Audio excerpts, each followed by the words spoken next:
The telephone number to call is 080 33 111 946. I repeat, 080 33 111 946. 080 33 111 946. Let's take our sponsor's message. Don't go away. We shall be right back. Herbal Heritage International, the Kokoroko for herbal medicine where they produce strong, correct medicine. They take it, they support with country healthcare system. Country man, correct bakelistic ogbonge herbal medicine. They we know they come out for public anyhow like a big basket. Full ground as every Christmas have been boundary. Sickness self sabi medicine will pass them. After all, monkey smart now because tree near tree is a forest. Heritage International will use the technology of computer testing machine to see and know before attacking that your health condition. We don't become umbarumba for your life with the correct treatment. Therefore, whether definition or without definition, make you visit Herbal Heritage International offices way near you. Herbal Heritage International. Now You're welcome back to Roots and Herbs. Roots and Herbs is a program that discusses health-related challenges and suggests possible ways out from the herbal medicine perspective. Baba Yoruba is currently having a special promo package. This promo package will give you the opportunity to enjoy 50% discount on all their products and services. This offer runs while the stock lasts. Number 24 Ikwere Road, Mile 1 by Education Bus Stop, Port Harcourt. For details and inquiries, the telephone number to call is 080 33 111 946. I repeat, 080 33 111 946. 080 33 111 946. Until we come your way again, remain blessed. And that was a paid infomercial. Talk radio. I listen to a lot of talk radio. 95.1 FM. Whether it's happening in Port Harcourt, South South, Nigeria, or around the world, we've got you covered. On air, online, delivering balanced news and unbiased analysis. Today, 95.1 FM.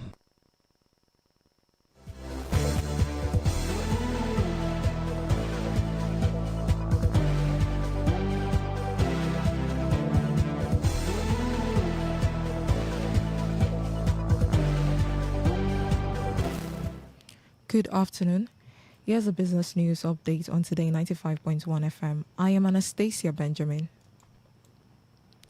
The federal government, through the Bureau of Public Procurement, has directed all ministries, departments, and agencies to obtain a bureau certificate before proceeding any upward review of contract sums.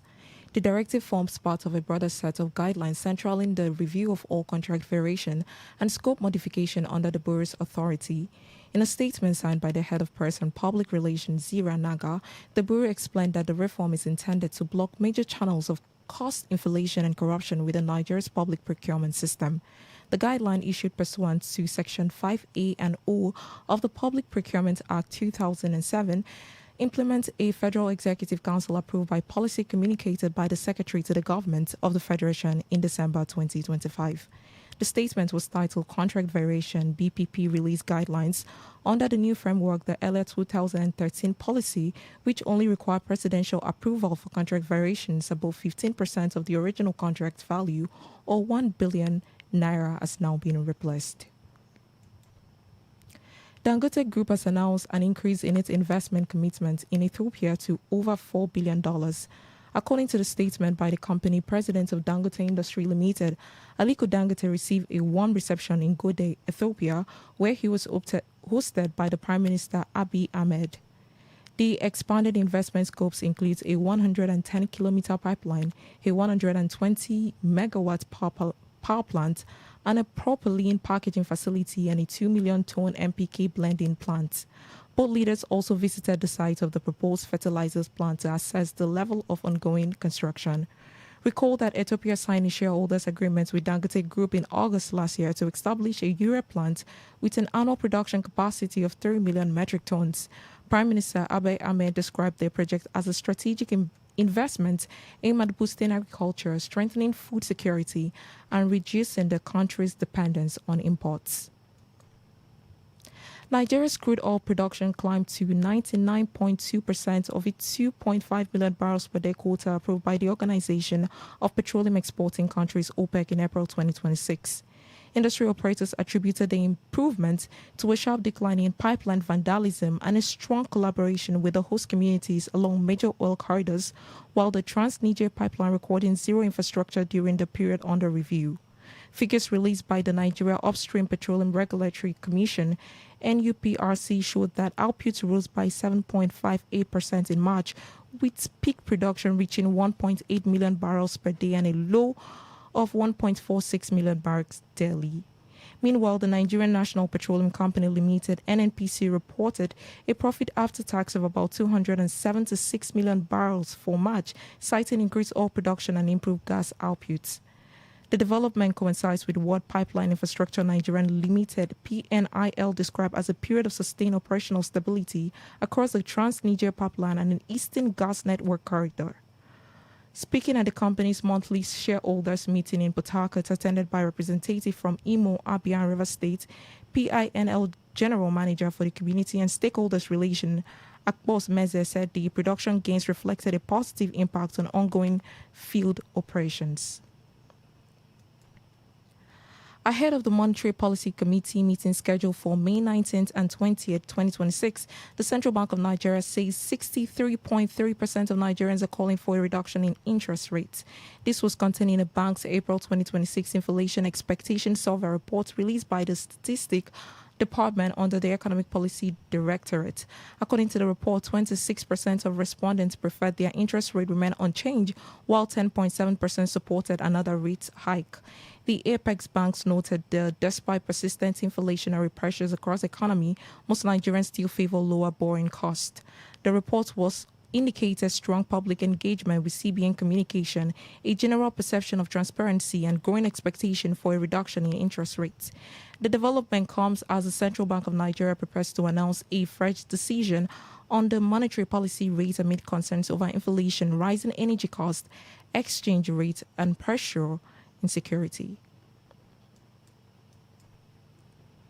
On the foreign scene, oil price advanced while global bond markets remain volatile as renewed tension in the Middle East heightened inflation concerns and strengthened expectation for further interest rate hikes by the central bank. Brent crude, the international oil benchmark, rose sharply following reports of an attack on the nuclear power plant in the United Arab Emirates. The development comes as peace talks between the United States and Iran remain stalled in the 6 week of ceasefire agreement. Reacting on social media, United States President Donald Trump warned that for Iran the clock is ticking and that they better get moving or that there won't be anything left of them. Meanwhile, borrowing costs in the United Kingdom eased slightly after recent multi-year ends as the global bond market sell-off begins to calm. Brent crude rose by as much as 1.76% to $111.16 per barrel. And that was the business news on Today 95.1 FM. Good afternoon. I am Anastasia Benjamin.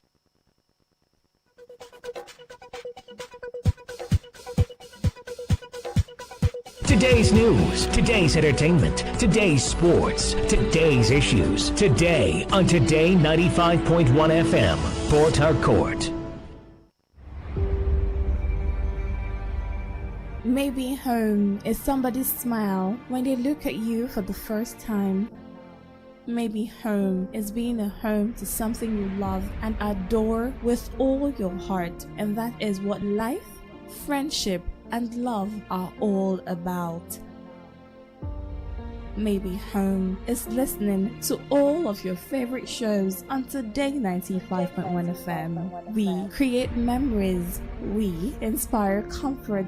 We are the voice of the people, and we are home away from home.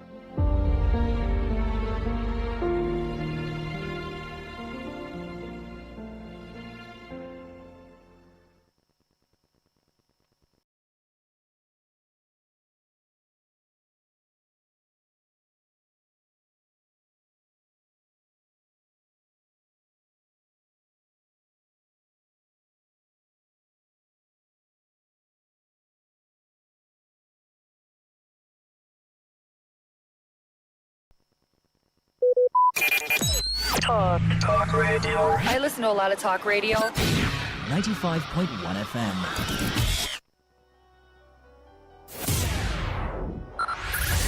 5, 4, 3, 2,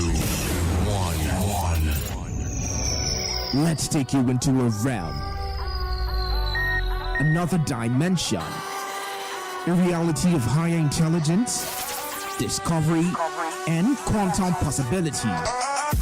Tune in every Monday, 1 p.m. to 2 p.m. on this station and be part of this journey as we address issues that relate to you and your tech life. It is Today's Tech Show on your premium talk, news and sports station. Today, 95.1 FM.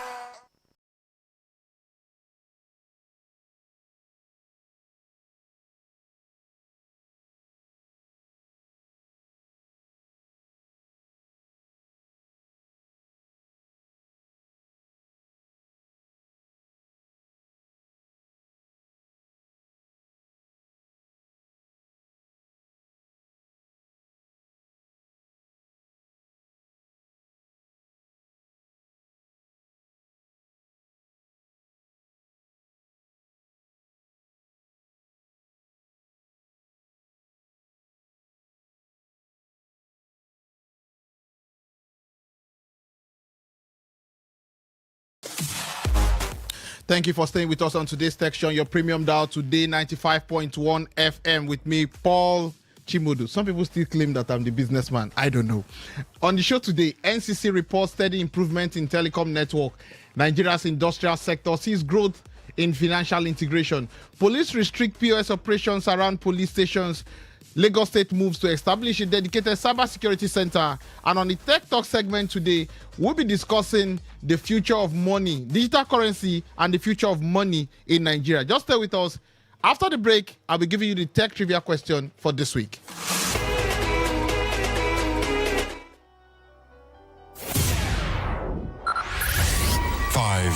4, 3, 2, 1. Let's take you into a realm, another dimension, a reality of higher intelligence, discovery, and quantum possibility. Tune in every Monday, 1 p.m. to 2 p.m. on this station and be part of this journey as we address issues that relate to you and your tech life.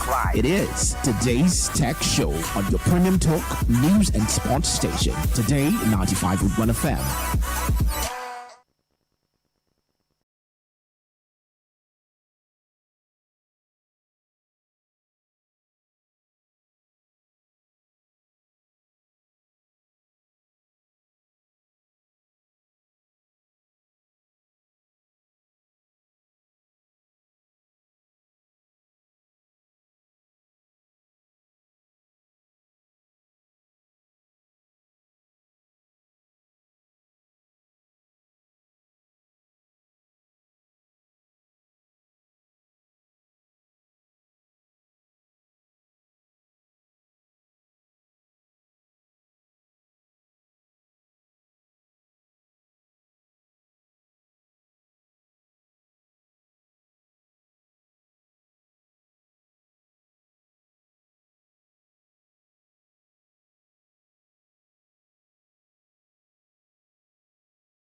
Continue to affect user experience. The NCC says it will maintain strict monitoring to ensure consistent service delivery across network nationwide. I'm joined in the studio by my man, the new PhD holder, Dr. Ododo. Thank you for joining me on the show. Thank you so much for having me. Thank you so much for having me. How you doing, man? I told you I'll be coming for counseling after the show today. And now, before I go to my first question, have you noticed the network improvement, Ododo? I think they're whining also because I don't. You've used the same language with Charles. Yeah, I mean it's full whining because you're telling me that you have seen noticeable changes. How do we know that a product is good? It's when the end user is saying, "I'm enjoying this your offer goes hard, though," right? So you cannot tell us that you have spent a couple of trillions on this sector, and you're saying on paper that improvement have moved from say 60 Mbps to 20 Mbps. Are you trying to tell me that it's only we have to spend 212 trillion to get 4 more Mbps? We are not seeing any change. People that are using these networks, obviously I'm no longer in this Nigerian network like that. You understand? Okay. But really, everybody else is complaining. In fact, you rather make WhatsApp call than use actual calls. But another thing we need to look at is people are still saying that even the WhatsApp call, the quality of the WhatsApp calls has reduced drastically in terms of it's hanging and all that. But they are still telling us of improvement. Although it's more like an irony. That is the whining we keep going back to. Okay, you can't say there's improvement in a sector where we are experiencing worse dramatic changes. So your graph is going up. The user graph is coming down. So we are saying, why am I spending more money on airtime? Why am I paying more for data? And the services are not improving. In fact, we need to even find the NCC the way they are finding telecom. That means the NCC is not actually supervising, as they said. We need a committee to find the NCC. We need to set up a user committee. Yes, that would oversee their actions. And let's know that here. But on a more serious note, what do you think is leading to this poor quality network? Whether it's data, whether it's calls, what do you think is the cause? Well, when we at the start of South earlier last year, right? Yeah. They discussed the whole upgrading of the fiber optics and all of that stuff. We know that people that are using these fiber optics experience better network now. Right, at more friendly prices, but the coverage or the ability, the availability, yes, is not as much as people would think. So if they actually want to put more emphasis to that which is working better, then we can say, okay, cool. If their data is from the fiber optics, then okay, cool, we understand it, but it's not widely open, so they need to make it more available to other people to experience this better network that they keep telling us about.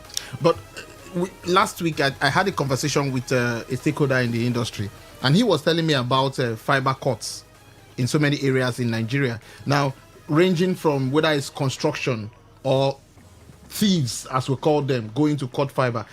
What's the long-term solution to all this? I think that one of the major problems, away from how many roads are they constructing, is the thieves. The thieves are the problem. I'll give a good example. In the office the other day, a group of people, we showed up in the office and all the AC lines are no longer working. So people had gone into the ceilings at the university and they had stolen cables. All the cables. So you can see an entire building of. You said in the university? Yes, in the university. More right like we're trying to groom armed robbers there. No, I'm just saying. Obviously, it's not students. It's how do you know it's not students? Why will you be defending them? Do you have data? Because the same thing we are seeing with the optic cables outside. Okay, are the students going outside to do these things? Are they the ones stealing your cables in your transformer as well? Well, we don't know. We can tell you for a fact that there's not enough money or enough market for this for everybody that are students. Have you seen the classrooms? It's jam-packed to people.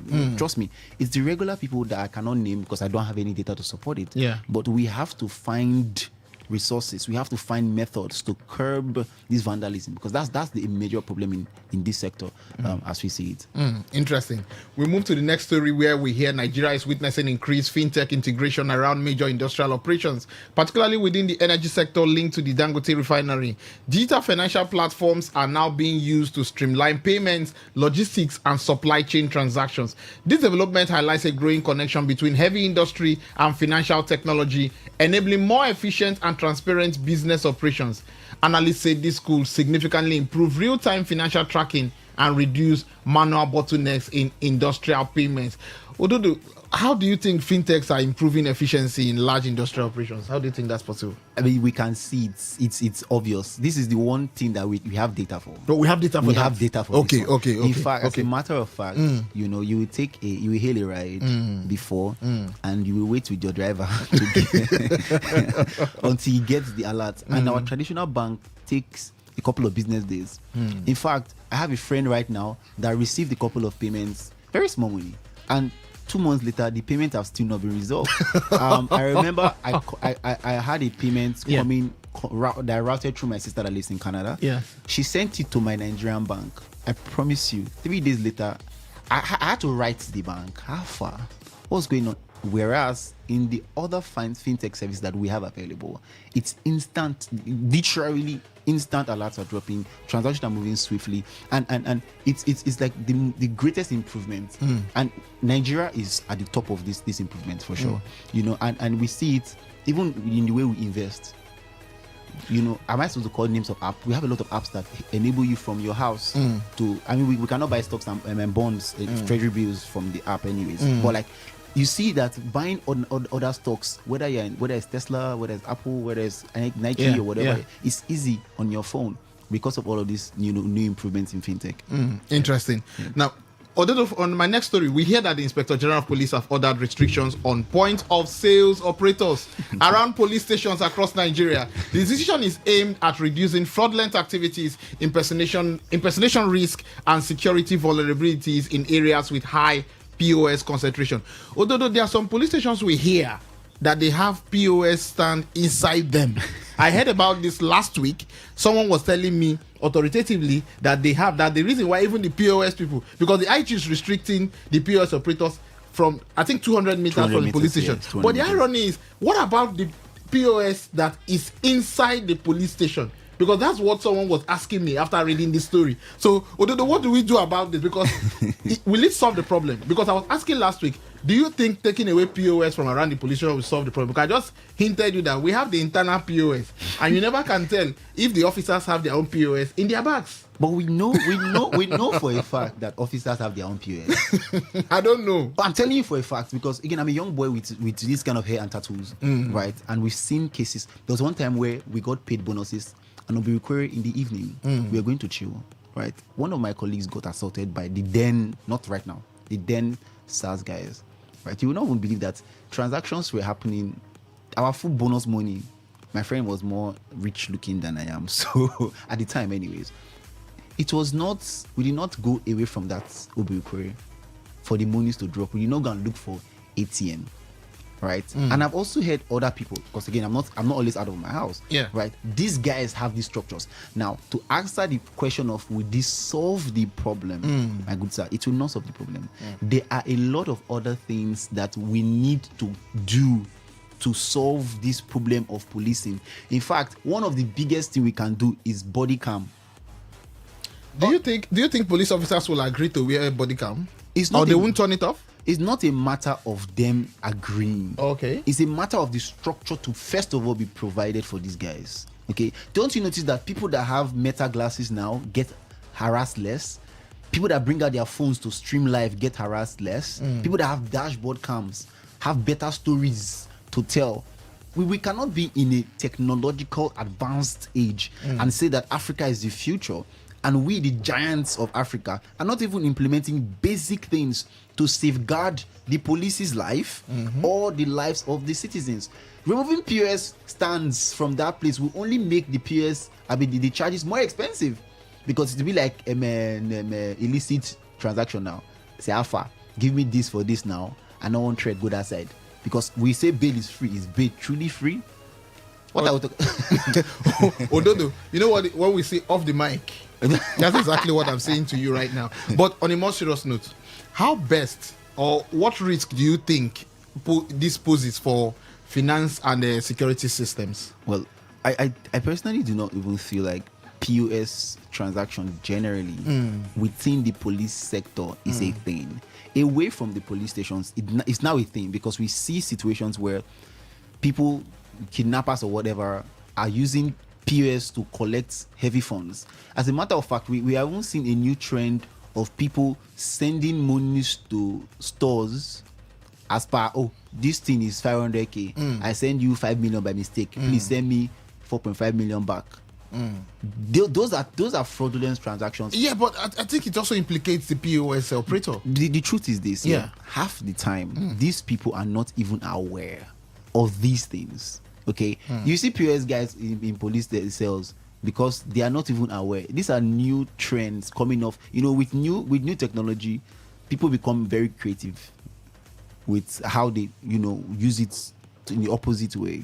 And so we have to see that as much as these updates in transaction are better for us, we also need to fully teach the public how to arm themselves, guard themselves, to remove themselves from the problems that will come from these improvements across our transactional sector.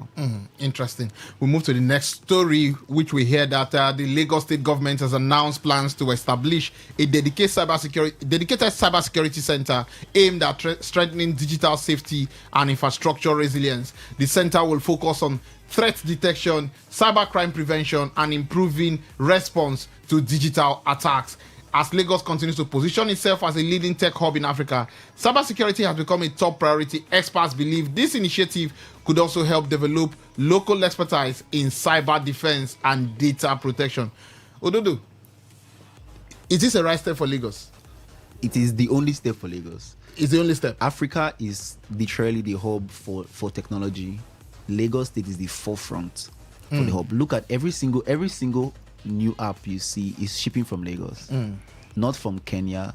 In fact, I have friends that move from Nigeria to do open source stuff in Kenya, in South Africa, in Angola, around across Africa from Nigeria. In fact, half of us are moving from Port Harcourt to Lagos. Yeah, a lot of people are moving to Lagos from Port Harcourt because that is literally the hub of our technological advancement. So to be in spaces where we've been having conversation across this year about cyber attacks, and we've continuously said, we have to set up cyber security centers. Yeah, you see, Lagos they have been listening to you on Today FM. They've been listening to you. You have advised them. They've listened and they're doing it, and it's going to be great. But there's no consultancy fee, my guy.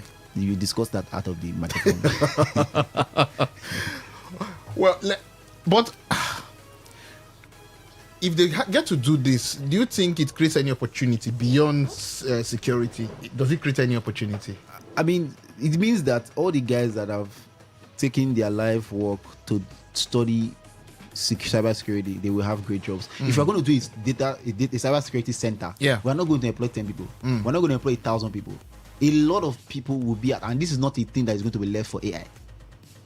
This is not a thing that we're going to leave for AI. Because in fact, you have to figure out how to deploy systems to curb AI.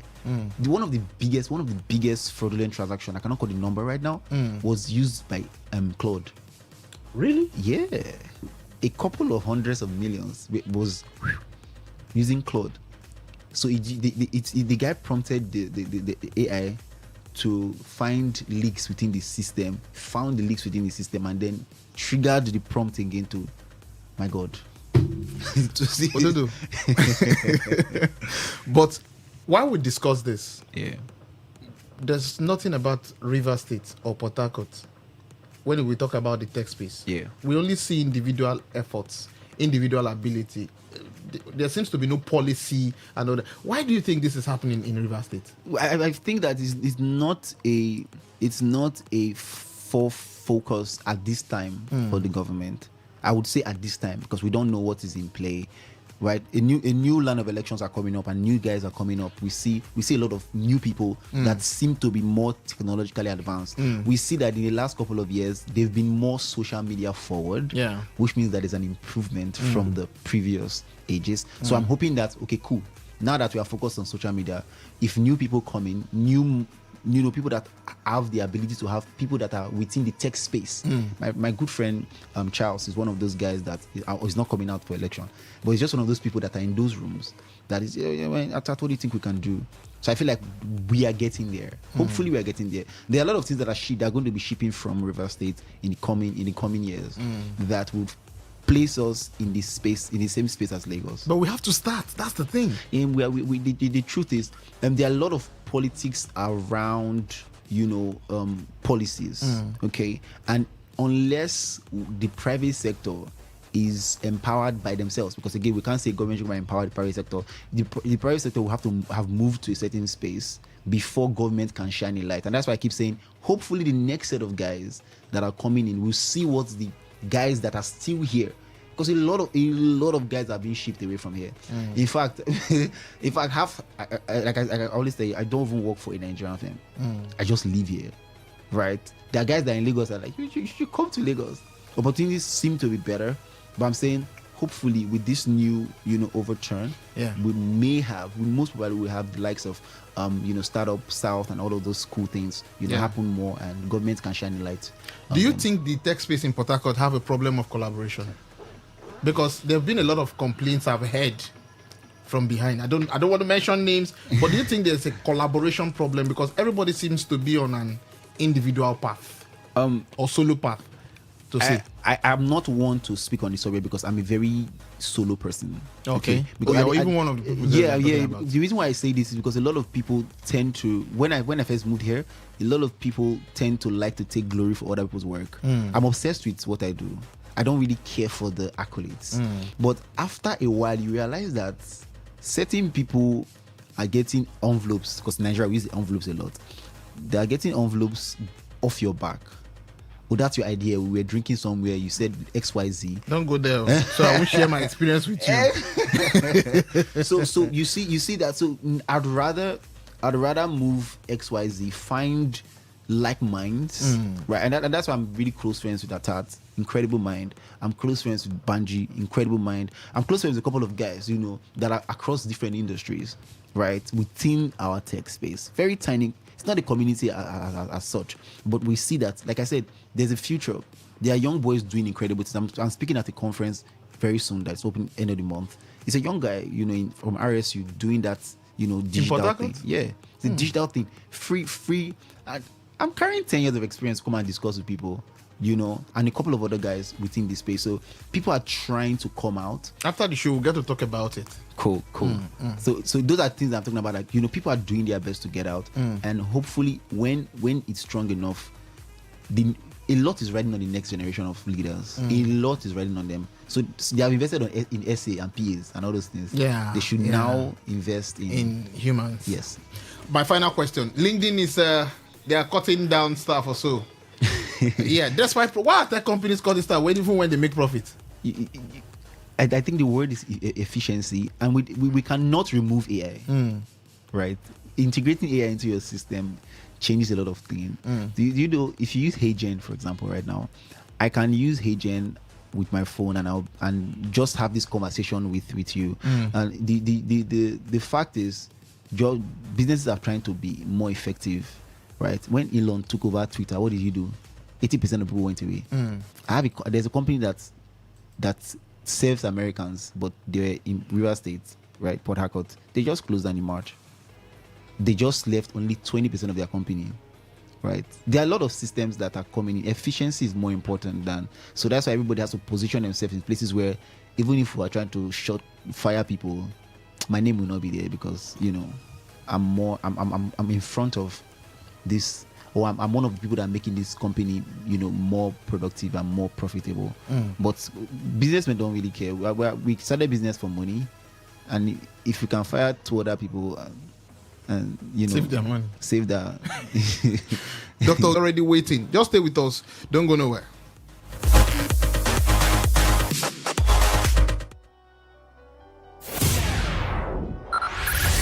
Five, four, three, two, one.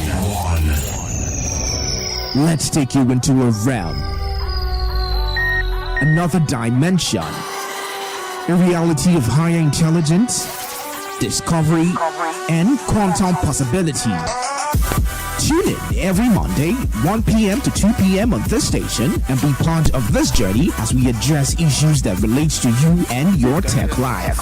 It is today's Tech Show on your premium talk, news, and sports station. Today, 95.1 FM.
to touch cash. Yeah. Right? So what just happens is that money moves from one ledger to another, the wallet is credited, another wallet is debited, and the numbers are reconciled at the end of the day. So digital money is just anything that you do electronically, e-money. I don't necessarily have to hold cash or hold fiat and have physical exchange, right? So it's done from the comfort of my home, from my mobile device with internet or USSD enabled access. Interesting. Now, how is digital currency different from mobile money and traditional banking apps?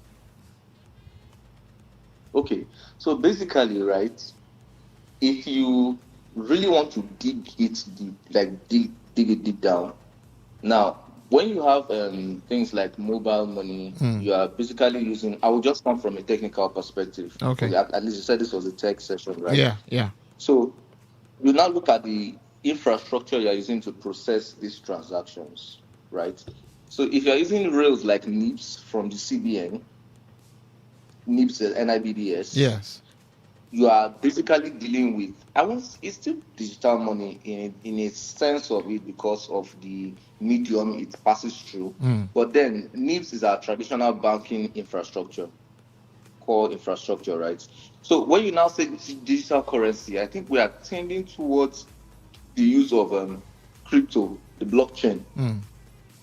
Right? Yeah. We're using more of the blockchain. I have a ledger, you have a ledger. We're able to like exchange money with zero trust. There's no core infrastructure, like one central infrastructure, like the way we do it in Nigeria, where you transfer money from OPay to Access Bank and you have to wait for Access Bank to confirm settlement before you know that, okay, your transfer has gone through. At the end of the day, there's a settlement between all the banks. It's not like it's instant. But for digital currency, through the blockchain, we are able to just, I'm able to send money and receive money on the go, confirm it on the go. So that's where I would term digital currency. Oh, okay. Now, why is digital currency becoming so important globally right now? Because it's so, let me use the word in vogue. Why is it becoming so important and in vogue now? Okay. The world has become like a very, very small village, right? The fact that I have Naira, or I'm in South Africa and I have Rand, and I'm limited to make payments or make purchases or even receive payments, all because the government, quote unquote, of my home currency have policies in place that tighten the grip on how fiscal or monetary transactions go. So I think the adoption is based on the fact that there is a central currency everybody can relate to. Right? Yeah. For example, I want to get a course on Udemy, for example. I can simply get a virtual dollar card.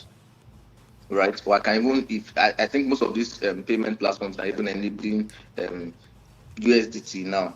So I can even make a payment. So it's easier for me to do this without necessarily having to look for only platforms that will support my local fiat. So that way, I don't have, there's no border. So whenever I want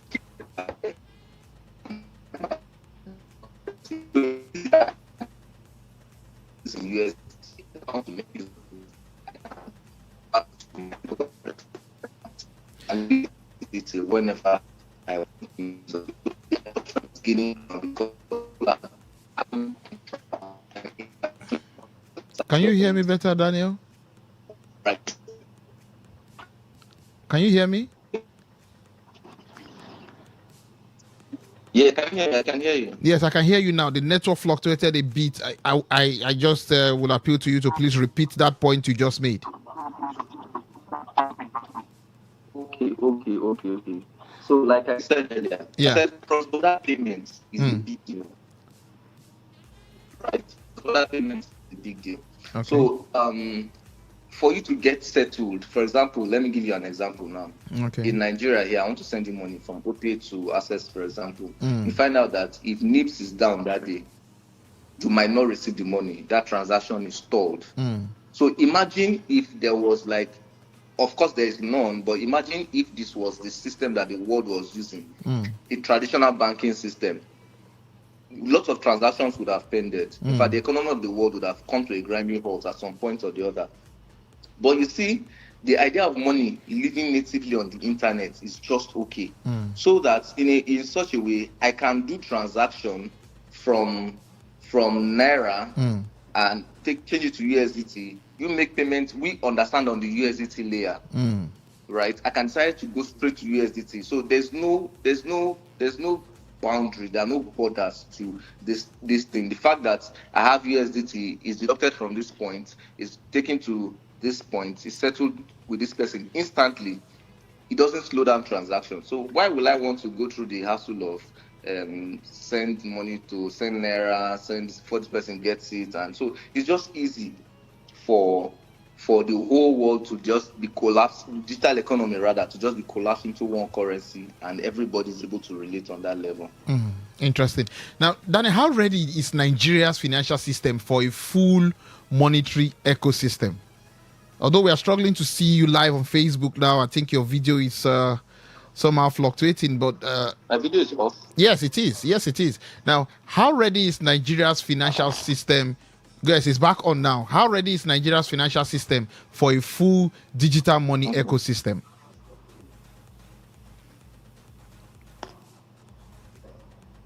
Okay, so the issue now with Nigeria is it's not really an adoption issue. I wouldn't really call it an adoption issue. Okay. So the issue is that we have people are able to adapt to new technologies.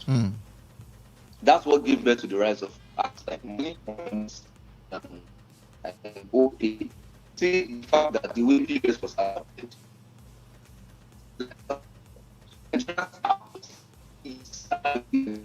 Especially the younger generation moving towards the new banks, the Kudas, the Money Points, and the rest of them. I get it. So the adoption is not the problem. The problem is the infrastructure, right?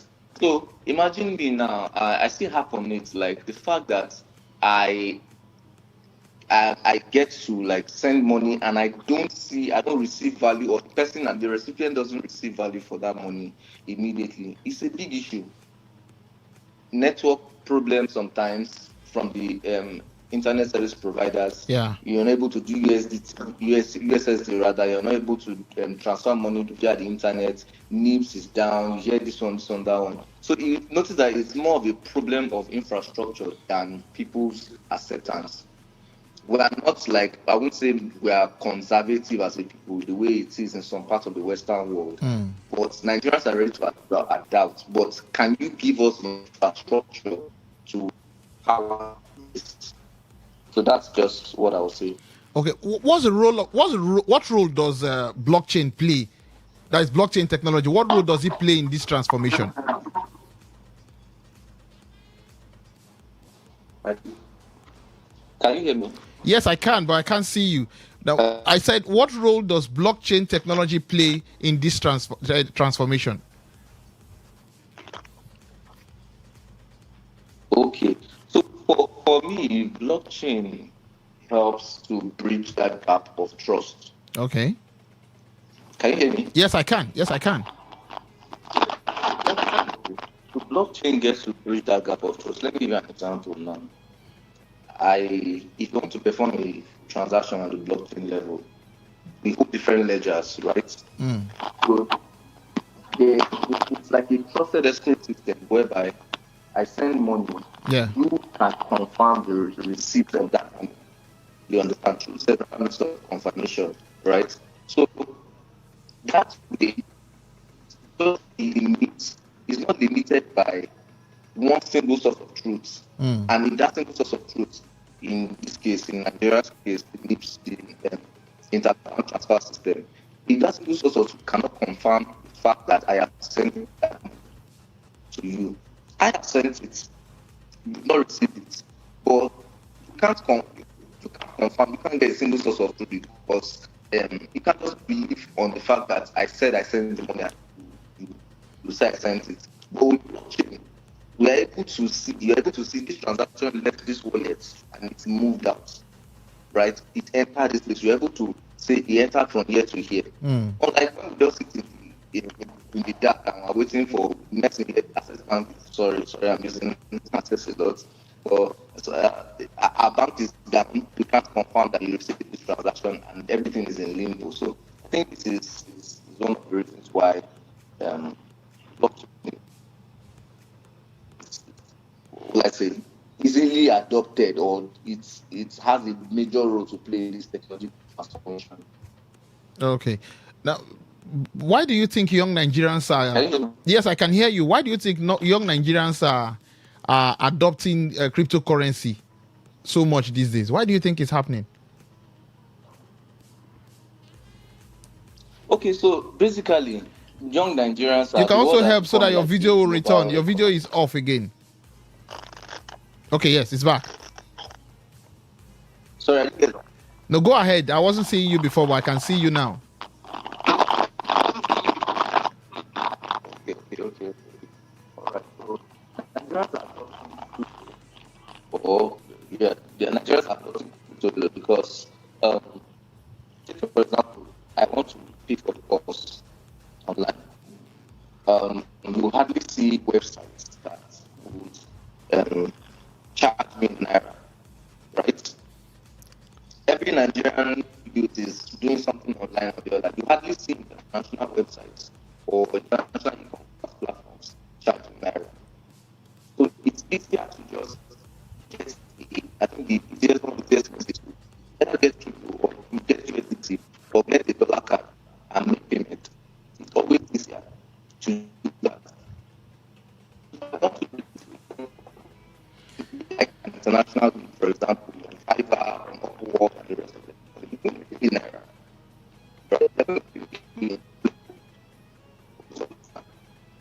Alright, so it's easier to have this currency that both my let's say my employers or those on that contract for to pay me, and we don't have to start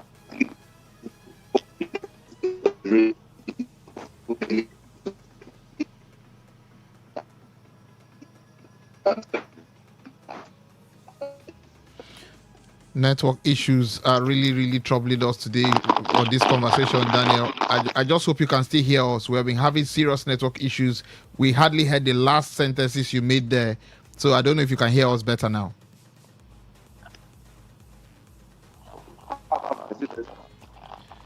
It's still cracking a bit. Your voice is still cracking, so we can hardly hear what you're saying.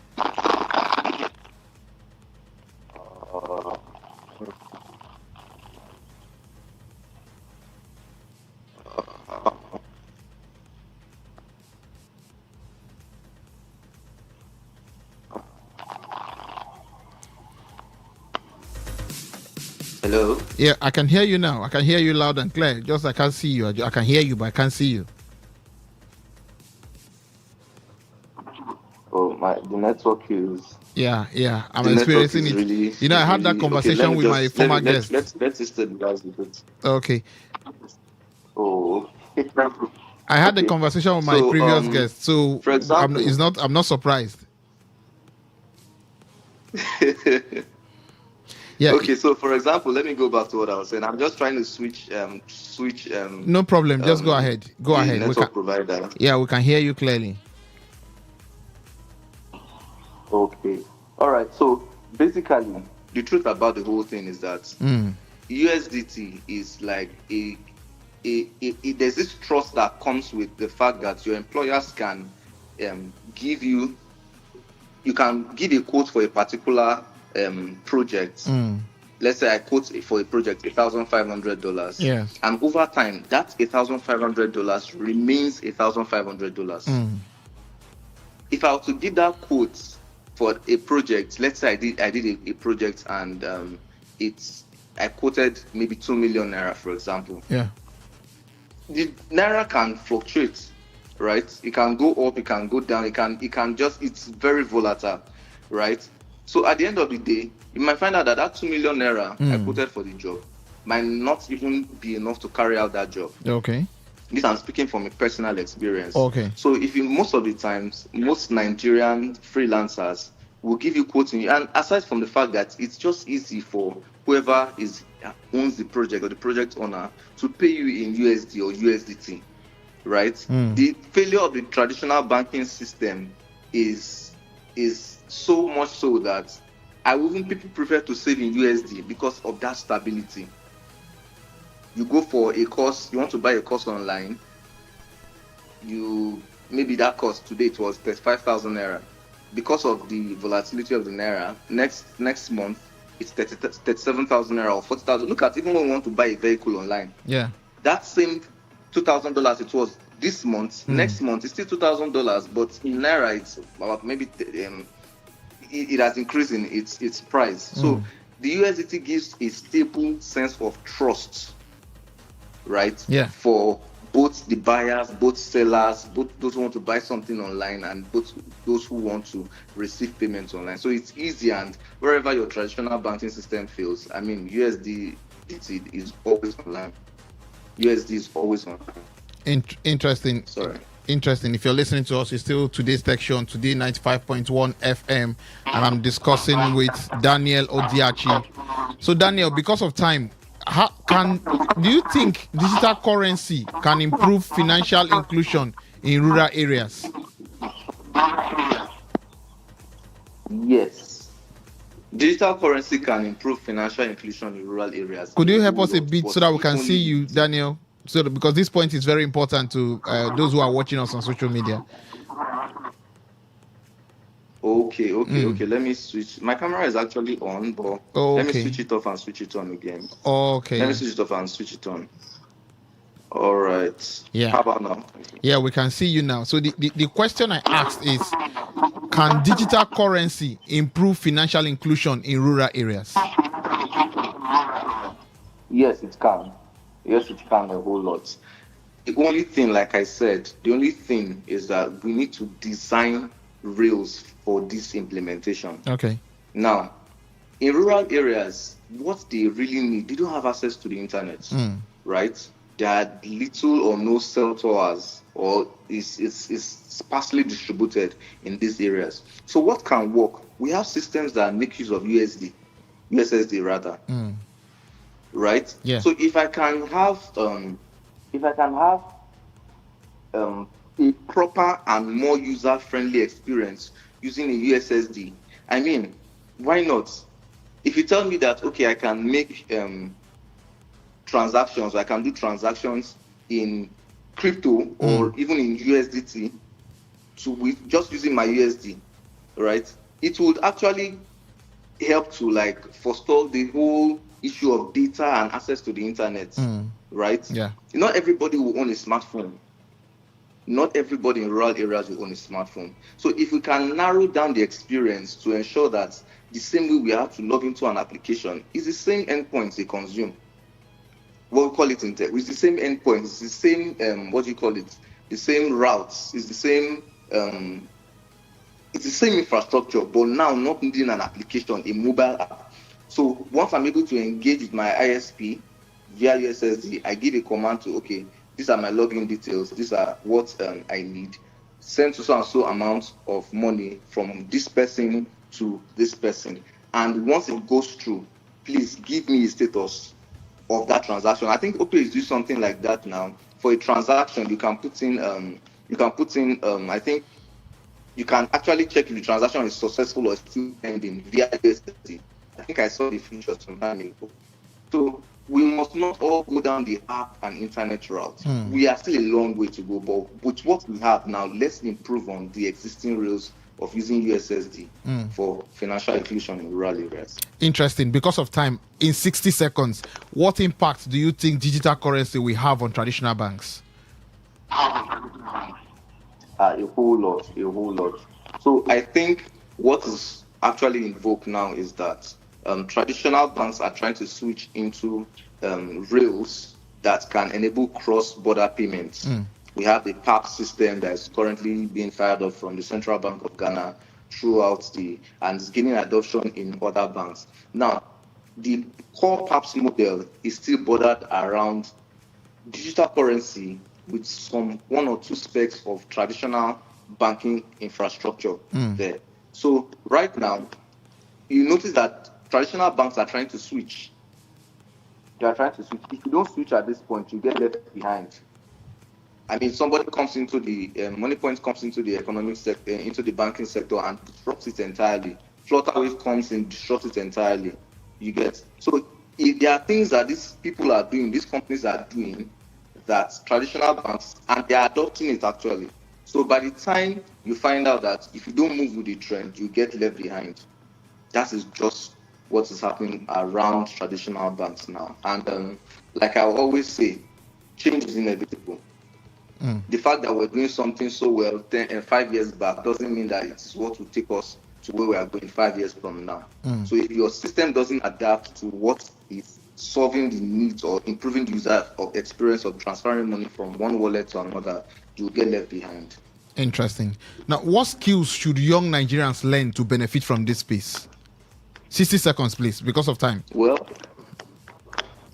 okay. So some of the skills you could learn is you could learn how to create smart contracts, right? If you want to get into the blockchain level, you could learn blockchain engineering, learn how to create smart contracts. I think from there you could get into, of course, there's Web3. The Web3 space is a very knowledgeable space. I'm talking from the point of software development, but there are other value chains along the supply line.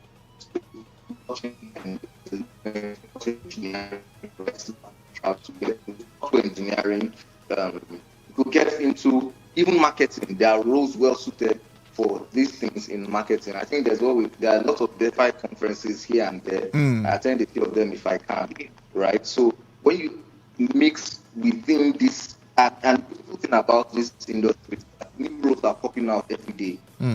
There's no traditional stereotype. New rules are popping out every day. As that basic knowledge, once you get that basic knowledge, get into the society, get into the niche, get into the gathering of where these things are happening. And when you get there, you will see actually what I will be biased because I'm from a software engineering perspective, but trust me, there's a whole lot out there for Nigerians. Just get yourself into that space. Then see what you can do, pick up a solution, solve. When you pick up a solution to solve, you will know the career path to choose. In 30 seconds, Daniel, what does the future of money in Nigeria realistically look like? In 30 seconds, please. The future of money in Nigeria is going to the blockchain. It's going to the blockchain. And with the advancement of AI details and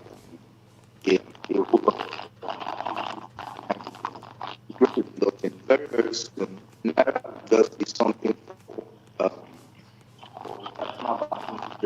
volumes will be that place and come into the digital currency. Yes, a lot of it. So if you want to plug in, what I would just advise, I see a lot of apps these days, don't top up your wallet, you're able to use stable coin. So we do that here, we top up your wallet with stable coins rather. So if you are building a fintech system and you don't have space for crypto, you get it. So that is where. Daniel Odiachi, thank you for joining me on the show this week. Despite the network issues, we still try to get some point across. I hope to reach out to you in the future to be able to discuss this further. Okay, thank you so much. Thanks for having me. Yeah. So that's the show for this week. Talk That Talk is at 2.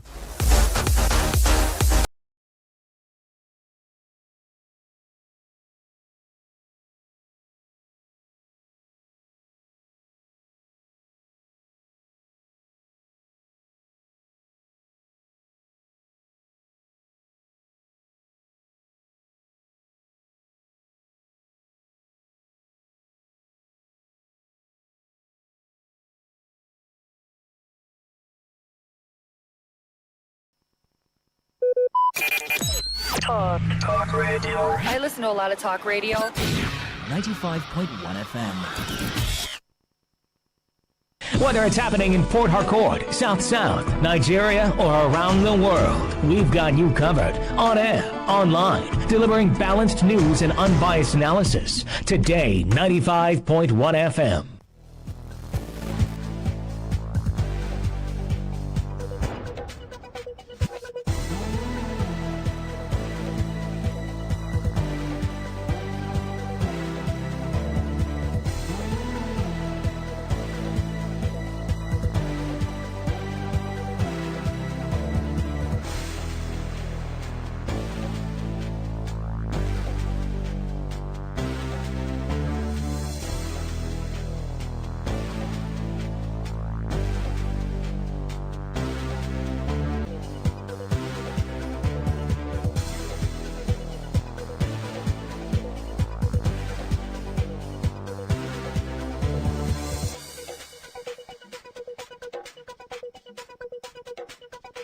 Updates on Today 95.1 FM.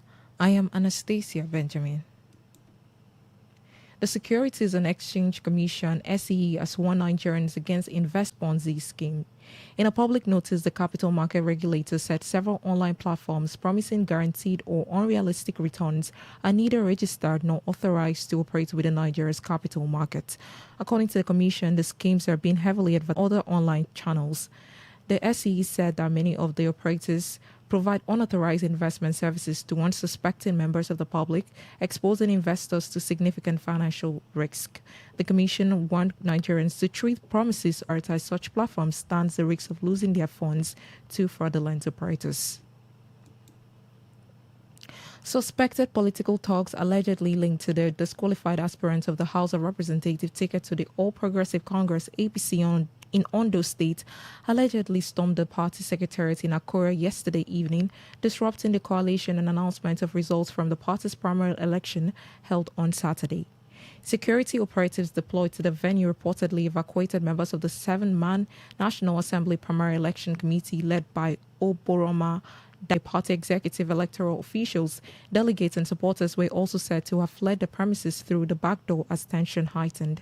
Reports said alleged that the suspected talks invaded the secretariat and demanded the suspension of the announcement of results for one of the federal constituencies.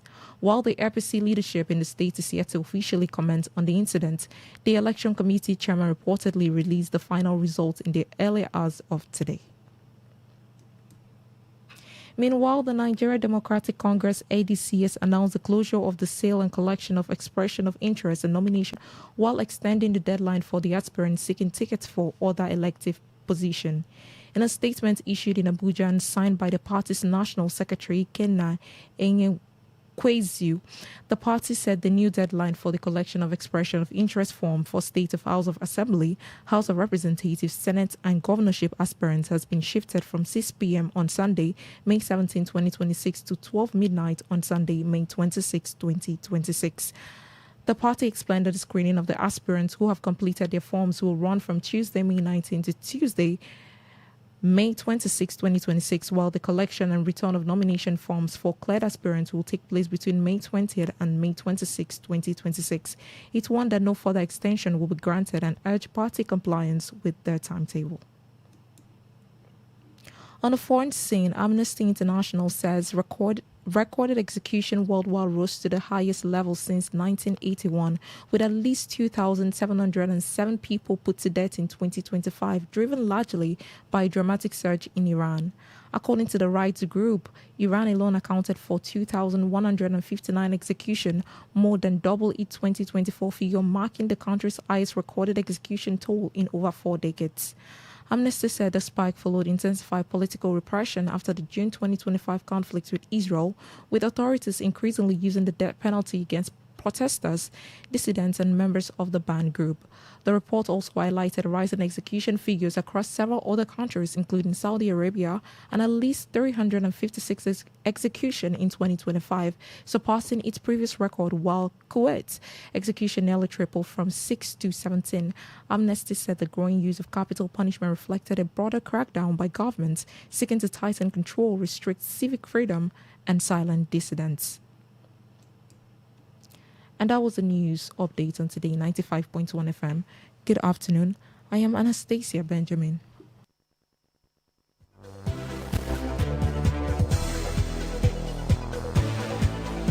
Today's news, today's entertainment, today's Sport Court. Maybe home is somebody's smile when they look at you for the first time. Maybe home is being a home to something you love and adore with all your heart, and that is what life, friendship, and love are all about. Maybe home is listening to all of your favorite shows on Today 95.1 FM. We create memories. We inspire comfort. We are the voice of the people, and we are home away from home.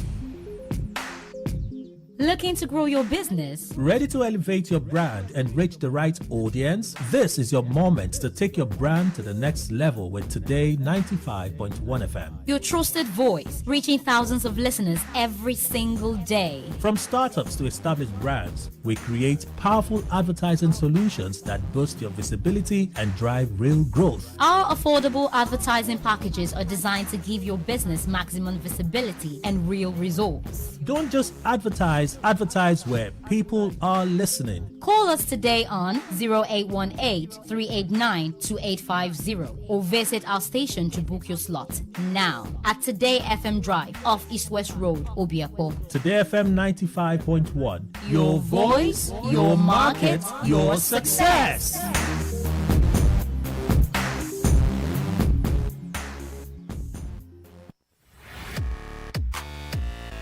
Turn the dial and turn up the thrill.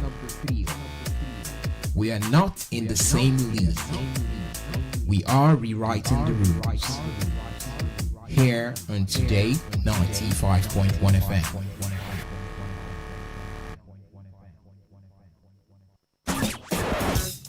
Live your truth. Express your love. Share your enthusiasm. Take actions towards your dreams. Talk your talk and walk your walk. It was years ago. The voice of the people.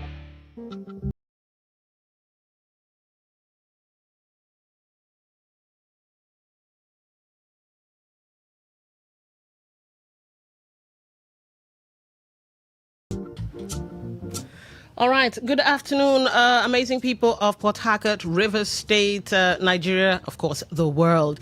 It's 7 minutes past 2, and of course, it's time for Talk That Talk. Now, for those of you that know, well, you know, and those that don't know, Talk That Talk is about Rivers State and issues therein connected to Rivers State in some shape, form, means, or manner. And of course, today's edition or episode promises to be the same, no less.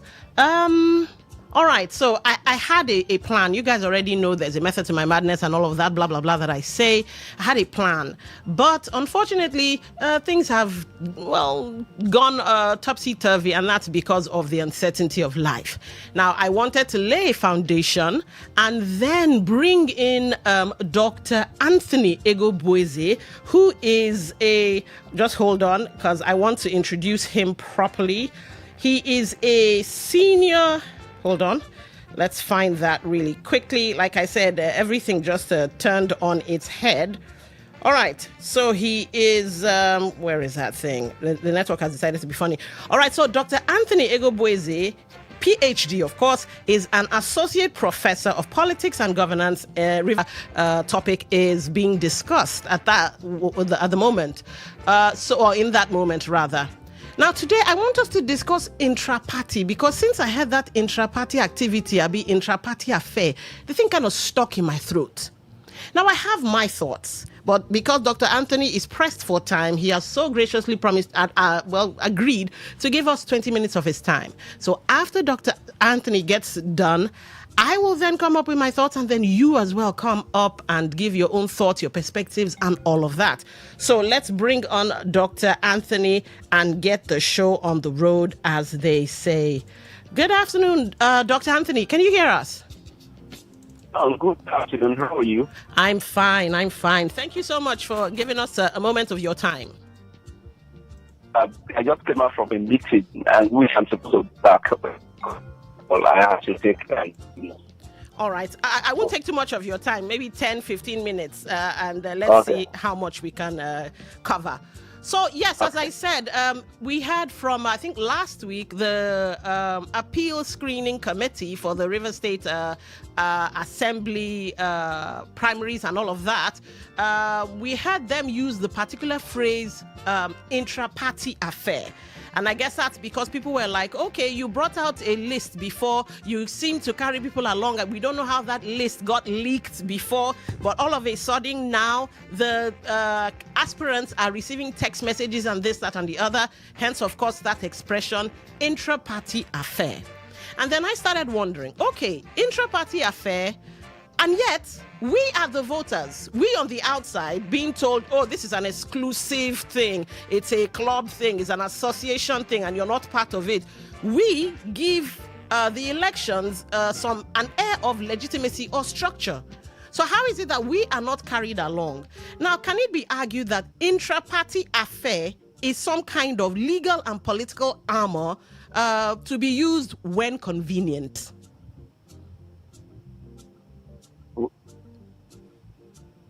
Hello? Oh, network, please don't do what you did to Paul to me. Hear you. Hello, can you hear me? I can hear you, yes. All right, go ahead. I think the line has come back. Yeah, thank you for inviting me to speak on this topic issue. I reckon with the fact that democracy and governance are very key to every. Oh, wow. Sorry, Dr. Anthony, I don't know. Maybe you could move around. I don't know if it's from my end now or your end. The network is... Democracy is the perspective that the people can govern.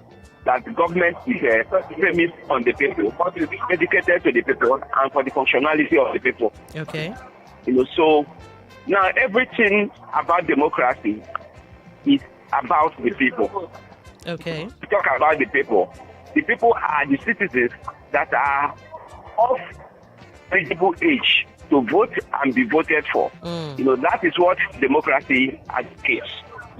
So for now, it's one of the conditions set precedent for you to have a strong democracy. And as one of the conditions for a strong democracy, a selection process is key because people must be selected to represent them in different structures in the society, especially at the legislative level, the executive level, majorly. Okay. At the judicial level, people are appointed to offices. But at both the legislative and the executive level, people are selected through election. And you can't stand for election if the political party has not been able to choose you or select you to represent her. Because the Constitution of Nigeria does not provide for independent candidacy.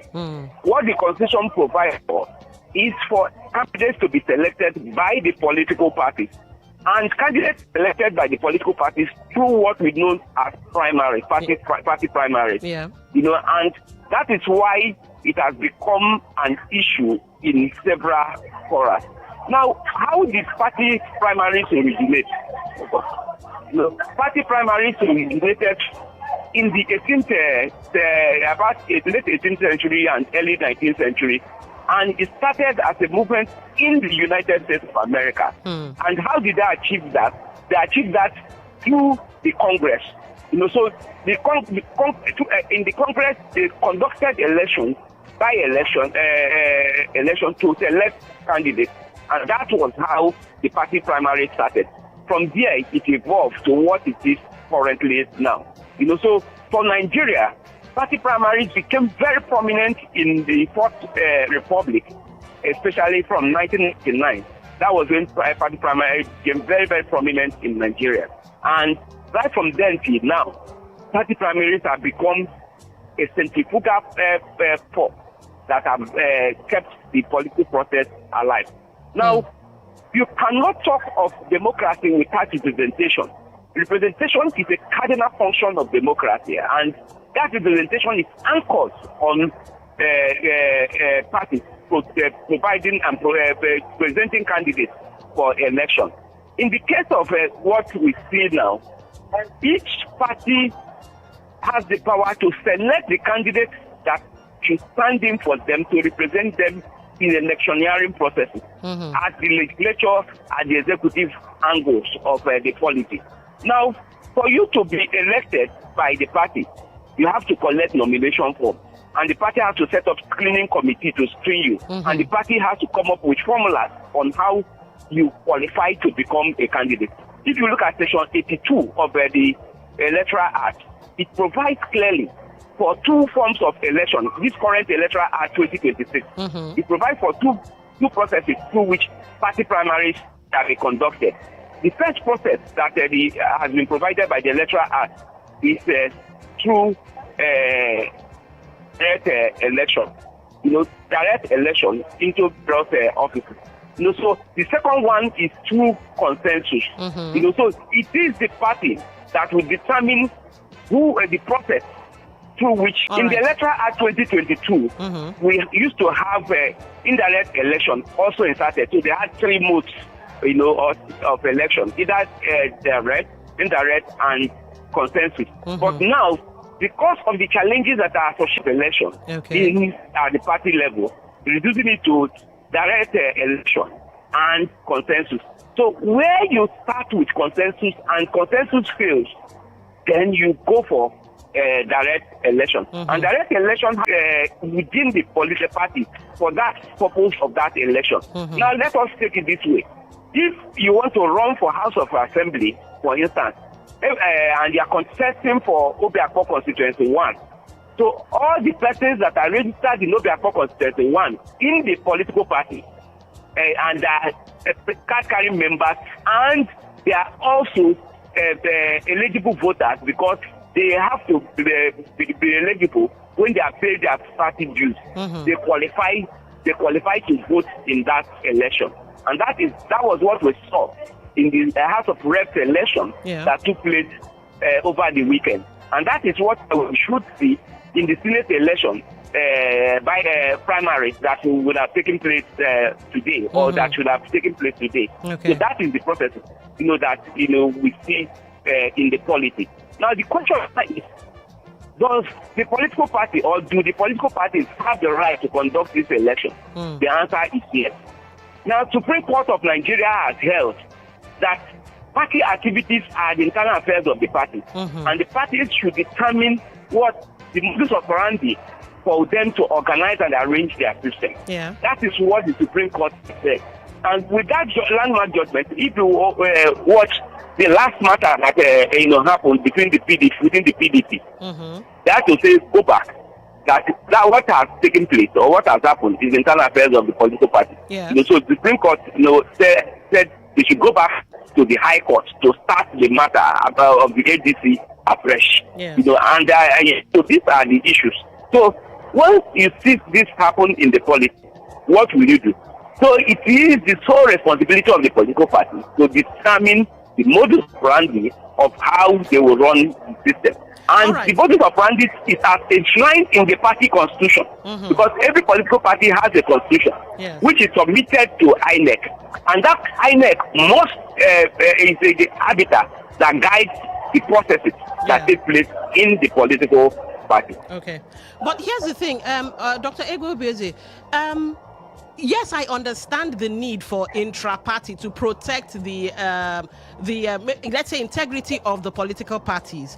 But when you have political parties, now I'm not indicting anyone, but when you have political parties possibly using intra-party affairs as a shield to keep from being transparent to the people that would vote, to keep from being accountable to the people that would vote, it raises questions. I do understand the part where, yes, the judiciary has tried to stay out of party affairs so as not to become politicized. But what about the people? Because at the end of the day, these people, the intra-party, political parties will bring out candidates, and then we will now be forced to vote whoever the parties bring out. It looks like these political parties now have way too much power. So where do we, the voters, come in? Because as it stands now, it's beginning to look like voters are neither respected, feared, or they're just basically managed. We give some sort of legitimacy to the elections. Meanwhile, the real election has already taken place, and that is the primaries. We are just called at the election to give it some sort of structure. Do you agree or disagree? No, I don't agree with such thoughts, because you know why I don't agree? Go ahead. Now, we have over 100 political parties in Nigeria, and almost each of the parties represent candidates for most of the election. Now, so if PDP, for instance, has produced candidates which is not okay by the people, the people have the right to vote out that candidate in the general election, which we vote. So So I know the tendencies that we have in the country, where we have money bags, or what the people I call bandits, political party bandits, party bandits. Well, I have a system where we have party bandits.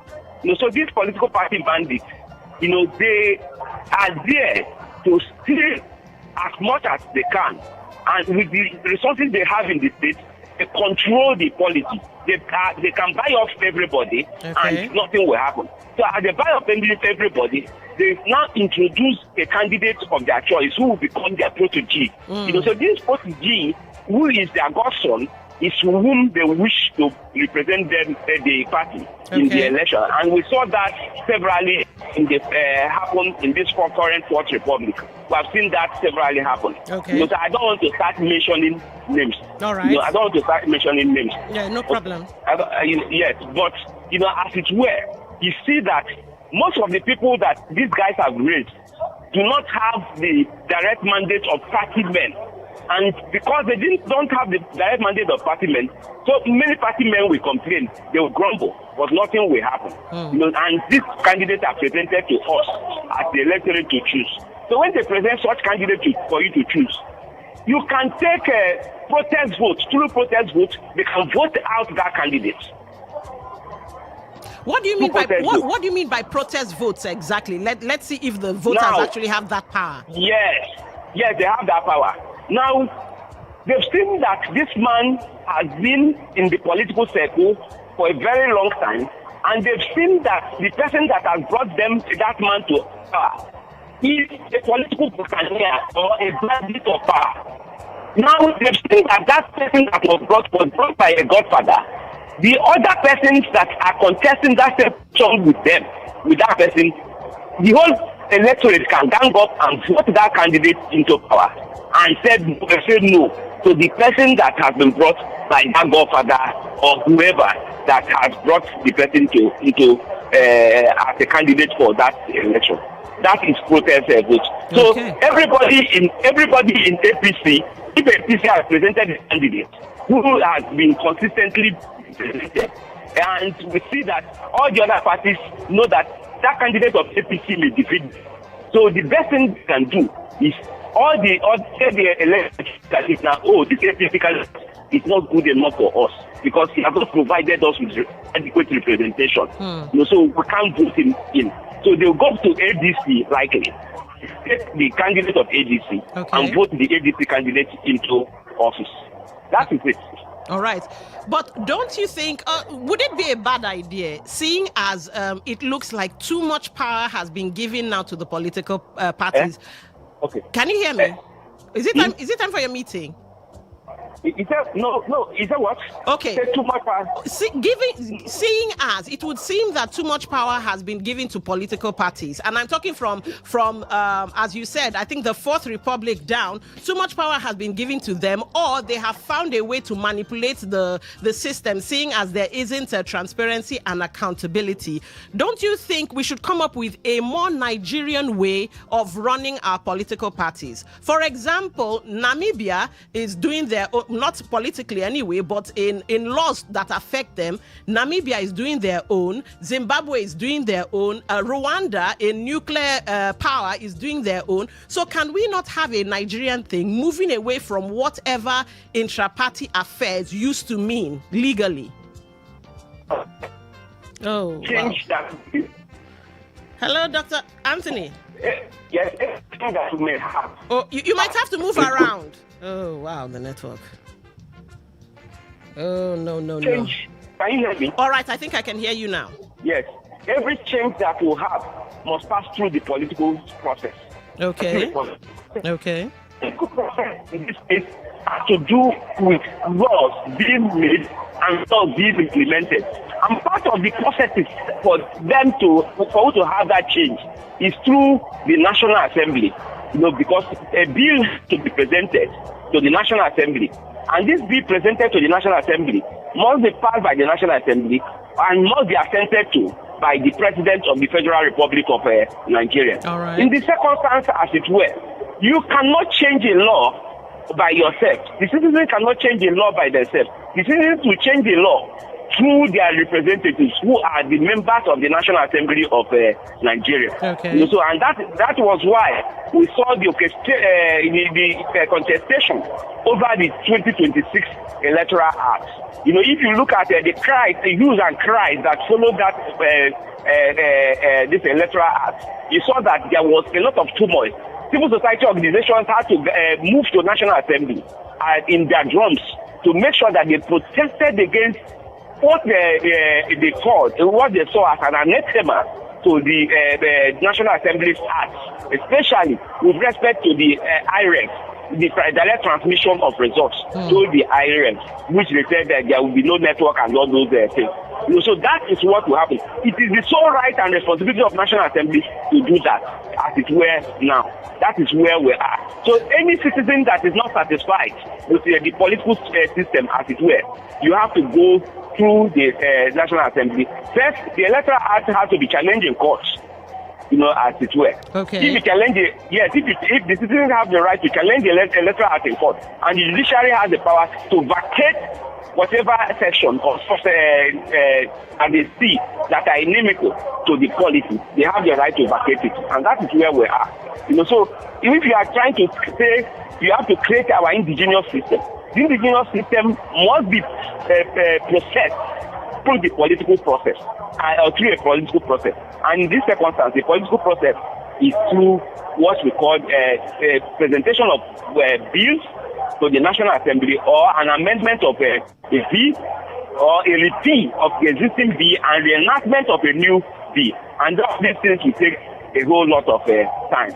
All right. You know, All right. I want to ask this question about disenfranchisement. Let's use the state assembly issue that is more or less still on ground.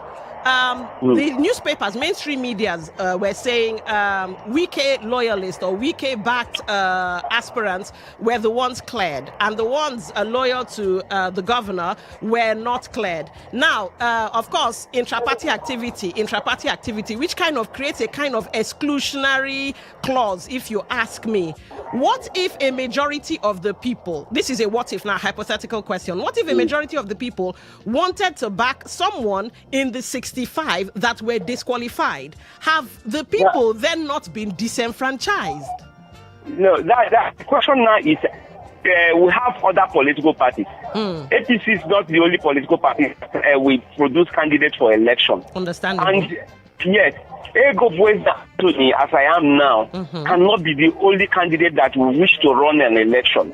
We still have other people that have indicated interest to run those elections into those offices.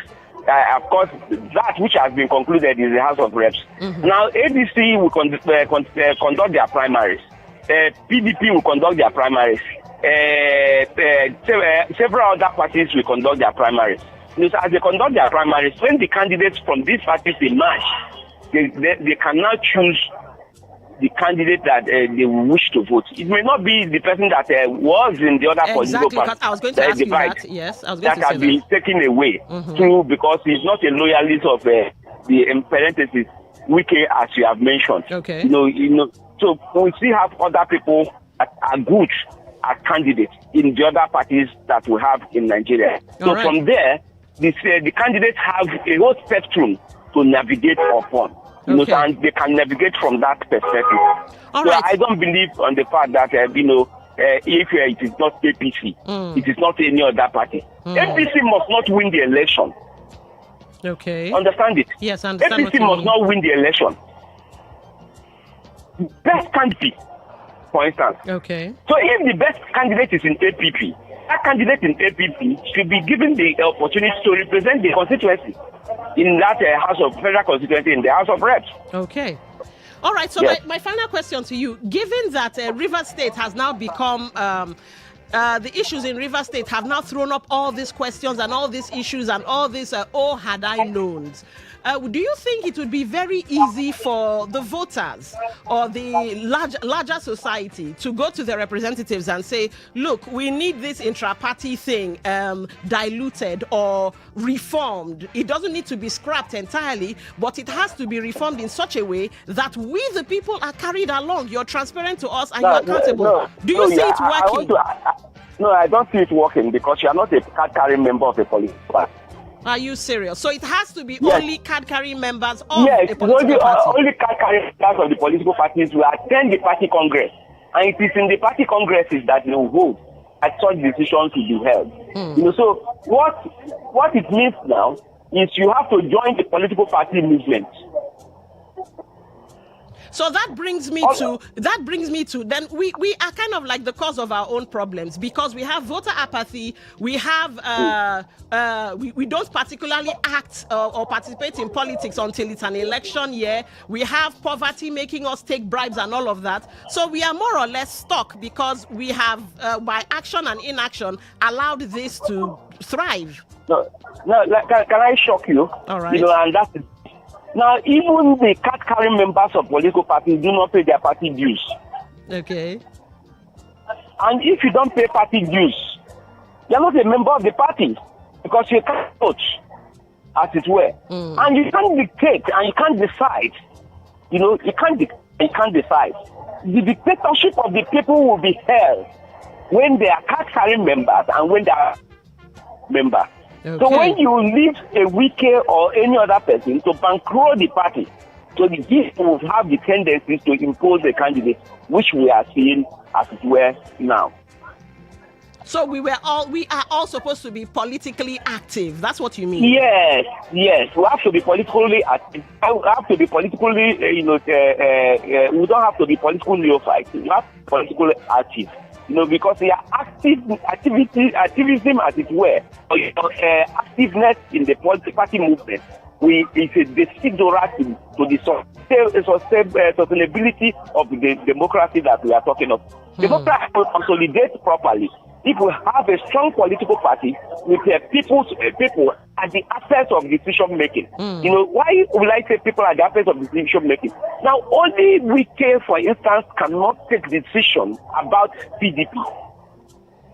But Wike will take decision about PDP if he is the person bankrolling others. Okay. And because they know that he pays the piper, so he dictates the tune. So if he says anything, it's final.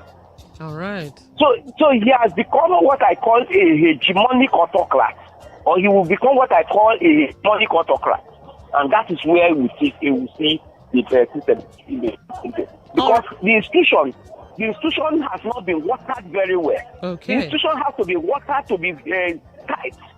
So if you have not watered the institution to be very tight, that is what we are seeing in the policy as it were now. Okay. Something is big because people that are supposed to be at the helm of affairs, which are the people now, the electorate, the party men that are the wards, the party men that are the unit, electoral units, all of them have abdicated responsibilities for the in parenthesis, this God's father.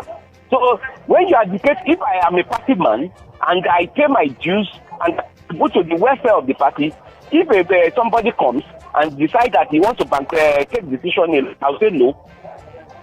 Okay. You can't take the decision alone. All right. Because I am a party man. And I will go to court on what I have seen that is an anathema to the political process. I'll go to court. But will you have the right to go to court and challenge him if you are dependent on him for all you think in life? Okay. If you are dependent on him to give you money, if you are dependent on him to pay school fees for your children, if you are dependent on him to give you everything, pay house rent for you, will you be able to tell him anything? The answer is no. We have a system where people, their wife has put to bed, they'll call the leader. They'll say, give me money. When they want to do burial, they call the leader, give me money. So when this is happening, you can't stand critiquing or criticizing at the party level. Okay. So his decision becomes the alpha, and it becomes now the alpha and omega, and the beginning and the end in that political party. All right. Okay, thank you so much, sir. It's been eye-opening and rather enlightening discussing with you. We've been talking with Dr. Anthony Egobweze, Associate Professor of Politics and Governance, Rivers State University. We hope to have you some other time on the show, sir. Thank you so much. I appreciate it. Thank you very much. All right. Let me come now. All right. Enjoy the rest of your day. Okay, let's come back into the studio.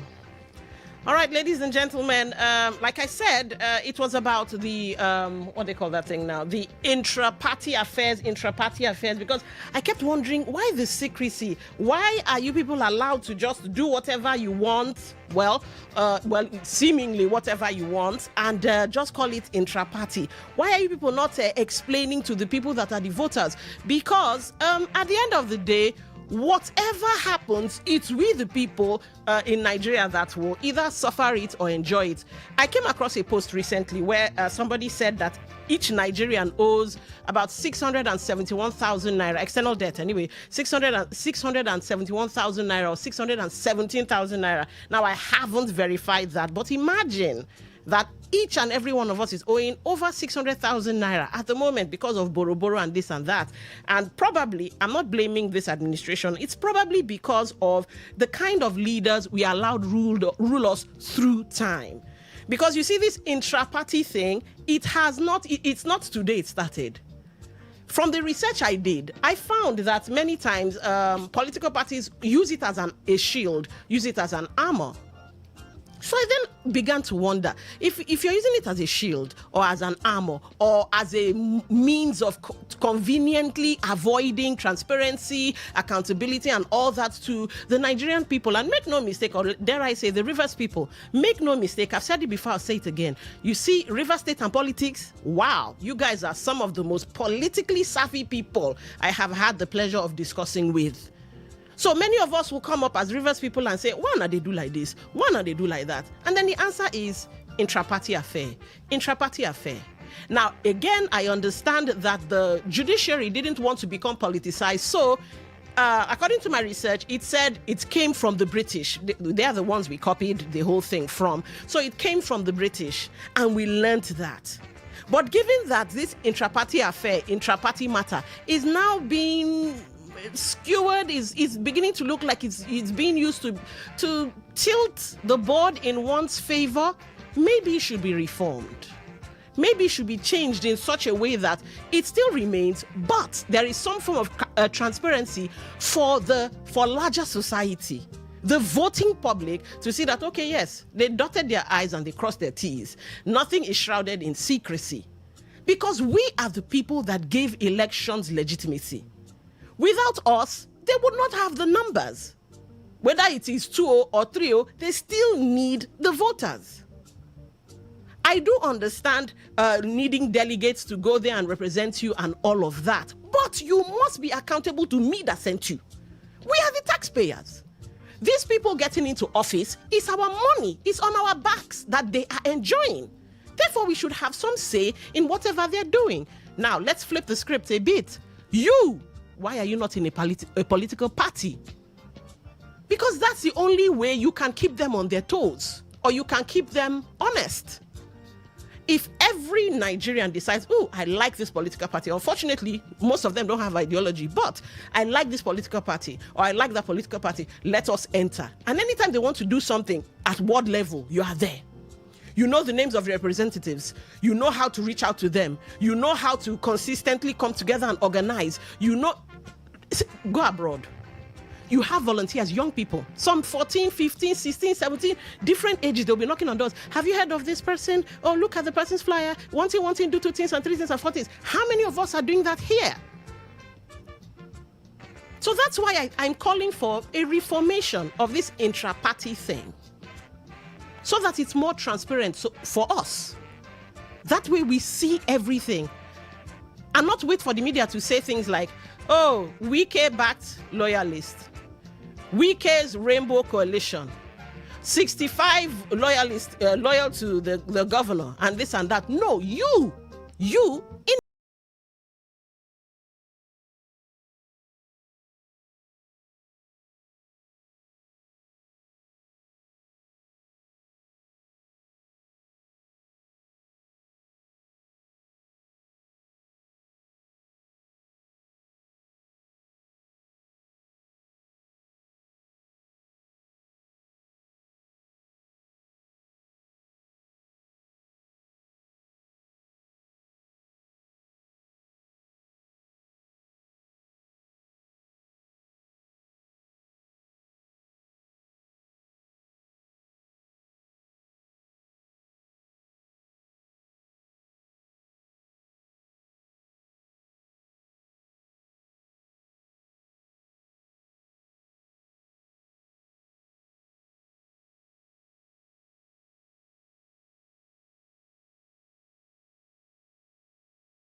rigging requires majority. And that majority comes from consciousness of politics. If you are not conscious of what political activities require, you cannot be able to know that after voting, certain number of votes need to go to your own side so that you win. You don't just go home and say, okay, because majority of you voted, you say, oh, you have gone home. They will count the vote and pronounce it and declare your candidate winner. No way. You have to be conscious to know that your candidate has to win over 25% of certain votes to win. So you calculate it to know if it is actually up to that 25%. All right. And you also know what the opponent can do to counter what you already have so that you will stand it. So I will agree with your guest. And Don too, I will appreciate you because you are conscious of what is really going on. Because all these topics you're throwing up really invigorates our desire to be active politically. All right. Finally, the solution, I think, for what is going on in Rivers State now is that we should shun politics of enmity and realize that Rivers State is one. Okay. And know that whoever is above us politically is above us. Okay. So that we tomorrow can attain a certain position. You don't go and fight somebody who is bigger than you. Okay. No matter what you do, politics is not a normal lifestyle. Politics right. is by connection. All right. So okay, I had to let him go because I kept saying, okay. The phone lines are open 0810-9510-951. And of course, voice notes, WhatsApp messages, and text messages 0701-9339-962. Talk that talk. Welcome to the show. What's your name? Where are you calling from? Yeah, good afternoon. Don. Good afternoon. Honorable Chris O'Chris. I wish you the same. Yes, Honorable Chris O'Chris. All right. Politics in Nigeria is not something I can even discuss about. But let me say it the way it is. Mainly in Rivers State, politics in Rivers State, I see politics in Rivers State as business. And the problem we have is that we don't want to tell ourselves the truth. Tell a criminal that he's a criminal. Okay, this thing you are doing is not good. There is nothing like a politics is this or that. Politics is not a life where you see black, you call it white. No, that is not politics. Maybe that's the reason why I keep on telling you people, I don't want to jump into politics in Nigeria because I'm a Christian. No Nigerian politician can be trustworthy. I don't see anyone. All right, Honorable Chris O'Chris, but let me just interject it for a second. Yes. In the conversation we had with Dr. Ego Bueze, he did say political participation is key, and that rests on all of us. Nobody is saying you should vie for political office, but you should be a voice. Now, imagine where we have an amplified voice of 1 million people, 100 million people in each political party. Do you think it would be easy to maneuver the way they have been through time? If you want to play the politics and have that kind of voice in Nigeria, you drop Bible. If I tell you what most of us are going, do you think that it's easy to call radio station that or criticize the ruling party or criticize some politicians? Okay. It's not easy. Even you there, there's a time when you analyze the truth, the people friends, the people quarrel against you. Do you know why? Okay. Because of the bad thing they are doing. Could you imagine that most of them are coming to me to come and join? To join what? To bring this and you see this and what you say, welcome development boys. So the problem in Nigeria is not even the way you are seeing it. All right. If you want to play politics in Nigeria like this, if you look at what they are doing to be, the people that are ganging up will be mainly are the bad people in politics. All right. Which it will be in hand, no strong. All right. Thank you for calling. I dey pray for him, Paul. All right. Okay. Talk that talk. Welcome to the show. What's your name? Where are you calling from? Yes, this is Dixon on the line calling from Uniport. Go ahead. You have the floor. Just like now, if you see what is going on in Rivers State, you know that they are taking the voter for granted.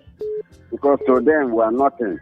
After all, they will write the result. INEC is on their side. INEC will announce whatever they want to announce. But if we, the masses, will come up and say, no, we want to defend our vote in Rivers State. Once we vote, we should be there to defend our vote, even to the polling unit, you go to the local government headquarters, to the state rep. Everybody should be out to defend their vote. Then let's see how they will manipulate that vote. That they will say we have a certain number of votes in Obiako, certain number of votes in Awoda, certain number of votes in Ogoni. Let's come out. The masses should come out this time. Nobody should sit at home and begin to say the country is going bad. If you look at the economy, every day things are getting so will be in Nigeria. All right, thank you for calling. That's my tip. Talk that talk. Welcome to the show.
card-carrying members of these various political parties. Now, imagine where you have a huge following of any political party. Don't you think before they take any steps, missteps, I might add, they'll look back and say, the crowd wait there for our back, let them not. So maybe we dropped the ball, we failed ourselves. Or did the system deliberately create this in such a way that it's a carry-go for political parties? So shouldn't there be reforms? And if there should be reforms, who's belling the cat?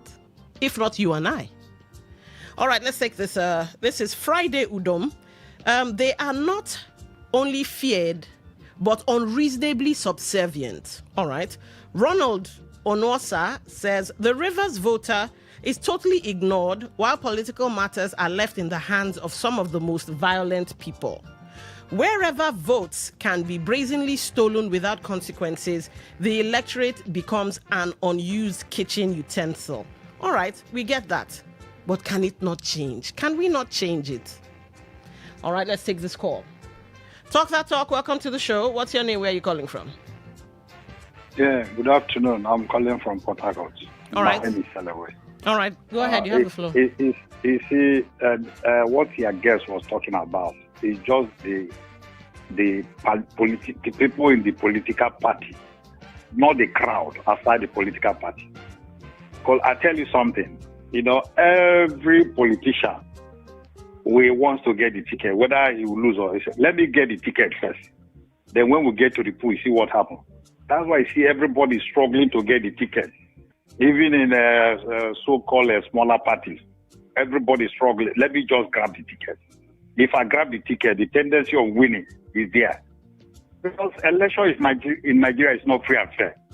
So you see a party that was formed today that has no, so-called structure.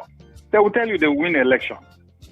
But when they go there now, maybe sometimes, like one man said, he contested for governorship and he voted for himself. They said he did not score even one vote.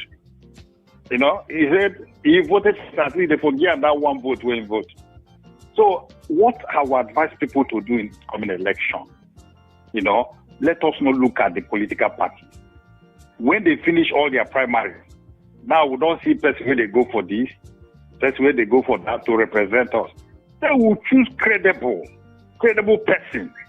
Forget about if the person is from ZZZ party and they will know he's credible. Please let us vote for that person. All right. And defend our vote. Okay. Thank you for calling. You'll be our last call. Talk that talk. Welcome to the show. What's your name? Where are you calling from? Thank you. I'm your last caller. All right. Keep it short and sweet. Wellington from Okrika. All right. River State is a case study of this topic. Do you know why I'm calling on the president to quickly as possible to give the governor the ticket? In River State, we don't vote for parties. We vote for credible candidates who will believe that has the capacity to do well. And any attempt to change the governor, APC in very, very strong net. It's a chess game. That's why I'm calling on the president. Don't make this mistake. Thank you and God bless you. Wellington from Okrika. All right. Thank you, Wellington from Okrika. On that note, well, this is where we sadly have to bring the show to a close. But never fear, more discussions to come as the day goes by. Of course, tomorrow down to, every other day, even down to Sunday. It's still 95.1 FM. And I've been Don Wilson, and this has been Talk That Talk. Up next, news in 60, and then, of course, the sports guys, Osas, Ovie, and Somto, coming to tell you who dropped what. Sometimes when they say Coco Golf, I think it's the name of a perfume. I'm kidding.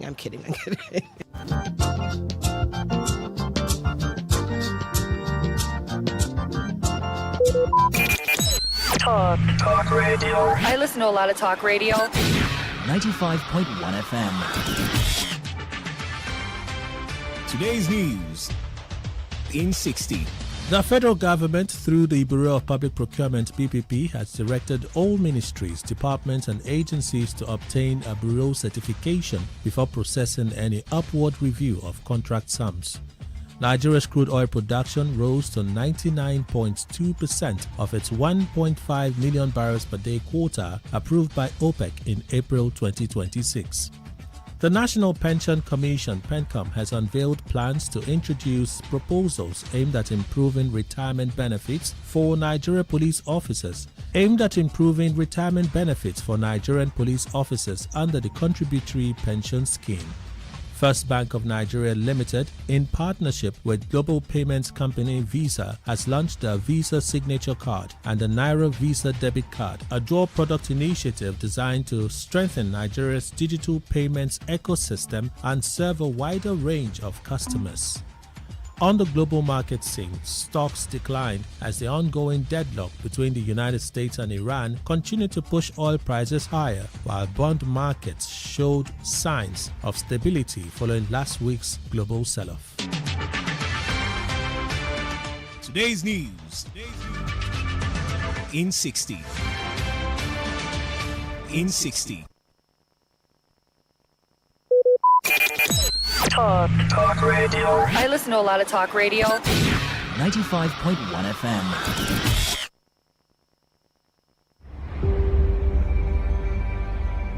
Maybe home is somebody's smile when they look at you for the first time. Maybe home is being a home to something you love and adore with all your heart, and that is what life, friendship, and love are all about.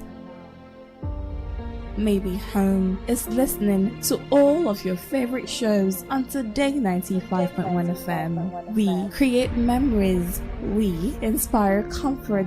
We are the voice of the people, and we are home away from home.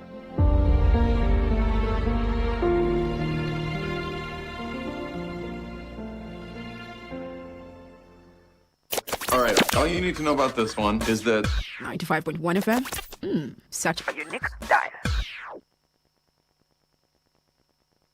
Say no to the ordinary.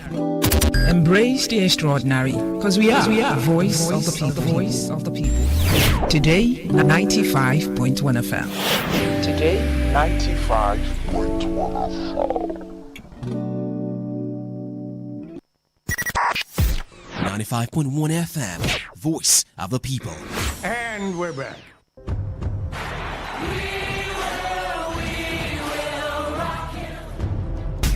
This is what we've waited for. The showdown.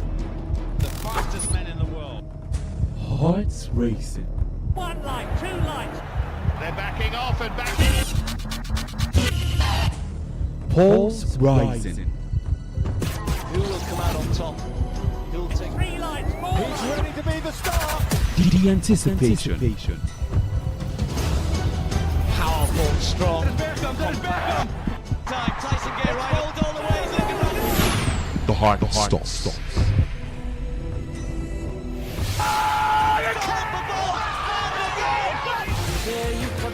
Catch the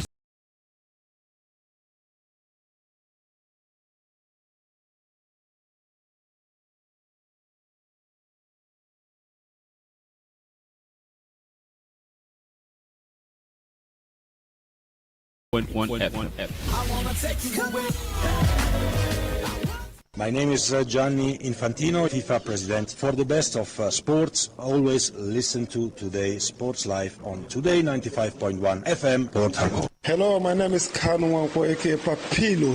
For the latest and trending sports stories, always listen to Today Sports Live on Today 95.1 FM, Port Harcourt.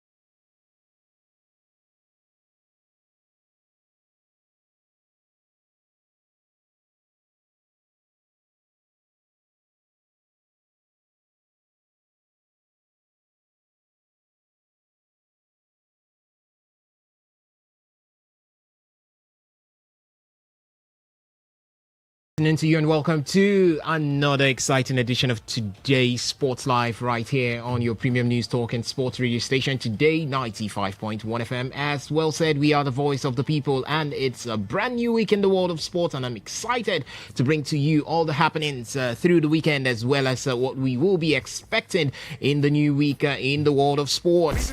Ladies and gentlemen, welcome once more. It's the 18th day of May 2026 and it is Sports O'Clock. A time check, it is 5 minutes gone past the hour of 3, and it's that time where we get to unveil all that we've got for you right now on the menu. We've got athletics to talk about right from the local scene, and then we've got tennis to talk. There's basketball and maybe a little bit of Formula One before we sink our teeth into the round leather game. Call that the game of football, where we talk from the local scene and we move on to the European scene. Remember, a lot to talk about on the European scene as well. This evening would have us now go through another test, just one more to see through the end of the season, and maybe the Gunners could end up winning the English Premier League title. Pep Guardiola has been talking, and his players also have been very vocal anytime they come in front of a camera and have a microphone right in front of them, maybe trying to spur other teams to rise to the challenge and see how to drag us now with them down and give them the opportunity of winning the English Premier League title. So it's a battle, definitely, and it's about 2 more weeks before we call it a wrap in English top flight football, called that the English Premier League. Ladies and gentlemen, my name is Osasi Hewitt. I will be the man behind this console to direct proceedings from now up until 4 p.m, where the news update will be coming your way, and I will never walk alone. I am not Mohamed Salah, neither am I from Liverpool, but it's one thing for a fact: we don't walk alone right here. I've got Ovie Wallace right here with me in the studio, and he's ready to give you his undivided analysis coming from that side of the divide. Ovie, a very good afternoon to you. Welcome to the show. Good afternoon to you, Osas. Good afternoon to sports fans in the city, the state, and the nation. As always, it's a nice Monday to be here talking sports with you. Quite wet outside, as always. And cold. Yeah, in Rivers State, with the weather and how bipolar it is. But that's why, as I said, that's why I do love the weather here. How easily it changes, and I'm a fan of the cold weather. But we're about to heat things up in the studio, Osas and Ovie. Time to get things cooking, as I always say. But we've got things to talk about, lots of things happening during the weekend in the English Premier League, in the French Ligue 1 as well too. We saw Paris and I am seeing something. Reports have it that Ousmane Dembele has picked up an injury in the game against Paris FC, and everybody in the north side of London are saying, God, now you do amo. Well, Dembele is a threat, but I think if you want to deal with their whole attack lineup, you also have to make sure that at least let's Ousmane Dembele rest first. Hopefully for Arsenal fans is out, as you said, they'll be playing today. As one journalist quoted, or let me just quote him, he said the greatest club in the world and humanity's existence plays today. I think we already know who that is, but Arsenal have a chance to at least extend their lead at the top of the table to the final day. If Burnley beats or draws them, it could move on to the final match day where we decide everything. Pep Guardiola has already promised the Burnley players all Rolex watches. What is his problem? All Rolex watches. What is his problem? I like how vocal he is coming out. We saw the game against West Ham, the Hammers, and he was like, "Let's go Hammers." He's vocal about it. That I didn't know he will come down to this point where he will be running around trying to rally players to come to his rescue. I have to rally them. It's same thing with Arsenal players too, hoping and praying that every team is going to be Bournemouth next, and I think that's going to be one of the toughest fixtures City have in the next 2 games. They have this, and then they also have Aston Villa to also play as well. So Aston Villa is going to be after the Europa League final. So if they win it, they don't have anything to play because they've already qualified for the Champions League. They might just try and gift it. So I think Bournemouth is the only dangerous option they have left. But who knows if they do beat them. It's going to end either ways. Then in basketball, I was talking with Alex yesterday. Too bad we could not talk about it yesterday. OKC and San Antonio Spurs, the final of the Western Conference, just the way we predicted is going to happen. It happened. For Timberwolves, too bad they are out. I think Anthony Edwards needs more people into that team to help him. The Cavs too have made the Eastern Conference. They're taking on the New York Knicks. A shame they had to go through a game 7 with the Detroit Pistons, who were the top seed in the East. So we have Detroit Pistons and the New York Knicks, and for me, I think it's going to be a New York Knicks versus San Antonio Spurs finals at the playoff finals. Then you have to look at Athletics Nigeria also doing their best in athletics. It's also race week as well too. So we've got a lot to talk about on the show this afternoon. So just sit back, relax, let Ovie and Osas do the cooking. All right, sit back, relax, and let us do the cooking right here. Game 1 between OKC and the San Antonio Spurs will definitely be coming up later on this night. Call that early hours of tomorrow by 1:30 p.m. Would have that one on the go already, and it all starts from the Western Conference Final before we get to the NBA final. And ladies and gentlemen, we've got a lot for you this beautiful afternoon. As I said before, athletics is here, and we've got tennis. We've also got we'll call that basketball. We've got Formula 1, we've got boxing, and then we've got football to talk about. And remember, you can be part of the conversation at any point in time. You can do that through the SMS and the WhatsApp portal as it's currently open right now to take your reactions. For that, you can send your reactions to the numbers 0701 933 9962.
FIFA President, for the best of sports, always listen to Today Sports Live on Today95.1 FM, Port Harcourt.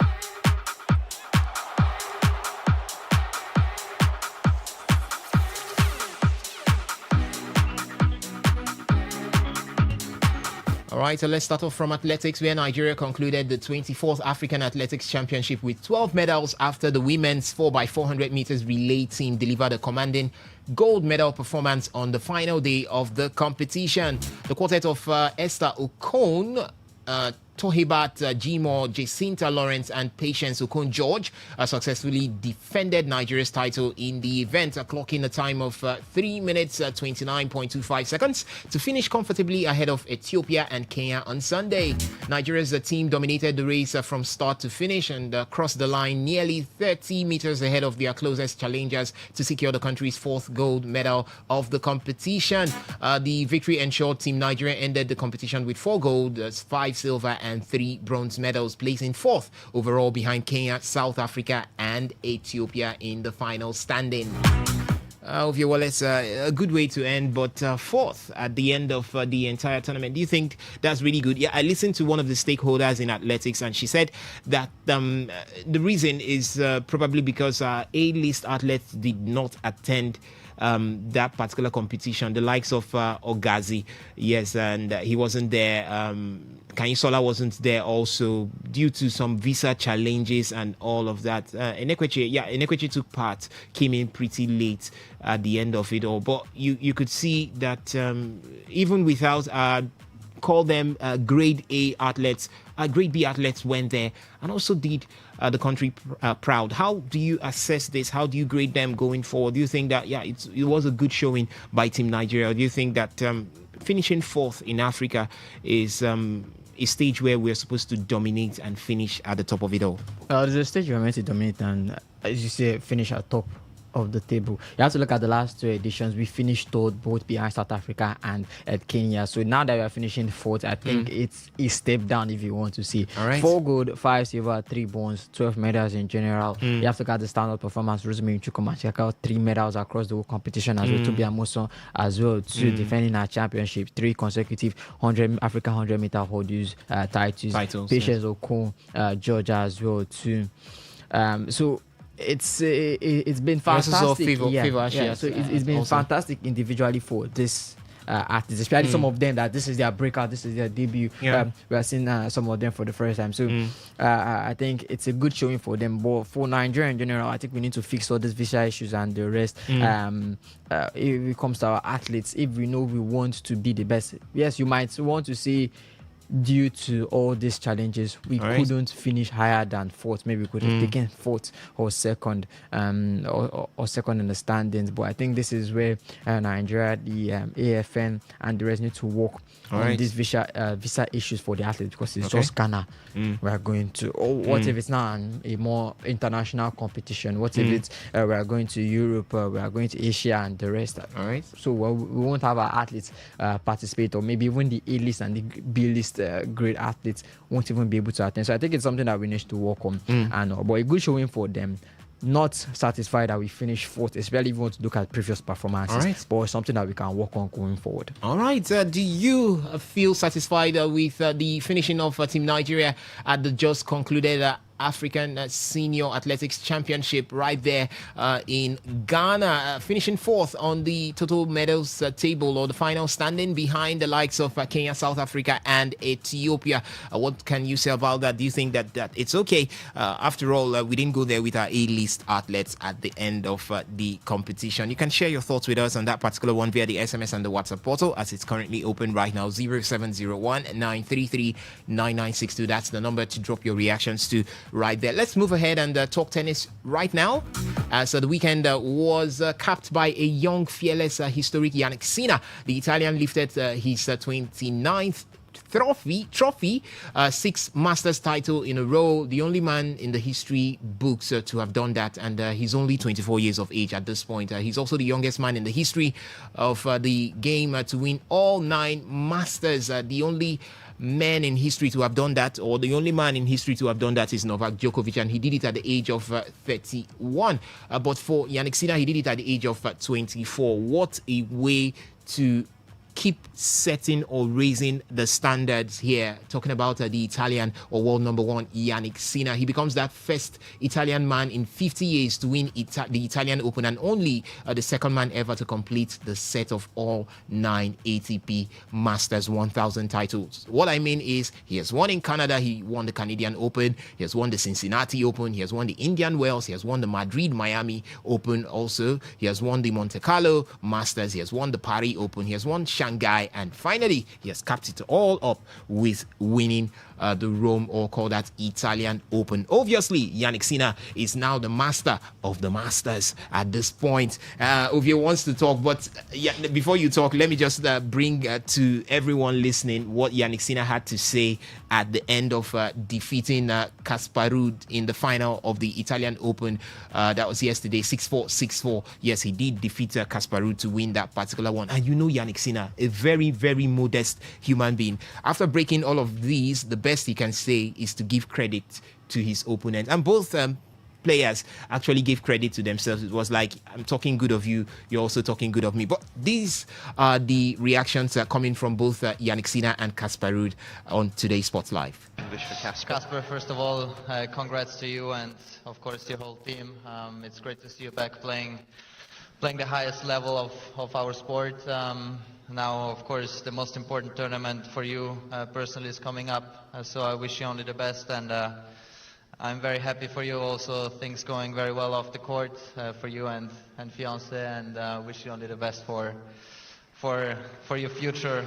What you're doing this year, it's hard to describe with words. I mean, as someone who's also playing tennis at the high level at times, to realize what you're doing is really hard to describe, and it's really an honor to watch you play, to be able to share the court with you today here in a beautiful arena at in your home Masters 1000. So congratulations to you for making history for yourself, for your country, for your team. It's fantastic to witness. Yes, Yannick Sinner first there, and Casper Ruud also complimenting him, coming in second right there. And Ovie Wallace, to you right now, how do you feel for Yannick Sinner? 9-9. He has completed all Masters 1000, 6 on the bounce. He's getting to Roland Garros. Most likely, maybe he will pick Roland Garros because his arch rival, Carlos Alcaraz, That's isn't also there. what I want to say. I'm very, very happy that he did this with the absence of Carlos Alcaraz and Novak Djokovic. Although you said Novak was in the Italian, he got knocked out. He got knocked out earlier, I know. But that is Novak. I think in the Roland Garros, he's going to be a whole different man entirely. But a good one for Yannick. The Miami Open, the Indian Wells, 5 wins in Paris, 6 wins in the Indian Wells, 6 wins in Miami, 5 wins in Monte Carlo, 6 wins in Madrid, 6 wins in Rome as well too. 6 Masters, 1,000 titles. And he continues with wins. he continues with the number of wins. He's only dropped 2 sets. Only 2 sets. Now he continues with the number of wins. Currently, after this game, that makes it 30.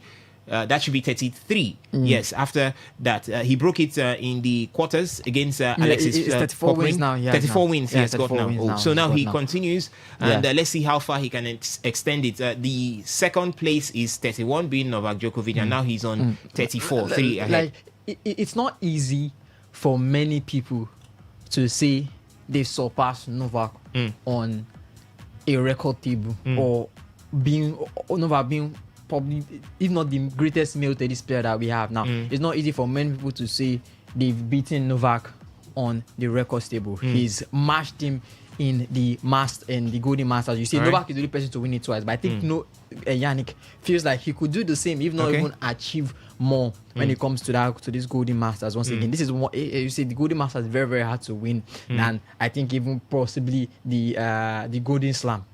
I think maybe you can know now. Don't say that. The Golden Slam involves the Olympics as well. So if do you know you see the Olympics once every 4 years. Yeah, you see it once every 4 years. But I think if you can just clinch it that first, I think it's how do you done. clinch it that especially for the top tennis players. For me, if Carlos could have completed it, if he had beaten Novak. That's if. Yeah, if he had beaten Novak. And the Olympic coming up, it looks like it's either going to be him or Yannick. One of them is going to complete it. One of them is going to complete. And look at how young they are.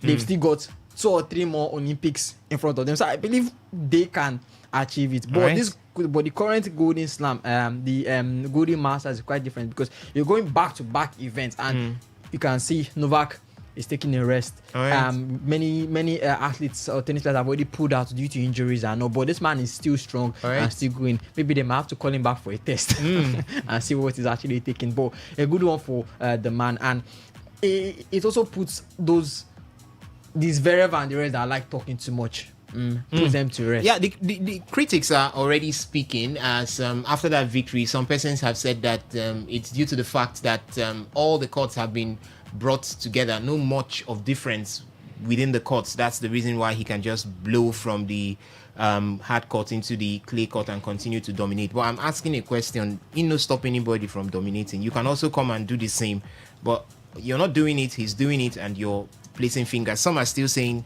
in a couple of years from now we might still hear that he was on something, maybe some drugs or performance enhancing drugs. But the truth is, the man is exceptional at this point. He's doing what nobody has done. So he has passed Carlos Alcaraz, his biggest title rival, in the big title battle right now. Yes, he has passed him. He has got about 16 big titles, while Carlos Alcaraz have got 15 to record on that particular one. Let's see if that. Yeah, he has got 16 and Carlos has got 15. So he's ahead of him right now, just doing everything possible to be ahead. And ladies and gentlemen, from the female side of things, we have Gal Monfils. That's the husband to Elena Svitolina.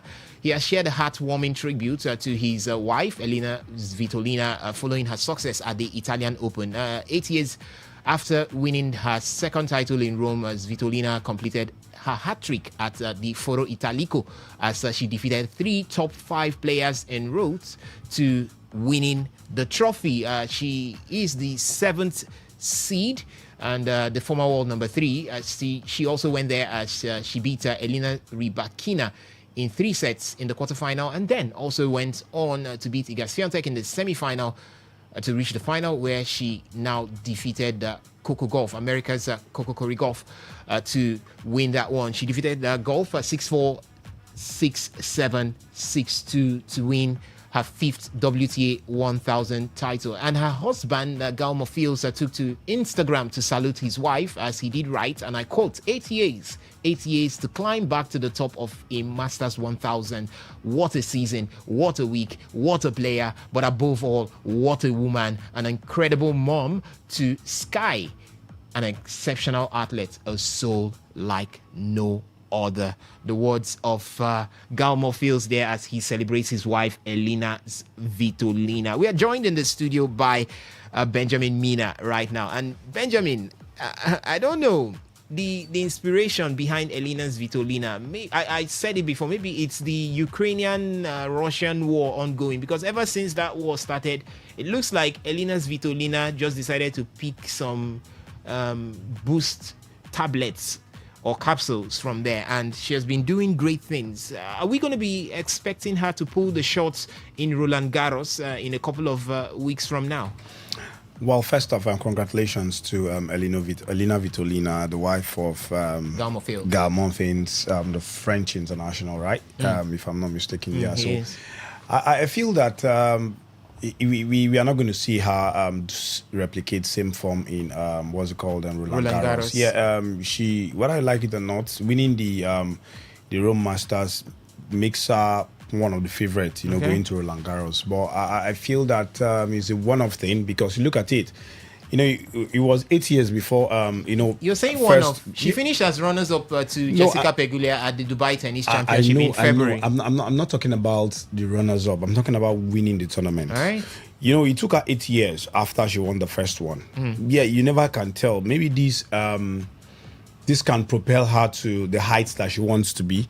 But again, I look at it and say, for the women's side of things, the WTA, you can't say which is which. Ordinarily, you look at that final before the tennis match, you'd have said, okay, Coco Gauff, quite young, thought she was seeded third, in that tournament. So she would beat Svitolina. Do you know what it is to knock out Elena Rybakina? No, I know. I'm saying, I'm just looking at it to say, before going into that game. Yeah. Right.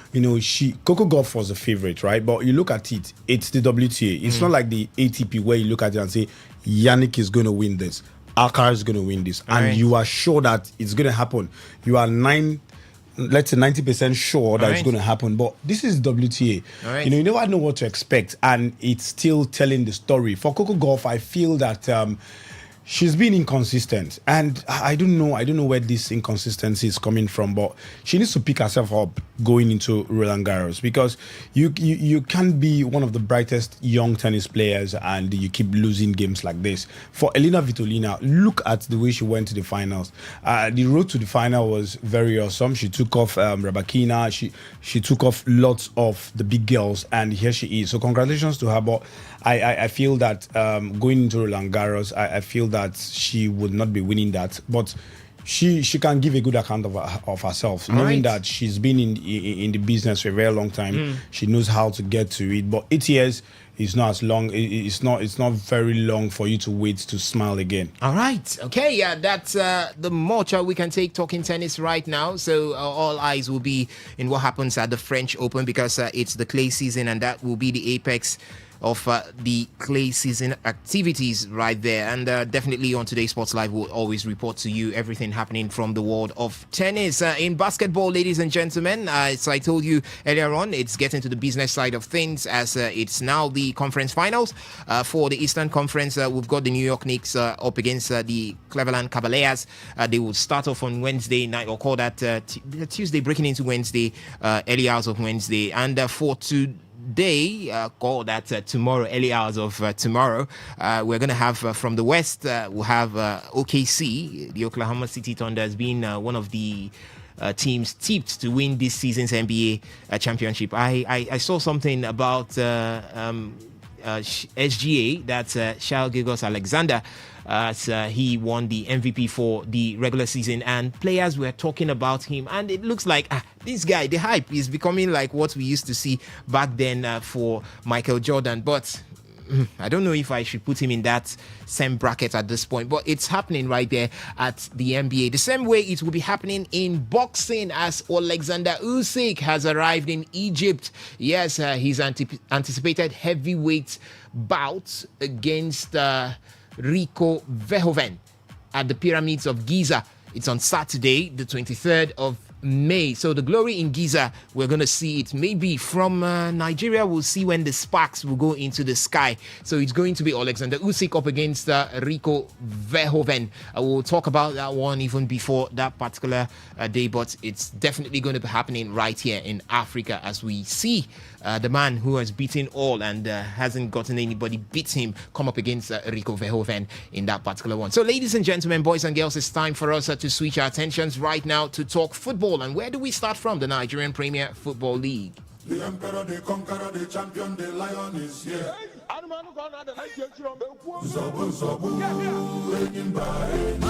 All right, with exactly 1 week remaining until the ultimate Nigerian Premier Football League final day showdown, Rivers United assistant coach Yemi Olarewaju, popularly known as Yema, is using Kelechi Iheanacho's dramatic Scottish title miracle to fuel his squad's self-belief following a heart-stopping conclusion to the Scottish season, where Kelechi Iheanacho came off the bench to help Celtic shatter Hearts' 66-year championship dream. Iheanacho posted a picture with the trophy alongside a cheeky caption, which he stated, and I quote, "If you need a trophy, call me. What a dramatic season. Most High God has done it." That was what Kelechi Iheanacho posted right there on his X handle. And spotted in the comment section immediately after was Rivers United's tactical mastermind, Yemi Olarewaju, or popularly called Yema there, and he wrote, and I quote, "I tap into your grace in 1 week's time."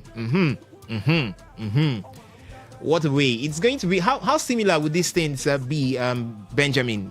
What happened to Hearts of Middleton and Celtics, then Rivers United and Rangers International? Same story. It tells some story. Not really far from what we used to see in the MPFL. For Celtic, they topped the league for just 1 day and they won it. Hearts topped it for 250 days. 50 days. And they lost it. Yeah, but Rivers United, that should be the story. Rivers United topped the league for a while. Rangers just came behind. So I don't want it to be like the other way, what happened in Scotland. But again, I want to see the same thing that happened where Celtic jubilated. I want to see Rivers United jubilating too. All right. It's just a few days from now, right? So we just need for Yemi Olarewaju. Yeah, he should be tapping Greece. He's tapping Greece, but again, Greece cannot take you a long way in football. Okay, you have to do the action on the pitch. And we hope that they get their ass right on the pitch. All and right. hopefully after 90 minutes, everyone will be jubilating. Okay. After 90 minutes, we'll definitely jubilate, but that depends on what you do on the pitch of play. It goes beyond grace at this point. That's what we expect for Rivers United. Remember, it's going to be Sunday, the 24th of May, 2026. We'll have Rivers United entertain Katsina United right here at the Adokia Mesimaka Stadium. And the top of the table clash is between themselves and Rangers. Rangers will be going to the Mobolaji Johnson Arena to take on Ikorodu City. But before we leave the MPFL, let me let you know that players are still moving from the MPFL to leagues right there in Europe. As former Niger Tornadoes midfielder Papa Daniel has won the Slovenian league title with NK Celje. Yeah, he moved from the MPFL down there. If you're looking for him, the last Unity Cup, he was part of that mix there, and he was able to hold his own right there for the Super Eagles, and here he is right now. After that outing, he moved to the Slovenian league in with NK Celje. So congratulations there to Papa Daniel Mustafa on winning the Slovenian league. And talking about winning leagues, in the CAF Confederations Cup, it was USM Algiers who stunned Zamalek of Egypt in Cairo with the CAF Confederations Cup penalty shootout to win the CAF Confederations Cup for this particular season. It took USM Algiers extra time and an 8-7 penalty shootout win to secure their second CAF Confederations Cup and record prize money of $4 million in Cairo, Egypt on Saturday. USM Algiers went to Cairo with a 1-0 advantage over Zamalek following a dramatic first leg victory in Algiers the previous weekend, where Ahmed Kaldi converted a stoppage time penalty. Another penalty, this time by Palestinian Oda Al-Dabag. Earlier on, saw the Egyptian giant level the tie at 1-1 on aggregate in front of a packed 75,000 capacity stadium. A tense tie saw the Algerians hold their nerves in the marathon shootout to win the title and follow up their last success in 2023 and secure a place in next season's CAF Super Cup, where they will face the winner of the CAF Champions League, either South Africa's Mamelodi Sundowns or Morocco's AS FAR Rabat. And talking about the CAF Champions League, Mamelodi Sundowns claimed a narrow 1-0 victory over AS FAR of Rabat in the first leg of the CAF Champions League final in a match overshadowed by video assistant referee technical issues. The decisive moment came through Arbri Modiba, whose strike handed the South African champions a slender advantage heading into the return leg. However, the encounter was marred by unexpected video assistant referee disrupt in the first half, causing delays and confusion during the key moments of the game. So Mamelodi Sundowns have put one foot in CAF glory after the first leg final. So they will just have to avoid losing in the return leg anything except for 1-0. Yeah. So now that's how it is. So if they get a victory or they get a draw out there, they could be named the winners for the CAF Champions League this season. Let's talk about the Super Eagles of Nigeria.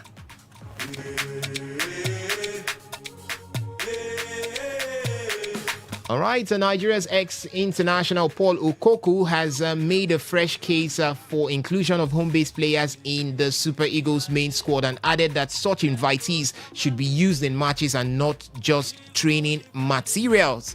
And the head coach of the Super Eagles, Eric Chell, probably has replied him as he says, and I quote, "I have a few days to think about everything. There are so many good talents in the league. I watched some of them because I followed them and I wanted to see them in real situations, and I have already made my choice. So we will see in a few days." We are expecting that list to be released and we want to see some certain MPFL players on that list. Let's see what Eric Chell has got for us from that list, because he came and he saw. He did not just come and see. He saw and he conquered.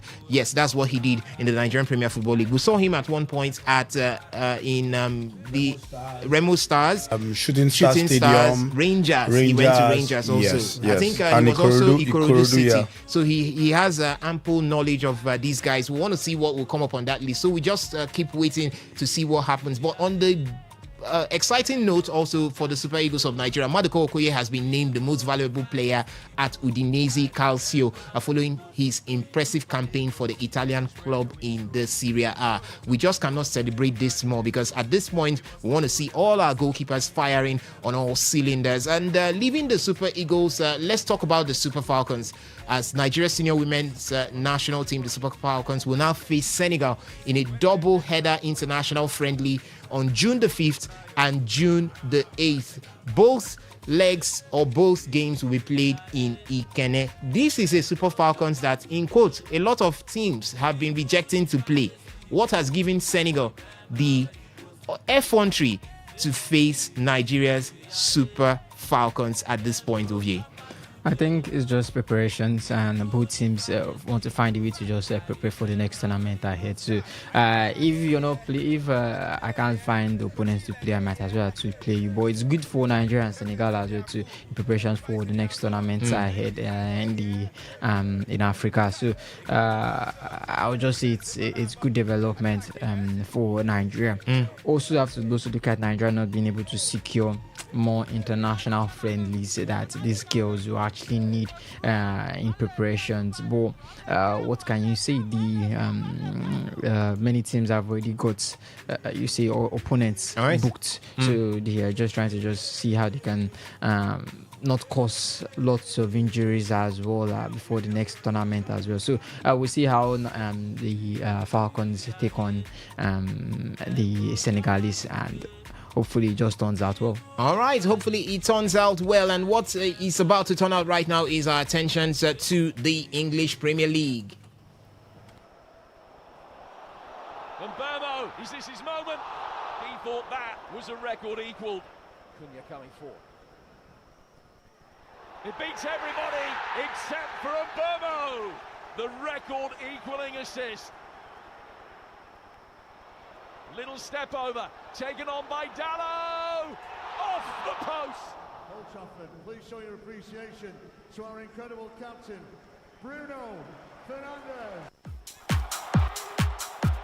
Yes, so that was the state at Old Trafford over the weekend, as it was a huge talking point. Bruno Fernandes, or called that Bruno Fernandes, equaling that assist. 20 assists he has got this season, matching up what Kevin De Bruyne did, as well as Thierry Henry. And the weekend in the EPL was headlined by that, as well as what Mohamed Salah had to talk about, opening the can of worms right there at Liverpool. For Mohamed Salah, he dropped a controversial statement on his Instagram and X account on May the 16th, that Saturday. In that post, he expressed his frustration regarding the team's 4-2 defeat to Aston Villa and stated that he wanted to see Liverpool go back to being the heavy metal playing style team.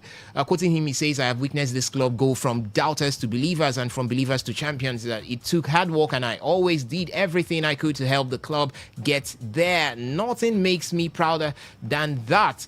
Also climbing to yet another defeat, or crumbling to yet another defeat this season, was very painful and not what our fans deserved. I want to see Liverpool go back to being the heavy metal attacking team that opponents fear, and back to being a team that wins trophy. That is the football I know how to play, and that is the identity that needs to be recovered and kept for good.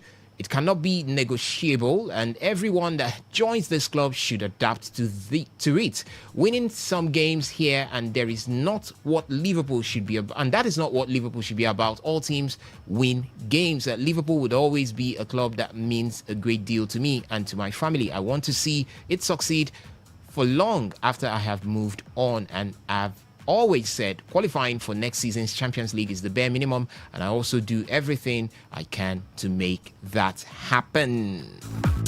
All right, the statement there from Mohamed Salah. But Liverpool legend Steve Nicol aired his disappointment. He said Salah should not be saying this at this point. He said, "You're about leaving the club. Why should you be saying this?" Now it's going to cast a dark shadow over what the preparations are supposed to be for you leaving the club. Benjamin, your take? Well, I feel that Mo Salah, the dressing room is lost, truth be told. This dressing room has been lost since that rift between Ancelotti and Mohamed Salah, earlier part of the season. And I feel that the dressing room, we've got a couple of players on Salah's side and a couple of players on Ance's Talking side. about the players on Salah's side, past and present, we had the likes of Dominic Szoboszlai, Florian Wirtz, Ibrahima Konate, Andy Robertson, Hugo Ekitike, Trent Alexander-Arnold, Jeremy Frimpong, Roberto Firmino, Cody Gakpo, Alex Oxlade-Chamberlain, Curtis Jones, Jordan Henderson, Wataru Endo, Andrian, Luis Diaz, George Wijnaldum, and Ryan Gravenberch all liked that post. That's what I'm telling you. The dressing room has been lost since, and a couple of players are on Salah's side. So I feel that, when things like this happen, the manager has lost his dressing room, and the worst thing to happen to a football manager is for you to lose your dressing room. So I just feel that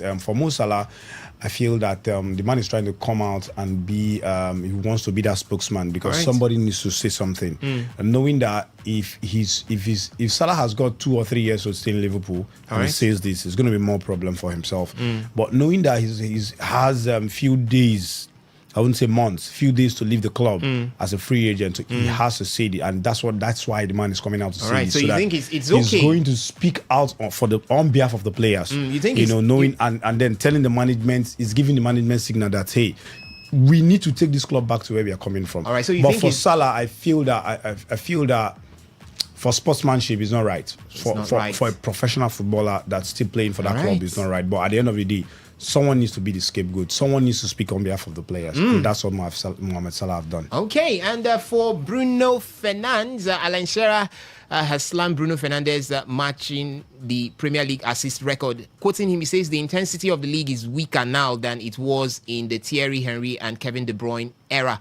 Fair play to Bruno Fernandes, or called Bruno Fernandes, because 20 assists in the Premier League is not easy. But I still think people are getting carried away comparing every era like they are exactly the same. When Henry and Kevin De Bruyne were putting up those numbers, the league felt far more intense to me. The words of Alan Shearer there. Short and simple. I think short and simple. Short and simple. He's actually right. Yeah. So you're making water. You're making water of what Bruno Fernandes. 20 assists is good, but you have to look at 20 assists from what? 20 assists from open play. 20 assists from open play or not. The man had 8 assists out of those 20 from open play. That means the remaining 12 were from corners and set pieces, as you want to see. Now look at Thierry and the rest. Thierry 2000 and 2003 had 20 assists from 20 open play. Kevin De Bruyne in 2019-2020 had 20 assists from 17 open play. You have to look at the rest from there too, as well too. Mesut Ozil, Mohamed Salah, and the rest. All of them had double digits in assists from open play. All right. So I think I'm not watering down what he's done, but I think when you talk about the league and the standard, well, you say it's the norm right now in set pieces. No, but it's not comparable to those two eras. Not comparable to those eras. You can share your thoughts with us on that one when we throw open the phone line. We'll be throwing open the phone line pretty soon, but let me just update you that Burnley's manager Michael Jackson, on his he had a conversation with Pep Guardiola before facing Arsenal, and he said, and I quote, "I had a long conversation with Pep Guardiola recently, and honestly speaking, with someone like him always gives you ideas tactically. We spoke about positioning, pressing, and how difficult Arsenal can be when they start controlling transition early in the game. I don't know why Arsenal is now the center of discussion between Burnley's manager and Pep Guardiola, but it's definitely going to be a huge one later on this evening, as Arsenal would entertain Burnley at the Emirates. And Declan Rice has also sent a powerful message ahead of Arsenal's title run, as he says, and I quote, "We are going to play every Premier League game like we've never played before." The Arsenal FC midfielder made it clear that the squad are fully locked in for the final stretch of the season. And we move to Spain. Then I'll update you with what we've got for the results coming from the weekend. In Spain, it was Barcelona who completed the season at home in La Liga on 100%. So 19 games there, 19 wins at home. A huge record. The last time it was done, it was in the 1959-1960 season by Helinio Herrera. as they did win that one at Camp Nou. It was only 16 teams in the Spanish La Liga as at then. And Real Madrid, Jose Mourinho has agreed to return to Real Madrid on a 2-year deal. So documents are expected to be signed after the Real Madrid versus Athletic Bilbao game. This is according to a transfer expert Fabrizio Romano. And finally, in Germany, Bayern Munich were officially presented with the Bundesliga trophy over the weekend at the Allianz Arena. And that was courtesy or after following the 5-1 defeat of FC Cologne right there. And the big one is Michael Olise was named the Bundesliga player of the season. Yeah, he got that with 15 goals and 19 assists. And you say, is it enough to have had him crowned as the Bundesliga player of the season as against a Harry Kane? You can air your thoughts to us or let us know what you feel from the phone line as we are going right there. But before we do that, results coming in from the weekend. In the English Premier League, Manchester United defeated Nottingham Forest 3-2. Everton lost at home to Sunderland 1-3. Newcastle defeated West Ham United 3-1. Leeds United defeated Brighton 1-0. Brentford played 2-2 with Crystal Palace. Wolverhampton Wanderers played 1-1 with Fulham. In the La Liga, it was Barcelona who defeated Real Betis 3-1. Sevilla lost at home to Real Madrid 1-0. Atletico Madrid defeated Girona 1-0. Valencia defeated Real Sociedad 4-3. Athletic Bilbao played 1-1 with Celta Vigo. Elche defeated Getafe 1-0. Real Oviedo lost at home to Deportivo Alaves 1-0. Levante defeated Real Mallorca 2-0. Osasuna lost at home 1-2 to Espanyol. Rayo Vallecano defeated Villarreal 2-0. In the Serie A, Italian Serie A, it was Roma who defeated Lazio by 2-0. And Juventus lost at home to Fiorentina by 2-0. 1-1 between Inter Milan and Hellas Verona. Pisa lost at home to Napoli 3-0. Genoa 1-2 to AC Milan. Sassuolo 2-3 to Lecce. Udinese 0-1 to Cremonese. And Como defeated Parma 1-0. Atalanta lost at home to Bologna by 1-0. Cagliari defeated Torino 2-1. In the German Bundesliga, it was 5-1 between Bayern München and Cologne. Eintracht Frankfurt 2-2 with VfB Stuttgart. It was SC Freiburg who defeated RB Leipzig by 4-1. Werder Bremen lost at home to Borussia Dortmund by 2-0. Borussia Mönchengladbach pummeled Hoffenheim by 4-0. Union Berlin defeated Augsburg by 4-0. Bayer Leverkusen 1-1 with Hamburg. And St. Pauli 1-3 losing at home to Wolfsburg. And Heidenheim lost at home to Mainz 05 by 2-0. In the French Ligue 1, it was Strasbourg who defeated Monaco by 5-4. Olympique Lyonnais lost to Lens by 4-0. Marseille defeated Rennes 3-1. Paris FC defeated PSG by 2-1. Lille lost at home to Auxerre by 2-0. Lorient lost at home to Le Havre by 2-0. Brest Angers was 1-1, while Nice Metz was goalless. Now we'll go to the phone line at 0810-951-0951. That's the number to call to talk to us right here in the studio. Hello, good afternoon to you. Welcome to today's Sports Live. Good afternoon. Welcome. Go on quickly. I heard that one man you player was sure that he downplayed Alan Shearer, yes, former Newcastle striker. Am I right? Yes, you are.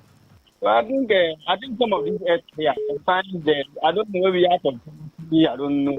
How can you say such a thing? It is now that it's difficult to give 20 assists. Why? Because there's VAR now. Okay. You can assist a player. You can give assist to the player and the player to shut down the goal. All right. I don't know going to remove it from your assist. I didn't get that. Come again. I don't going to remove that goal from your that assist from your counting one. No. If the VAR will go. No, they won't. They will not remove it. But what of you try to supply player, the player decide to give the goal. So you can as you are trying to assist, you can decide to give more than 5 assists in a match, and your team lead that you are giving that assist decided to score anyone. Am I lying? No, you are not. So you guys will during the very time that they score offside goal and everything, and they will take action for them. And you are saying they are saying all right. The man is not being fair with the guy, and it's very bad. All right. Thank you so much. All right, thank you so much for your thoughts there. Good afternoon to you. Welcome to today's Sports Live. Yeah, I agree with you guys. Welcome, Kablo Barry. Let's go quickly. Yeah, let me start from Mohamed Salah. Go on quickly. Mohamed Salah got to say waiting, got to talk because not true. All right. Yes, now true talk, and me, I support them 100%. All right. Because we don't know where Liverpool they play again. All right. So he got to say something. If Van Dijk no want to talk because of his brother, and they are coach, make him in talk, even though they come up for the ground, and make them give him better farewell. All right. If they don't give up, we go sue Liverpool management to come. All right. All right. Then for Bruno Fernandes, based on waiting and Shana talk, that one are true. All right. Then nobody talks it because of ex-player and they talk, waiting and they talk. Now true talk. All right. Let's leave it simple there so that others can call in. All right. Good afternoon to you. Welcome to today's Sports Live. Yeah, this is Celeste. Celeste, welcome. Yeah, assist is assist. You understand? Whether it's from open play or from corner, it's assist. Alan Shearer, is he not a midfielder? No, he's a striker. He's a centre forward for Newcastle. Yeah, I know him. Thank you. All right. Thank you so much for keeping it short and simple right there. You can still keep the calls coming in 0810-951-0951. We've got some messages from the SMS platform. This one says, good afternoon, sports presenters. For Burnley coach to come out to say that he had a long conversation with Pep after he is relegated. He is not a wise manager. Jude from NTA. Thank you so much for that one. Okay. That wasn't for us there. Let's look into the WhatsApp platform. This one here coming from WhatsApp says Burnley are going to. It's coming from Enes from Woji. He says Burnley are going to be scared of the support they will get today. Enes from Woji. All right, Enes, thank you so much for that particular one here. This one says I'm Bobby texting from Ogoni. Arsenal to win this game by 3-0. All right, thank you so much. Good afternoon to you. Welcome to today's Sports Live. Hello. Good afternoon, my brother. Good afternoon, Loki from Abia State. Go on quickly. Yes. Congratulations to Chelsea for Xavier Alonso. All right. Yes, my brother.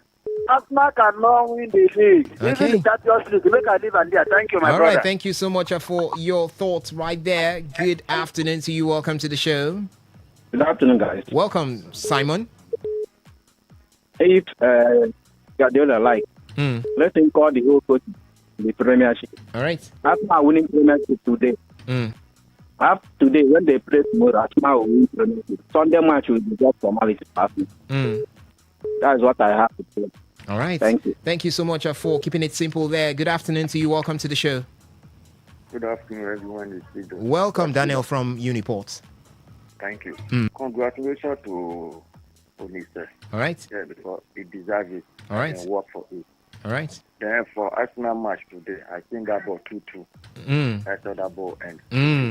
All right. Thank you. All right. Thank you so much for that one. We also have, a reaction coming from the Facebook page. I'll just quickly run through that particular one there. Remember the questions that were dropped talking about Michael Olise winning the Bundesliga Player of the Season. Is it well deserved? And also talking about Alan Shearer and playing down what Bruno Fernandes has done, 20 assists already for the season. I'll take that one after this call. Good afternoon to you. Welcome to the show. Hi, good afternoon. This is Clement. Clement, welcome. Go on quickly. I think, will it be safe to say that the likes of Aurier Thierry and Bruno Fernandes, is it Bruno? No, not Bruno. Kevin De Bruyne. What's his name? Kevin De Bruyne. Kevin De Bruyne. Yeah, will it be safe to say that when they broke the record of the one that they broke the record from, that those other ones faced a better defenders than even they themselves? Yes, now, to be safe to say so now. And then maybe in the next 10 years, when they broke these people's records too, they will now say, okay, that the ones that have played 10 years later did not face a good defender. So let's keep recycling it. Okay. Thank you. All right. Thank you so much for your thoughts right there. And from the Facebook page, this one coming in from Kennedy White, he says, which era did Kevin De Bruyne play in? I guess he's trying to say that the eras are almost the same. But it's Alan Shearer's opinion right there, and he is entitled to it. We still have this one coming from the WhatsApp platform. He says, please tell Pep to go and take over the match this night. Voodoo. What Pep is doing right now against us now is Is that not match fixing? Buddy is asking at this point. All right, ladies and gentlemen, we are getting to the point where we get to pull the plug on the show, and already in the building is Anastasia Benjamin to take you through the news updates. It's okay. Also joining us from the various feedback platforms. Thank you to Ovia Wallace and Benjamin Mina for doing this with me. Do remember, we'll be back here at 6:30 a.m. tomorrow morning for Sports Attack and 3 to 4 p.m. for today's Sports Live. And have a wonderful day ahead.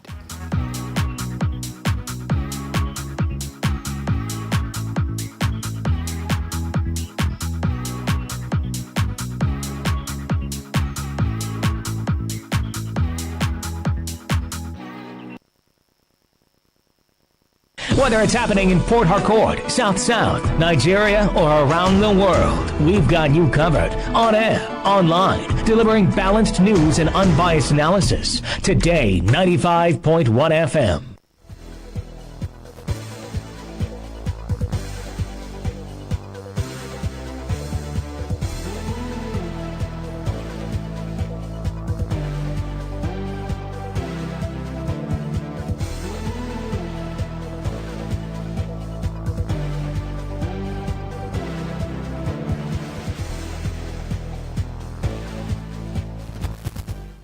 Good evening. Here's a news update on Today 95.1 FM. I am Anastasia Benjamin. The Association of Legislative Drafting and Advocacy Practitioner, ALDRAP, has insisted it will proceed with the conferment of its Blue Silk rank on eligible lawyers, despite a federal high court order in Abuja restraining the exercise. The group introduced the Blue Silk as an alternative professional rank to the Senior Advocate of Nigeria (SAN) title, but the Nigerian Bar Association (NBA) had earlier rejected it, describing the scheme as illegal and warning of sanctions against practitioners who adopt it. The Federal High Court, presided over by Justice James Omotosho, has issued a perpetual injunction stopping ALDRP and its executive secretary Toyin Ajaja from continuing with the conferment. However, in a statement, ALDRP maintained that it will proceed with the program, arguing that the ruling was a nullity and could not override existing Supreme Court decision.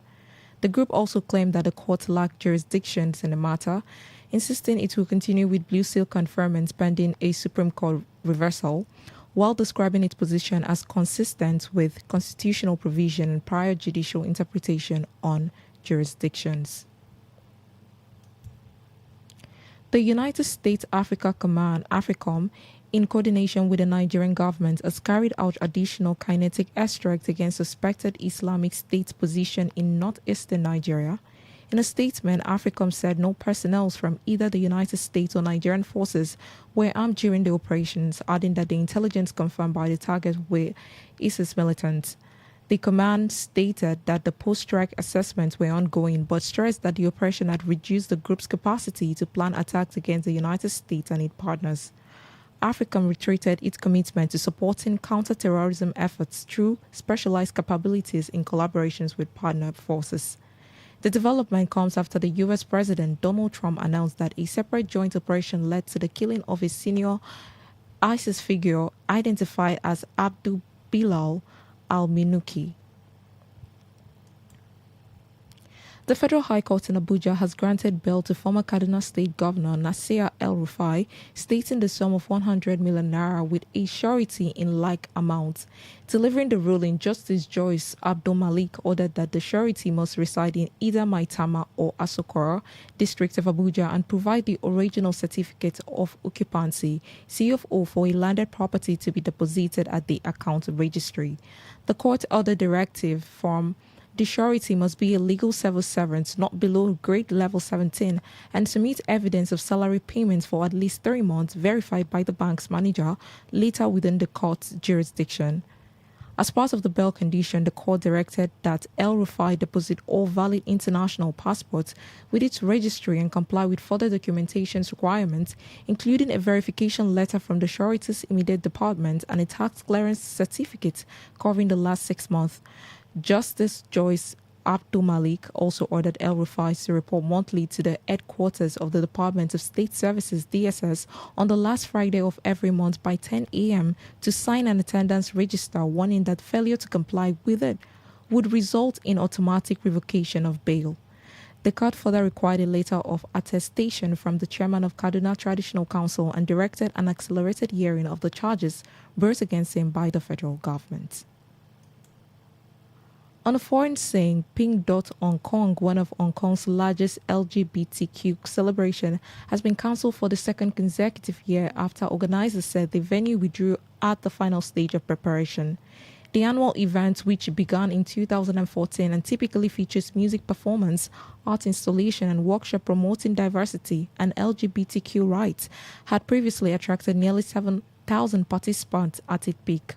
Organizers said the latest cancellation followed notification from venue manager Link Rate that the site could not be rented due to licensing issue despite preparations being nearly completed. They added that the earlier efforts to secure approval from relevant authorities had also been unsuccessful within the tight timeline.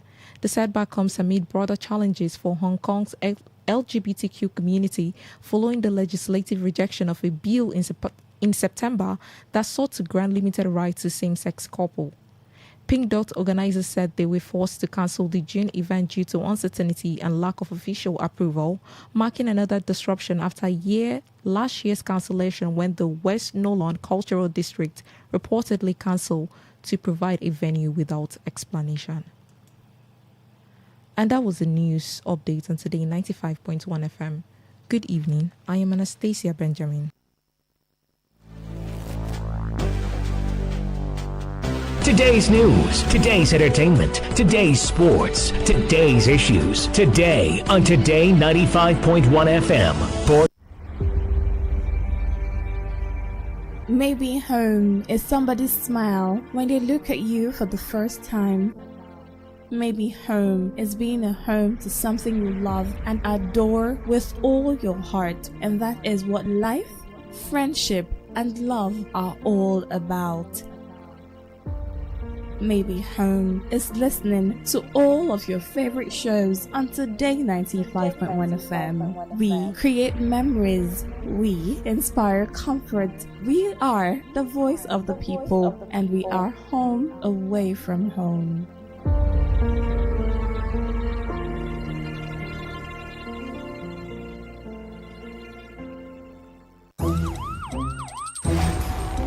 It all begins with breaking news.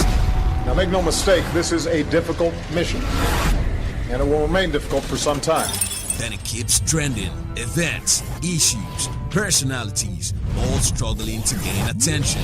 But in the race for deadlines, the intrigues, power play, undercurrents are often missed or underreported. Insecurity here is basically a product of poverty. But not anymore. As the platform on radio steps in to fill the missing links on events, issues, and personalities in the news. I'm not afraid of anybody. Yeah! The platform on radio serves only the hottest topics and trending issues. Only on Today 95.1 FM. 95.1 FM. Port Harcourt. Weekdays, 4 p.m. Get on the platform on radio and be served.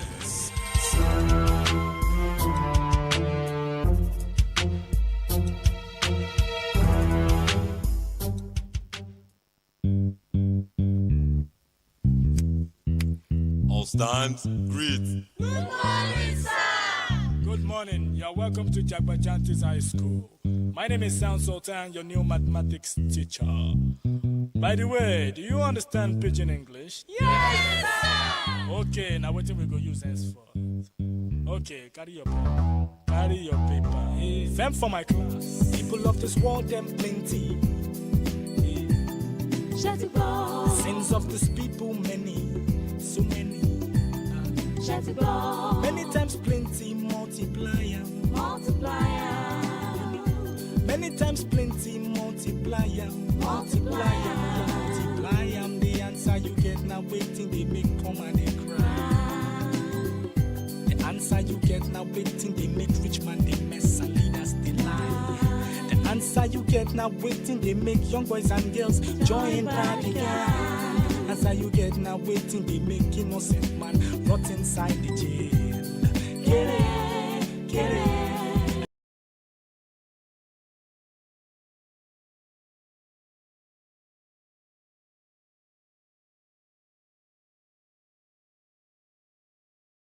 Solve mathematics with the dabaru our continent. So, Oyibo say about mass we go use take solve mathematics. So follow Jagba. So ya carry by be for brotherhood. Love your neighbor as yourself. 9 minutes past 4. You're still tuned to your one and only premium talk station, 95.1 FM. It's time for The Platform. My name is Dawn Wilson, and I welcome you to another edition of The Platform on radio. Of course, I shall be giving you insight into some of the news reports making the rounds.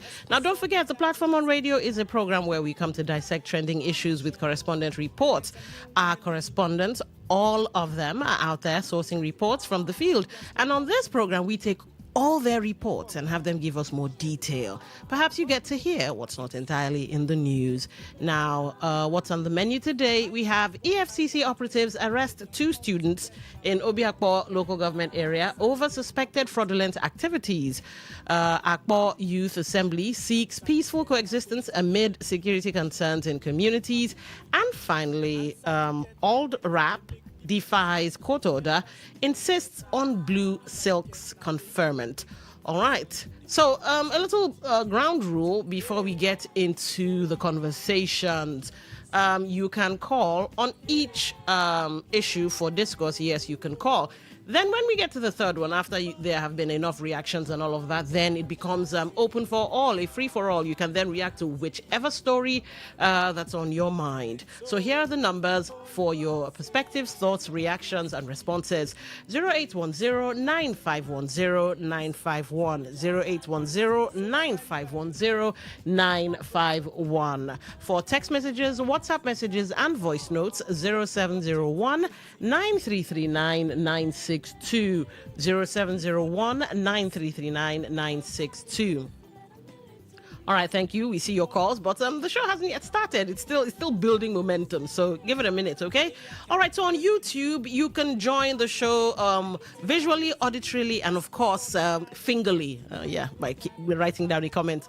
That was a joke, obviously. Today95.1 FM. That's for YouTube Live. Today95.1 FM. For Facebook, it's Today95.1 FM. But I don't think we have anything on Facebook. All right, so we'll just focus on YouTube. Now, for those of you who would like to listen via the website, all right, www.todayfmlive.com. That's www.todayfmlive.com. Right there in the middle of your screen or your TV, depending on whichever you're using, your smart TV, of course. Listen live. Tap that, you're in. Now, for apps, if you prefer to use apps to listen, we have Radio Garden, we have radio.org.ng, Today 95.1 FM. That's it, Today 95.1 FM. Simply go to Google Play Store or the Apple Store and look for said apps.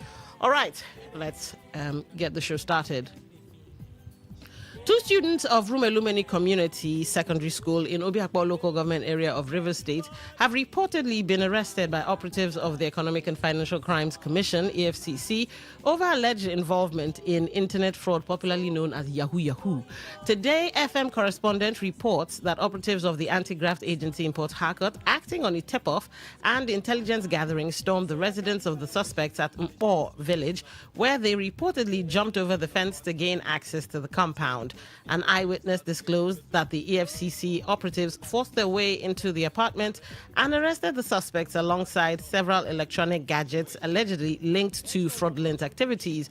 The suspects were also alleged to own expensive vehicles and were known for displaying large sums of money within the school environment, a development said to have earned them admiration and special attention from both students and some teachers.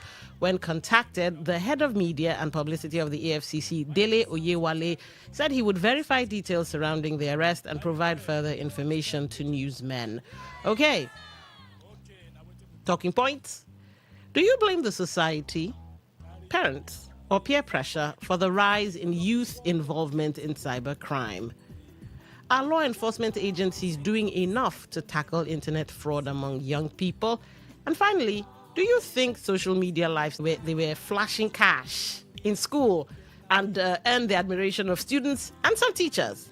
Nigeria. This is Akuku from Apokeche. All right, go ahead. You have the floor. So let me make the comment. You know, EFCC are working. But these people, they say students who are frauding internet or whatever, yahoo. But what are you talking about? What about those in government who are full state money and federal money? What are they doing with it? Like most of states have been creeping by a one man who is collecting the money of the state. They are now frauding those who are yahoo. They should first get up with those people before this yahoo boys. This is not easy to do yahoo, I know, but it's still. But let them get up this people. Like most of them are government officials, looting state money. No development in the state, no development in the local government. Nothing is going on. What are they talking about? They should get up these people, arrested them before the year all these running boys call the yahoo. Are you hearing me? But what they're doing is good. But they can get these people, the officials of the government, who return the money in turn. Let me stop here. Thank you. This is Akuku from Apokeche. All right, thank you for calling. The phone lines are open. You can react to this. This is a really strong one. Do you blame the society, parents, or peer pressure for the rise in youth involvement in cybercrime? I blame everybody. Yeah, they say it's societal erosion, right? I blame everybody because, wow. The platform. Welcome to the show. What's your name? Where are you calling from? Yeah, caption. All right, you have the floor. Caption. I think it boils down to indiscipline in the society. Okay. When the society becomes hostile, that is the kind of thing you see. In fact, I don't know what even AFCC is doing there, because the thing is like order of the day. The EFCC is going climbing fence to go and arrest what is called Yahoo boys that is even trending, that boys now can identify themselves. What they do, the same be Yahoo boy. It's even it's like something a bargaining right.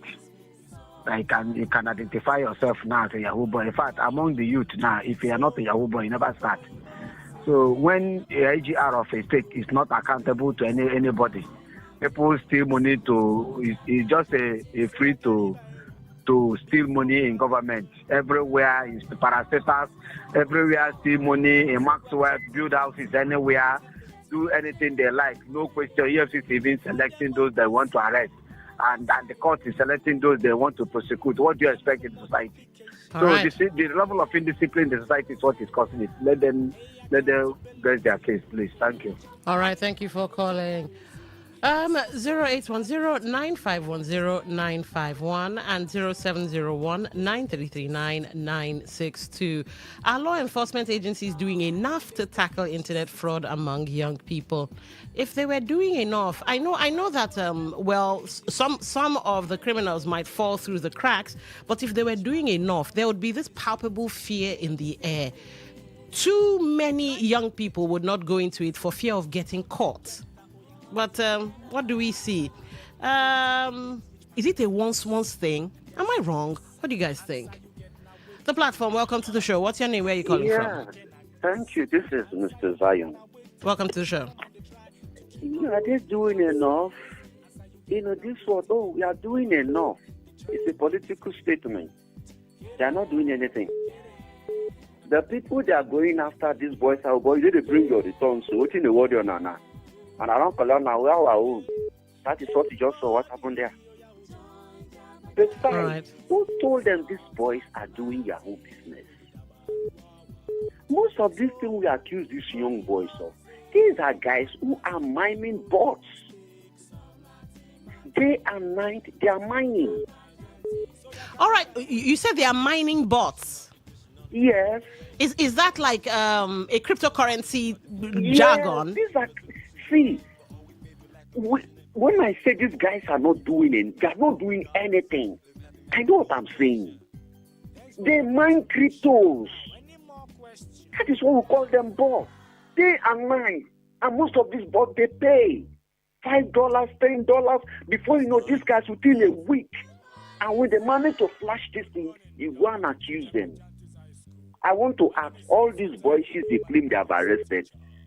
Tell me one they have charged to court for the past 6 months and they found them guilty of committing internet fraud. Mention one. for the past 6 months. One of these boys, they went to go and harass. Let's stop these things. All right. Since the government cannot promote our venue for these kids to meet up their daily demands, you can't grow the economy for them. They have found and niched an economy. All you need to do is to build a regulation. They're gonna make sure say this one that they do on a no 10% property. This kind of what one they do. I hope so I not steal from anybody. It is genuine. It is legit. This is what they should do. They should be having All a right. symposium, a town Okay. hall meeting in this area. Stop harassing innocent children All and right. accuse them of what they did no wrong All about. right. All right. Thank you for calling. The platform, welcome to the show. What's your name? Where are you calling from? Yeah, good afternoon, Don. Honorable Chris I'm O'Chris. calling. Yeah, this is Honorable Chris O'Chris. All right, go ahead. Now that I am supporting whatever name EFCC are tagging or in any way. But what I see in some of the office last time when I go there, look at what they do. Live again. They just put fear on them. They sign for whatever thing they have in their accounts. See, that is not arrest. They kidnapped one of my brother one certain time. I went to the office. What they do there, every day they spend there. They are collecting 10,000 from government as their feeding money, and they give them 1,000 naira food. That's what they are doing. Go there, you see a lot of boys in their office there, 40th Avenue. Go there. It's not good what they are doing to our brothers and sisters here. I don't like this kind of thing. What they are doing is not good. If you want to arrest a Yahoo boy, they make them find them first. Not go there and pick them and dump them. That's how you need them to make money. When you see here some of them, oh boy, how many clients you have? All right. Say 20. Collecting money from federal government. Each day, with the money of those children is put in their custody. 10,000. Why are they behaving like this? I Okay. don't like this kind of thing they are doing here. All right. Thank you for calling. Before we take the next call, I've been trying to get the thing to open, but apparently using crypto mining or trading bots is generally legal in most jurisdictions, but it depends on the software you're using because you could also go down for fraud. Now, could that be why the EFCC went after these kids? I guess the coming days should tell us really if it's mining bots or if it's Yahoo. All right. The platform, welcome to the show. What's your name? Where are you calling from? Yeah, good evening. Don. Good evening. What's your name? Where are you calling from? Yeah, my name is Tamino from Port. All right, go ahead. Okay. Concerning this arrest made by the those boys. Now, let me even say something. The government has not done anything. People come online to start blaming the government. They have not created any assembly, whatever, to these guys and whatever. Then they are wrong. Because all of us in this society decide to go into this evil, this work are doing. Then I don't know how they try to look at. The boys are doing wrong, they are doing wrong. Some of them are coming up to say that they are doing what they call forest trading. Which forest trading? That are causing so much harm to the society. And what my anger is that when they arrest them, they are doing with them and leave them. That is why there is a continuous growth on it. All right. The government has not done anything wrong. Okay. But if you come to my community now, you will see the evil these guys are doing. All right. Thank you for calling. We get you. Well, he's on the side of the EFCC. Government hasn't done anything wrong, while we have, I think, Mr. Zion, who called in to say it could be mining bots, cryptocurrency, and all of that. Well, the investigations. Of course, there have been cases where some people say the EFCC might have been heavy-handed or maybe have done things outside their jurisdiction, but well, we wait for the courts and of course investigations to authenticate or verify that yes, some EFCC officials are actually going outside of the purview of the jurisdiction or what the law permits. All right, so the questions on the table still. Do you think social media lifestyle and flashy online internet content contribute to the growing fraudulent culture among youths? Well, I won't really knock social media too much. I won't, because you can only force a horse to the water. You can't force it to drink.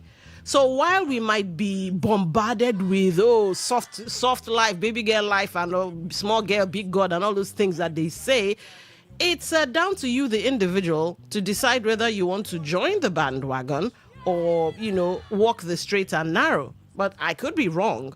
Where do you guys stand?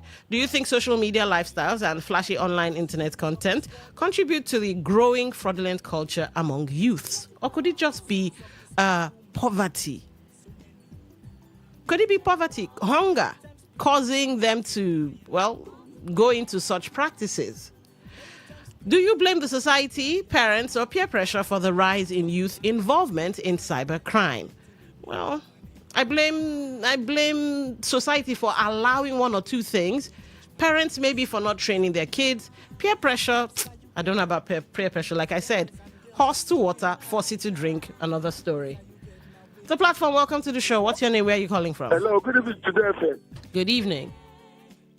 So this is Akuku from Apoku. All right, go ahead.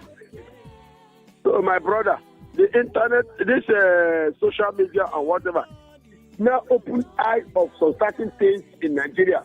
They are not causing anything. As we are calling, said a lot of things. When we see something that is wrong in our communities, in our private area, we have to spread it to people to see what is happening. It's a very good thing.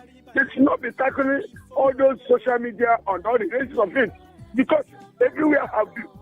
It will not olden days where people will be. You see people who cannot construct roads, they will put the cover another placing roads and send to government they have done roads. But we are focusing on it, telling them this is not the road, and look at what is happening. They should not attack social media. We are doing the right thing, and we have continued to do the right thing. Are you hearing me? So okay. We are making official things. Let me stop here. Thank you. This is Akuku from Apoku. All right, thank you for calling. Still the platform. We have like 4 minutes before we have to take a short break and come back for the second story. So you can still weigh in on this. We're talking about the arrest of 2 students at the Mpo village. All right. The platform, welcome to the show. What's your name? Where are you calling from? Good evening. Good evening. What's your name? Where are you calling from? I am Roque the Andoniman. All right, go ahead. This Yahoo business, the thing that surprised me. I think we were told that white men are second to God. They are wise. How long will they be allowing themselves to be duped by a son of a black man? And they will not find a solution to it. They will allow us to be getting problem here. I don't understand.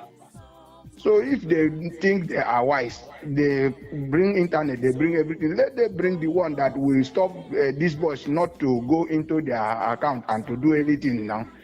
So to me, to the best of my knowledge, those boys are not doing something bad, because if they are doing something bad, they should have created a room to stop them, because they are wiser than us. So let them allow us get peace and bed. All right, thank you for calling. Let police go and sit down. Okay. Here's the thing. I beg to differ. The white man is not wiser than us. Educated, well, okay, and that's because over here our governments don't seem to prioritize education. But when you take a Nigerian or a black person over there and give them the same opportunities, especially educational opportunities that they have there, the Nigerian, the blacks usually, they wow you. Now, here's the thing. I'll still double down on the fact that white people are not wise. Educated, yes. Maybe smart, okay. But you see, psychology works on everybody. The same way one chance, Nigerians fall for one chance, and different sorts of scams, that's just the same thing. So it has nothing to do with race. It has everything to do with psychology.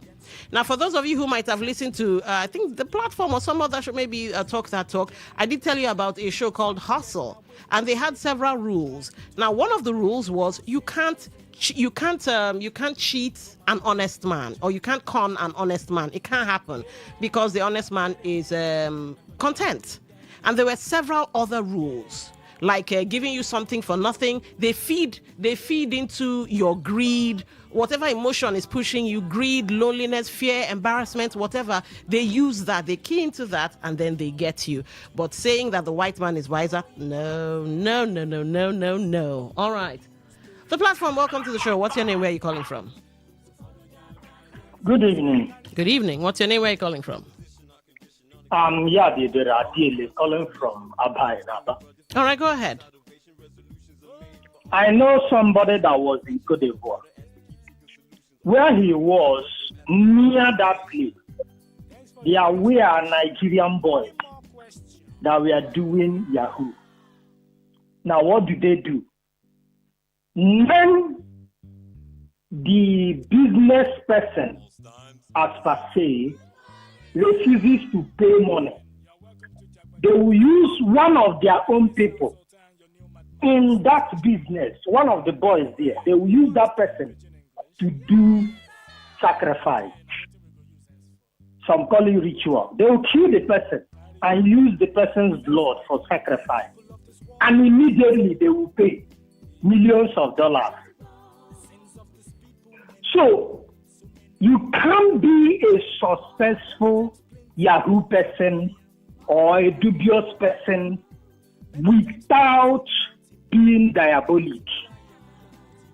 No, what will you tell people to pay you $1 million and they will withdraw the money and pay you when they don't know you, they don't know your address, nothing. What in this world? Another thing they do is to collaborate with well-registered organizations in the country. Okay. So when they tell you to do this or that they be given oil block or allocation in one ministry or the other, then a person will contact the ministry to know if it is true. Show them documents. Once the ministry confirms, then they will pay the money. All right. But it is not just that easy that way. They do rituals to make sure that their way is cleared. Okay.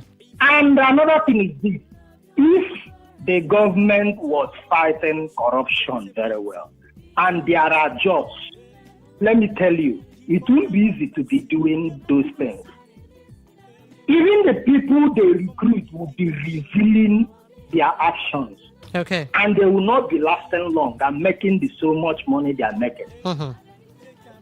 And that employment is actually what is the real authority of government over the people. It's not collection of tax. All right. It is not other. It is what you provide the people. It's the authority of you as government over the people. Okay. And that authority of you will be making them to be giving you information freely. All right. And there will be all this nonsense. Okay. Thank you for Thank calling. you very much. All right, we will take a short commercial break, just a short commercial break, and then when we come back, second, third, and then open for all. We'll be right back. It's still the platform on 95.1. As you get now waiting, they make people they sell the property for ticket. Get it. Talk radio. I listen to a lot of talk radio. 95.1 FM. True strength. What defines it? The brilliance of a player, or when a team comes together to win. A solo beat, or the rhythm of many. The flair of one dancer, or the art of a troupe. One distinct voice, or the beauty of the symphony.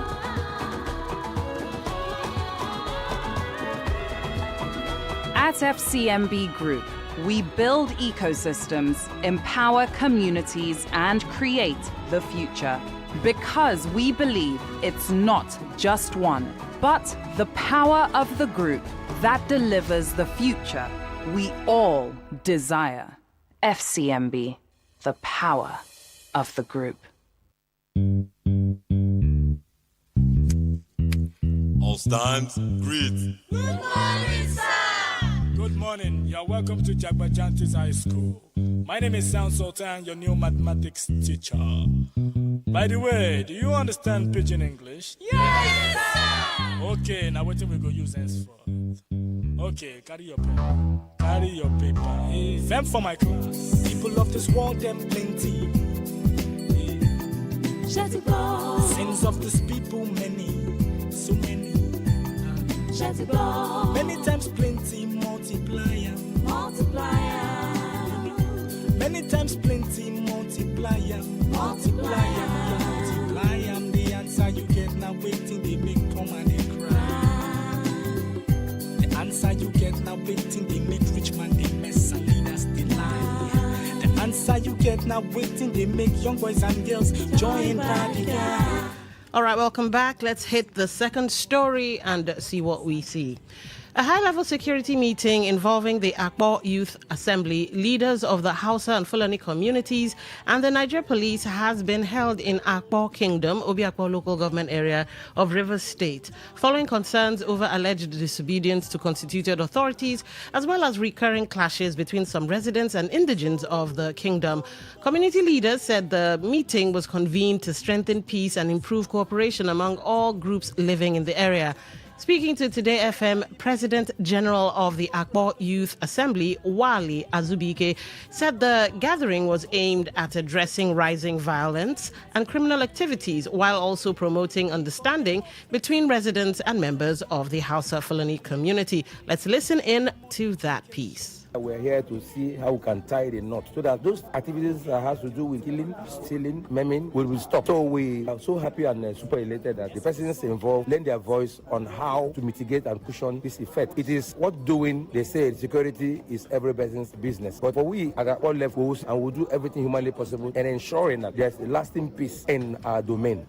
Also speaking, the president of Organiru Nu Akpo Obinuchi Wali stated that Akpo people were known for their hospitality and peaceful disposition, which is why people from different ethnic groups are welcomed into the community. He, however, warned that anyone found engaging in acts capable of threatening peace and security would face the full weight of the law. It's discussed at length every matter concerning any wrongdoings, and as a matter of fact, all wrongdoings on their own part as regarding the security and the peace of the land. Because in every way, we want to have synergy in order to do. They are here to do business, and we are very, very open to that. As a hospitable kingdom, we want them to do their business very, very well. But in a case where they go contrary to what is agreed, we think that we are going to show them the back door.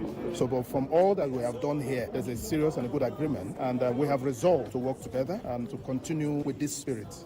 In his response, leader of the Hausa community, Suleiman Ubali, assured residents that members of the Hausa and Fulani communities are committed to working with local leaders and security agencies to sustain peace and improve security within Akpo Kingdom. I'm the Hausa community leader in this part of Obi-Akpo local government and Degima local government, Emoha local government area, also Ikwele local government. We have agreed with the community that by the special grace of God, we are going to work hand in hand to make sure we standardize the area, fish out the bad element. And by the grace of God, we are going to cooperate together and we are going to standardize the Akpo Kingdom.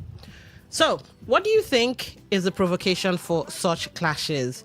And do you think such meetings will curb clashes between indigents and non-indigents in communities across the state? All right, numbers to call, 0810-9510-951. That's 0810-9510-951. For text messages, voice notes and WhatsApp messages, 0701-9339-962. The platform, welcome to the show. What's your name? Where are you calling from? Yeah, good afternoon. Good evening. All join. Chris. Welcome to the show. Yeah. Today's date is what?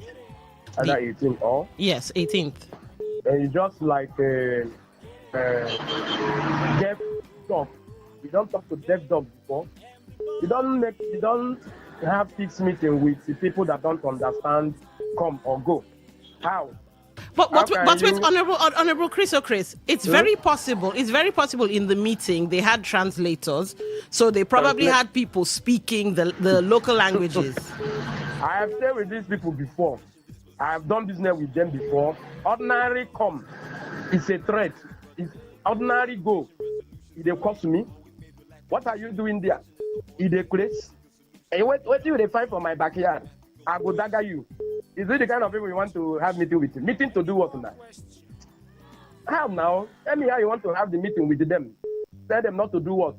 People that will see something you have something that you have, they'll just throw it and carry them. Carry your gas cooker and carry your pot. Is it people you want to have meeting with? And you run to police to go and arrest them. Once you mention officer come, you go get up with the gun, with the motor. Once you say, nah, these people where they push drugs, you go tell you that's our officer where you see we carry gun. Where the people don't say we na go bring the criminal.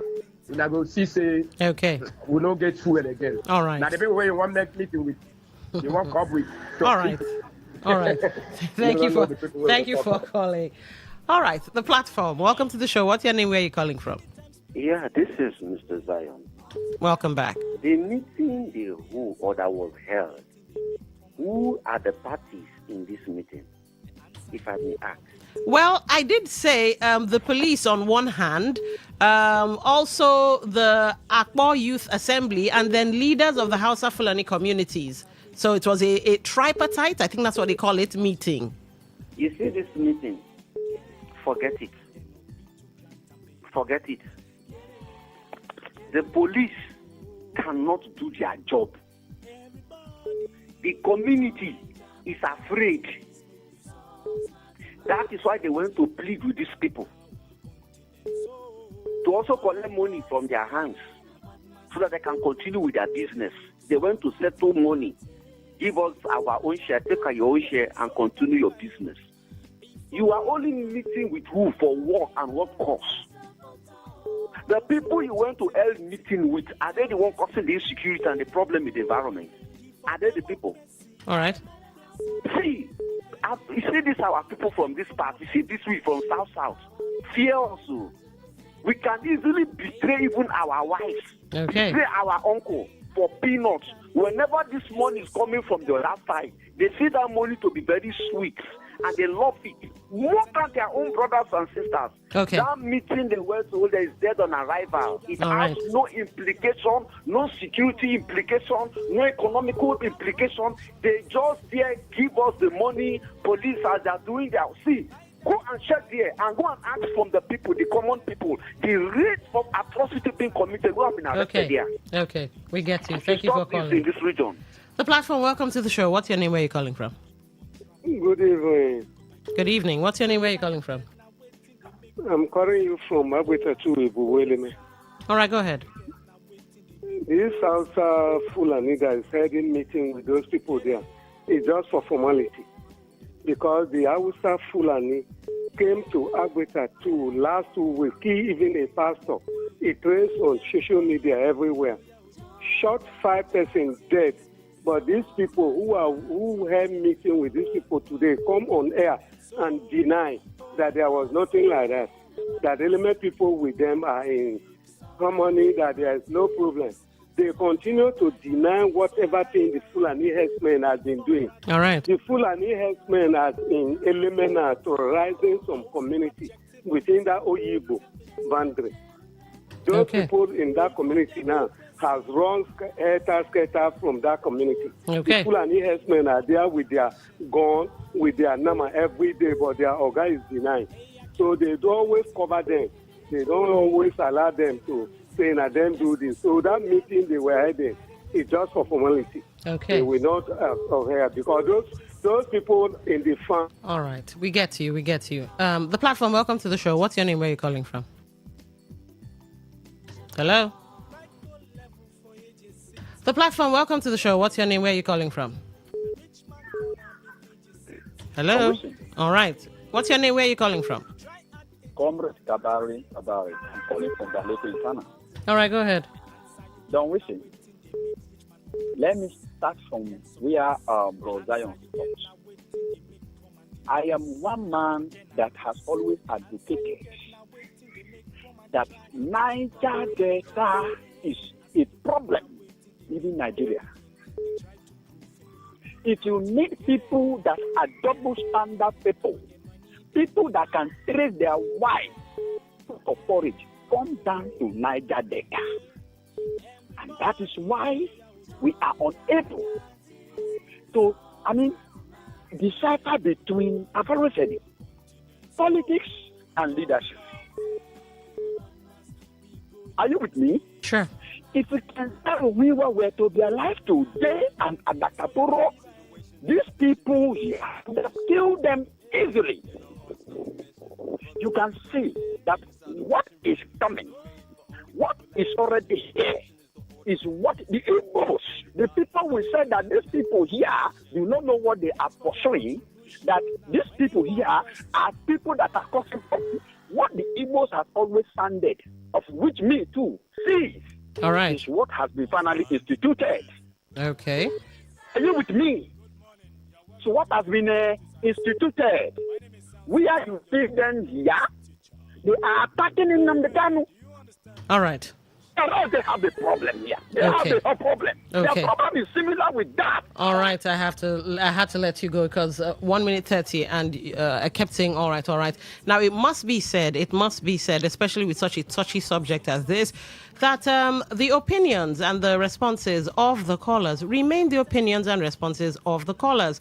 In no way, shape, form, means, or manner do they reflect the opinions or feelings of 95.1 FM. All right, let's get into the third story so we can get into text messages. I see a bunch of messages waiting, and then, of course, back to the phone lines. The Association of Legislative Drafting and Advocacy Practitioners, ALDRAP, has insisted it will proceed with the conferment of its Blue Silks rank on eligible lawyers, despite a federal high court order in Abuja restraining the exercise. The group introduced the Blue Silks as an alternative professional rank to the Senior Advocate of Nigeria SAN title, but the Nigerian Bar Association NBA had earlier rejected it, describing the scheme as illegal and warning of sanctions against practitioners who adopt it. The Federal High Court, presided over by Justice James Omotosho, had issued a perpetual injunction stopping ALDRAP and its executive secretary, Tonye Jaja, from continuing with the conferment. However, in a statement, ALDRAP maintained that it would proceed with the program, arguing that the ruling was a nullity and could not override existing Supreme Court decisions. The group also claimed the court lacked jurisdiction in the matter, insisting it would continue with its Blue Silks conferment pending a Supreme Court reversal, while describing its position as consistent with constitutional provisions and prior judicial interpretations on jurisdiction. All right, what's your take on this matter? Do you prefer the Blue Silks title or the SAN? All right, let's get your thoughts. And all right, I missed that call by a hair's breadth, but it's kind of funny though. So are lawyers now fighting amongst themselves? Is the fractionalization of Nigerian associations getting into the legal profession as well? All right. The platform, welcome to the show. Oh. Good evening. Good evening. What's your name? Where are you calling from? Sorry, my name is Honorable Gladwell. All right, go ahead. What he just said now, I think is for the lawyers, the judiciary.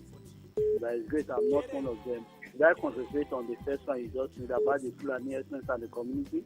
All right, fine. I've read out the third story, so what can we do? Go ahead. God bless you.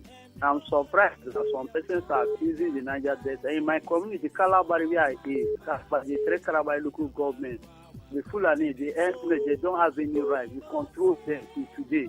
I'm happy with the youth in Calabari Kingdom. They control them. They give them boundaries. They cannot do short shit.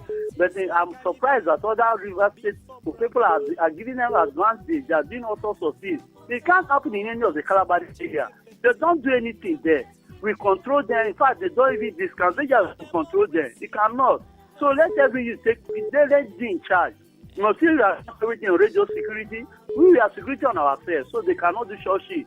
So they should stand up. God bless you. I don't know your glad. Thank you. All right, thank you for calling. Let's take this call. The platform, welcome to the show. What's your name? Where are you calling from? Yeah, thank you very much. The Blue Silk issue now by the lawyers. Yes. I think if we start having such a division in such a profession, it's a call for concern. I may not know those involved, and I don't care to know, I don't want to know, but I stand to perceive that there is somebody from River State that is instigating all this. because of title and power. These individuals love to disobey laws. He loves power and title, and is aware, and is involved. Now, they are challenging a body that has preserved the integrity of the practitioners of law. Okay. NPU. I want to plead with this organization. Since this matter is in court, and they cannot present a subsequent court agreement, if I may use the word like that, about their continuation of that program, then let them wait. All right. If they have presented it to the courts, that there's been a Supreme Court judgment or any judgment that has affirmed the Blue Silk award being given or title being given, I don't think the court will be standing in favor of NBA. Okay. Please, we should not cause anarchy to this body. All right. The law profession remains a body of professionals, men of integrity, men of love, passion. We should not, because of money and peanuts, and following a selfish individual who is so power drunk to cause confusion when it comes to the legality. We should keep that environment sacrosanct for the practitioners of law. All right. Mrs. Thank you for Ayo. calling.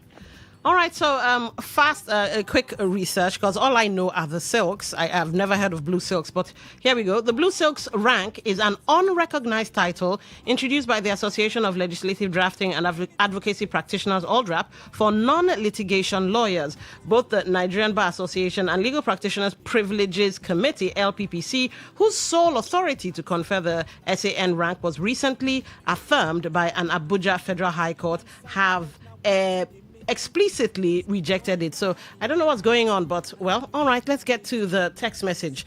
I really hope I'm wrong on fractionalization of various bodies. I really hope I'm wrong on that.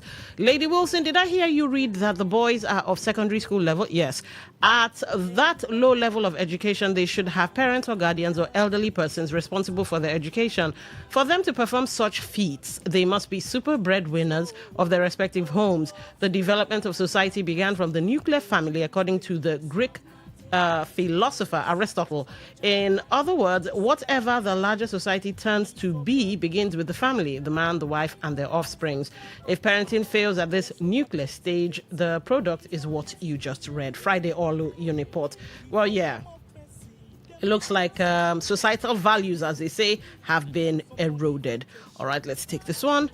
Good day. For the first time in my life, I won't blame this Yahoo boys much, because we come from a country so blessed, yet few are siphoning our wealth and millions are suffering. That's Prince. All right, Prince, we get where your head is at. Hi, Dawn. For me, the main Yon Yahoo. Okay, maybe you mean Yahoo. Your phone must have autocorrect, I guess. Are the government officials. They live luxurious lives to the detriment of poor Nigerians. Even the EFCC encourages internet fraud by collecting money from these boys and release them without prosecution. Nigeria is just a free town where all kinds of crime festers unhindered. This is an evidence of a failed society and a failed government. That's Mr. Lucky. Good evening, Lady D. Reverend Onyedikachi Amadi in Omuma. For me, tackling financial crime is a welcome development, yet a law should be enacted to an age a child will reach to own some millions and some flashy cars. Lady D, I admire your confident voice on radio. Keep it up. Thank you so much, Pastor. Reverend. You said Reverend. All right. Thank you so much. Social media is a reflection of the society's lifestyle electronically. It cannot be held responsible for how it is used by individuals because choices are made by people, not robots, okay?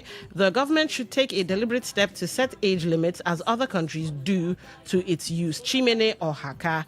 All right.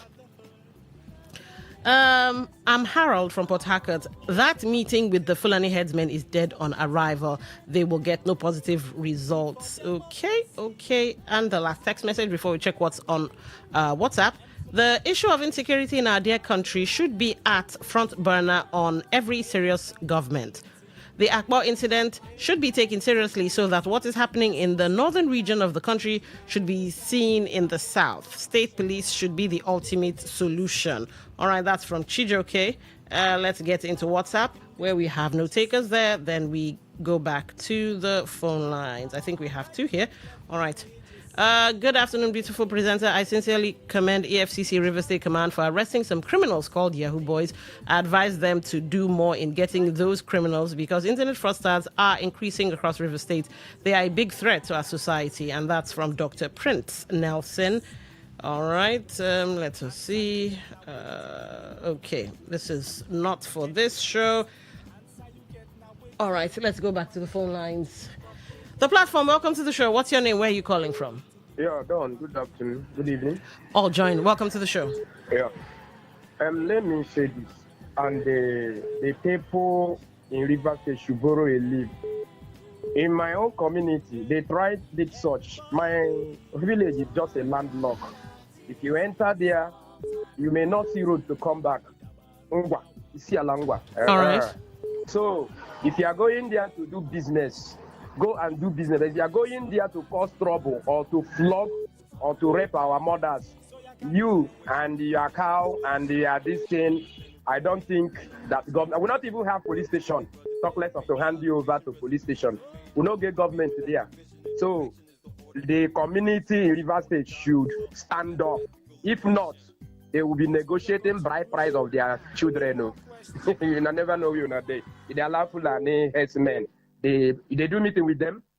You never know the people where they talk. When you know them, you not go know. All right. Thank you for calling. The platform, welcome to the show. What's your name? Where are you calling from? Thank you so much. This is Archie calling from LM. Go ahead. You have the floor. Yes, let me contribute towards the issue that the EFCC arrest students at Lumsabo. I want to urge the Minister of Science and Technology to have a meeting with the United States to see how to reduce this issue of Yahoo in Nigeria. Thank you so much, and I cut off Archie. All right. Thank you for calling. Okay, we have some few minutes. We can squeeze in like 3 calls if we keep to the 1 minute rule. The platform, welcome to the show. What's your name? Where are you calling from? Good evening. Good evening. Yeah, my name is Clever Sonny. Go ahead. Let me talk about the issue of Yahoo Boys. You remember the story of Hush Puppy and some persons that were linked, some prominent Nigerians that were linked to him. Yeah. So the story about Yahoo have come to. Hello? I've come to stay in Nigeria, and there's nothing anybody can do about it. As for the Fulani herdsmen, there's no community in Nigeria that they cannot step their foot into. Nobody come and deceive us that they cannot come to their place, blah, blah, blah. All fake. They can go to anywhere and move with their cattle, and nobody will stop them. Thank you. All right, thank you for calling. The platform, welcome to the show. What's your name? Where are you calling from? This is OGB, calling from OGB. All right, go ahead, OGB. I think I wouldn't want to say I'm happy, but it's a good development that lawyers are beginning to fight against themselves over ranks and everything, because these are the same set of people who will see the truth and will not tell us what it is for what it's worth. They will have different interpretations. So I think they misunderstand themselves. Why will sit there and watch? Then on the issue of this Yahoo, see, this is just a testament or a revelation of a failed society. These guys have come to that point because of the society we find ourselves. You go abroad, I'm not saying they are not there, okay, but the age at a reduced level, not as much as we have here. You see, the SS1, we celebrate wealth without looking at the source. So this is like a testament of what the society have come to. I pray the government, God will touch them, because that's the only person that can make them have a mindset to help us and restore sanity to this environment called Nigeria. Thank you and have a nice day. All right, thank you for calling. Unfortunately, I can't take any more calls because it's practically the top of the hour. But never fear, we'll still do this again on Tuesday, Wednesday, Thursday, Friday. Yes, the platform is produced by the news department. So, like I said, same time tomorrow. Do have yourselves a lovely evening. My name is Dawn Wilson. Up next is News in 60, and then at the top of the hour, we have the beautiful Mary Queen, Kuro, MC Justice, and maybe MC TD to tell you what's what. Serious matters discussed in an unserious way. And of course, that their bell that makes my head ring. Anyway, stick around. More interesting programs on 95.1. O for objectivity. Talk radio. I listen to a lot of talk radio. 95.1 FM. Today's news in 60. The federal government, through the Bureau of Public Procurement (BPP), has directed all ministries, departments, and agencies to obtain a bureau certification before processing any upward review of contract sums. Nigeria's crude oil production rose to 99.2% of its 1.5 million barrels per day quota approved by OPEC in April 2026.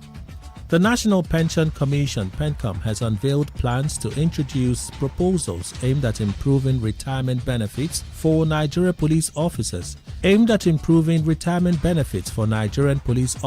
under the Contributory Pension Scheme. First Bank of Nigeria Limited, in partnership with global payments company Visa, has launched the Visa Signature Card and the Naira Visa Debit Card, a dual product initiative designed to strengthen Nigeria's digital payments ecosystem and serve a wider range of customers. On the global market scene, stocks declined as the ongoing deadlock between the United States and Iran continued to push oil prices higher, while bond markets showed signs of stability following last week's global sell-off. Today's news in 60. In 60. Maybe home is somebody's smile when they look at you for the first time. Maybe home is being a home to something you love and adore with all your heart, and that is what life, friendship, and love are all about. Maybe home is listening to all of your favorite shows on Today95.1 FM. We create memories. We inspire comfort. We are the voice of the people, and we are home away from home.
Everything will be all right. In fact, the point is that sometimes people don't always understand national politics. They don't understand that national politics is where you have to represent you. And by this, I'm appealing also to a great national party, the All Progressive Congress, to look into this matter and to do the right thing, because I'm sure they are capable of putting the records right. And so I don't want you to be agitated at all, but when the time comes, you will still do the needful, and God will do what He has supposed to do. Thank you for coming. you can still remain calm and all will be well. And that's what I've just spoken to them in dialect. So I said, let me translate it so that you can, my media can also carry it. Thank you very much for coming. Thank you, Your Excellency. Thank you.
One man decides what will happen. He have a good, he have a good, he have this, he have that. Now only one man from one area will say he will dictate what will happen.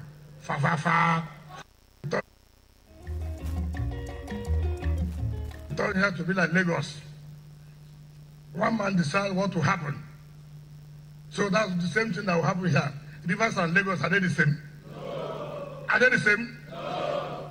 Do we speak the same language here? Do we have the same culture here? No. Rivers State is made up of a lot of nationalities.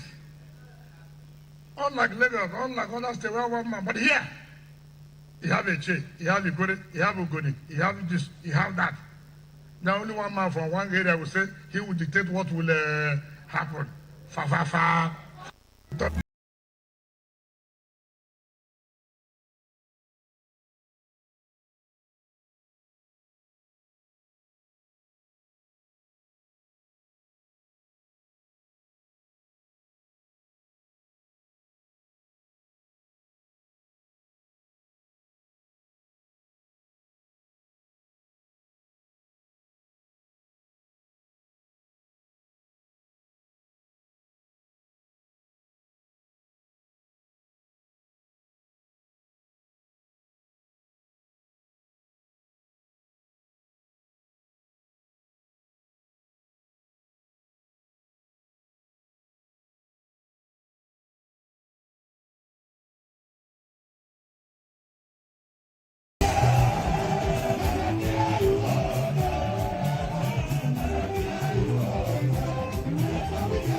Yeah. Hey, wahala. We don't show. Wahala be like bicycle. You know that song, they fear you. We told spoke. But why do they fear human being now? I dey fear God. Okay, you dey fear. I dey fear Jesus. Chai, but then can't remix the song. Na them. Me, I dey fear Jesus. You see our FCT minister when they dance. City ministers sabi dance, we can sabi in dance. In dance, no pass when he go check that and show that. The dance no pass like that. Then when they come play that, come do like say 1-4. When they come do like when they come play that song, hey Barina, hey, you don't carry. And when he hold that in walking stick, he go come do like this. So, Chai. Our FCT minister sabi dance like that. Which politician will you say that? Adeleke Adeleke now they find them. You know, say mean grow for House of Music. Not so true. the thing they body. Some days back, we even see ourselves they prepare curry sauce. Who are Adeleke? It's in good for kitchen too. Yeah, husband material, dancer. 1,000 yards. He's even a good singer. He's an all-round entertainer. That means he will be very emotional, and a very emotional person. And I wait till women they like. Oh, God, why you quick marry? Now wait for me. No, we get reverse version too now. Who be that? One counselor like that for Kana. I beg. No, you start from somewhere. No. We get Potako version. Man, now God at the top. Okay, you want to go high. I know they do. You like to eat big meat. If I want chop frog, I chop better one. So that when they say I chop frog, I agree. Why can't start with frog? This woman. We they start our Monday now with frog. Now so that when person ask me say you chop frog, I say yes, so big one, not even toad, frog, better frog. No, wait, rock. Chai, that's so good. Anyways, we don't show again. How your weekend now? How you enjoy your weekend? No serious enjoyment. The weekend just did there, nothing special. I know they like this week now mental health week, awareness week. Yeah, that's true. My mental health is intact, so don't worry. With the rate at which things they cost, they say Nigeria inflation percent don't hit about 15%. 15 point, I think 14 point something percent.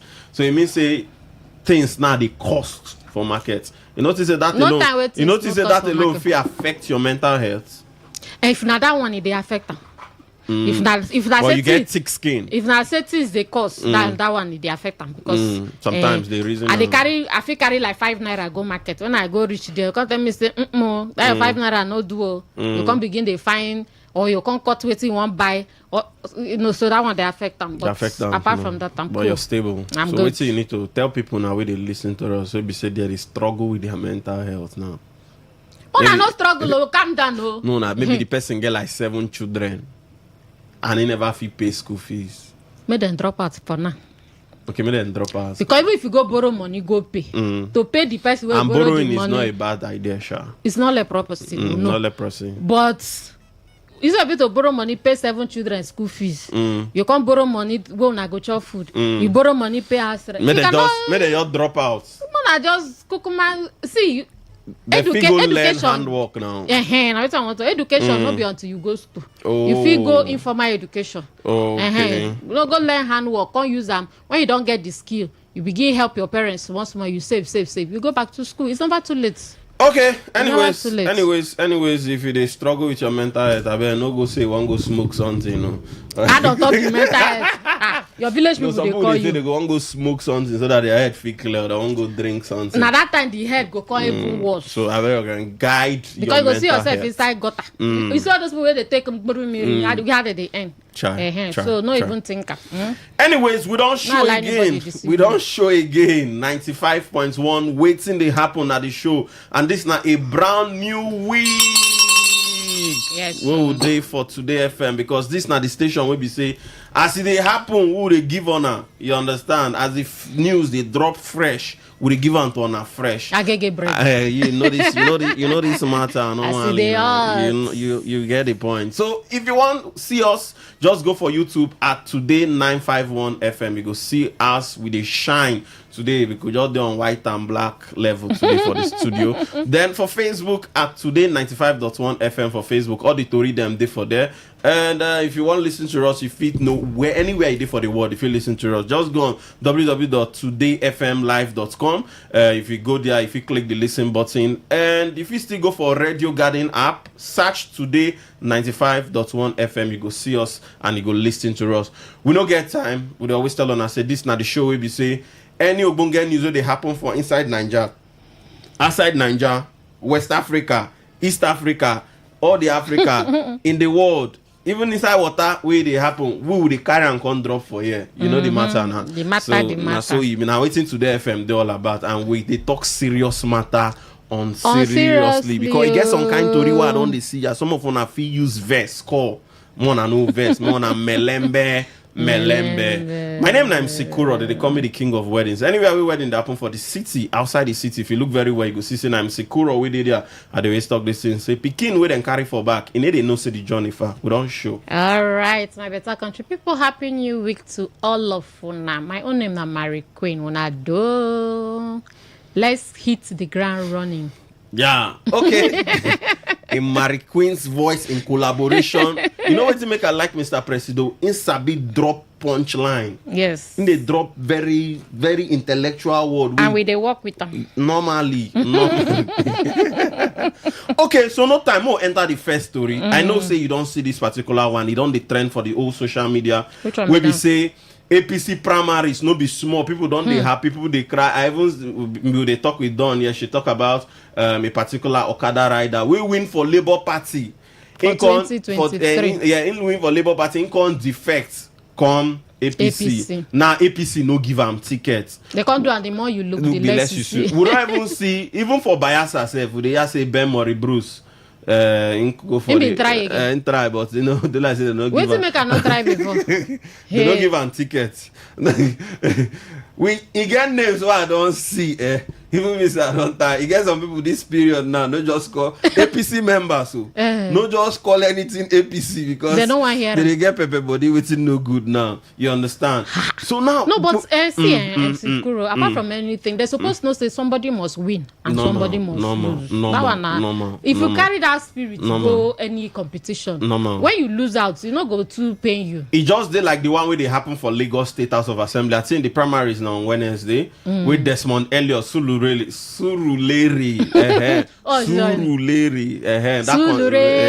That constituency. Now, you know, say Desmond Elliott they get some kind small issues with the presidency and in Ogag Bajamila.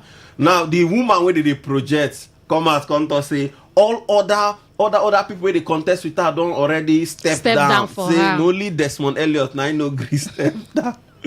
You obviously know what go happen for that primaries. Definitely no go win, but I just feel saying just want put in the last fight. May not be like saying just give up like coward, you understand? So you just want make we go there, make I see and crow say now you win me. No be say that me surrender. I don't know whether you still see another one, a particular House of Rep member from Delta State. I think Borutu, one of the man done there for House of Rep since 1999.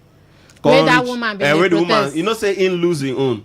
Because I 28 years for there, what's happen? I inherit. Next year go become 28 now before they come do election. Hey, Jesus. Okay, so we'll come back to River State. For River State, we don't see say the people where wicked they support now they qualify.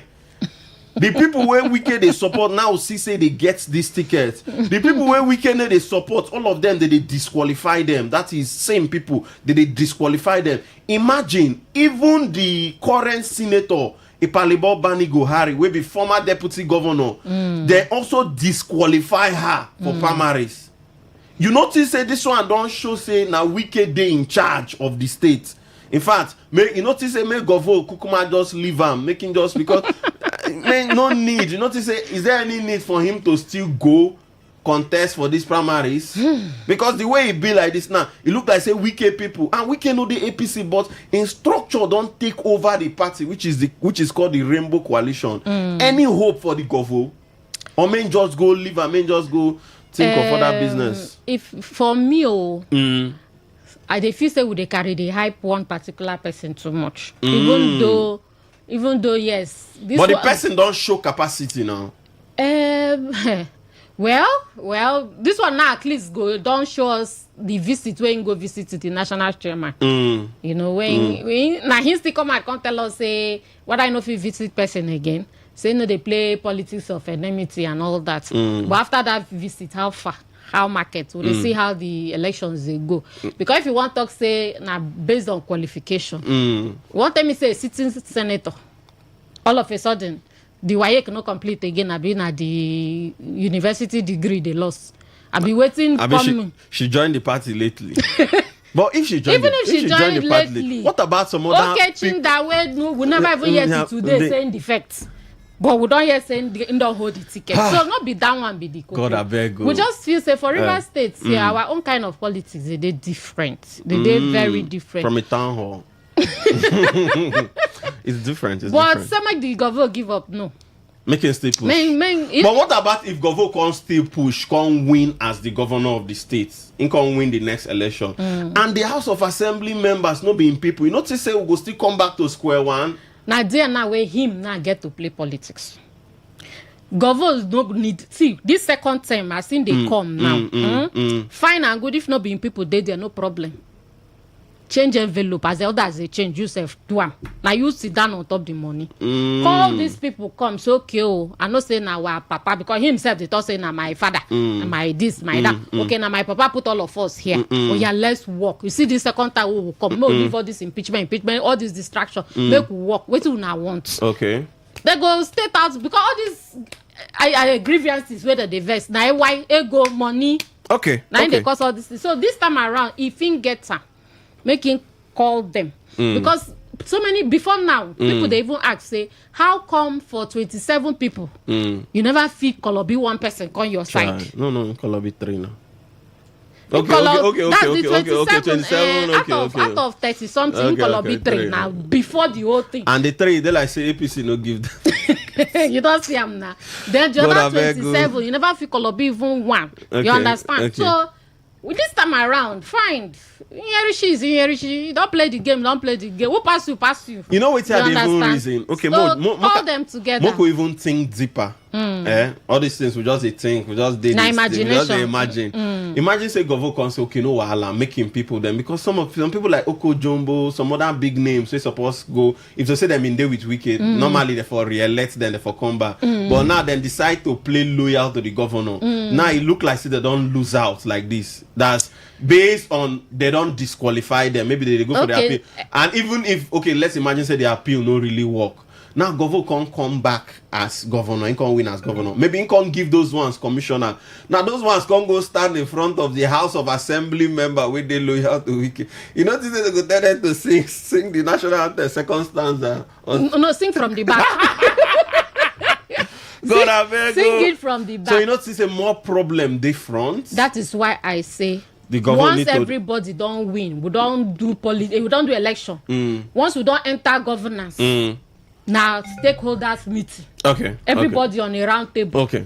Now na River State they are stake. Okay. Everybody shield your sword. We don't win. Oh yeah, now more face governance.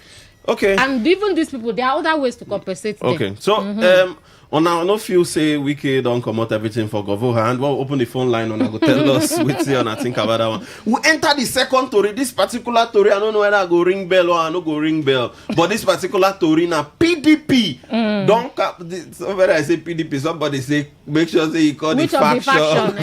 Not the Turaki faction now. PDP. No, people not to know Turaki. Call Makinde. Okay, so Makinde popular about Turaki. Makinde faction, but say Makinde PM. You never thought say okay. But me say I get question. Makinde faction.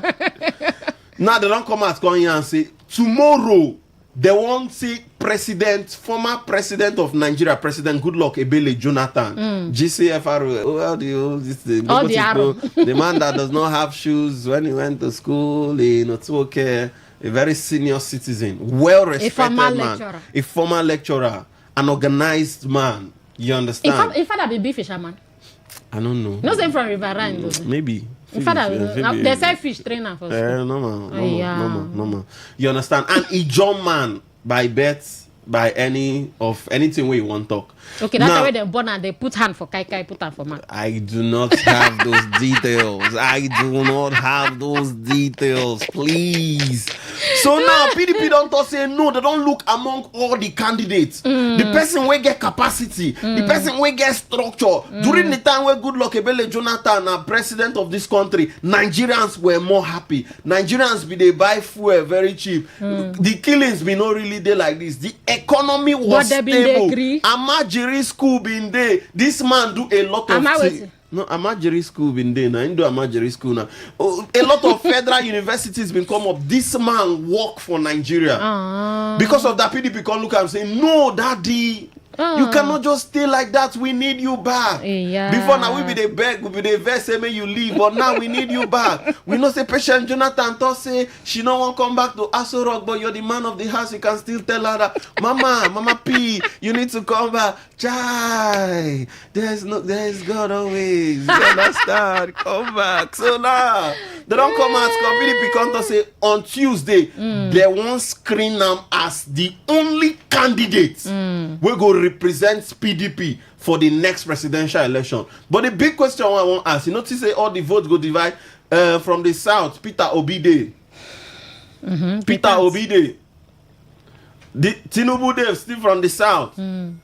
Shawara Day from the south. Which Shawara? No use my activist blue. Mark in that day. Plate now, good luck done. You notice say all these people now go scatter vote for this south. Match break. Now if they scatter vote, Amechide, all these people go scatter. If they scatter this vote, now Atiku come now. Northern states can say, okay, no wahala. Since all of them they scatter on a vote, let's vote for Atiku. You notice Atiku fi just remember say one lecturer from Ignatius predict Atiku fi win this election. What do you think about this? Predict. So what's me I want to talk now?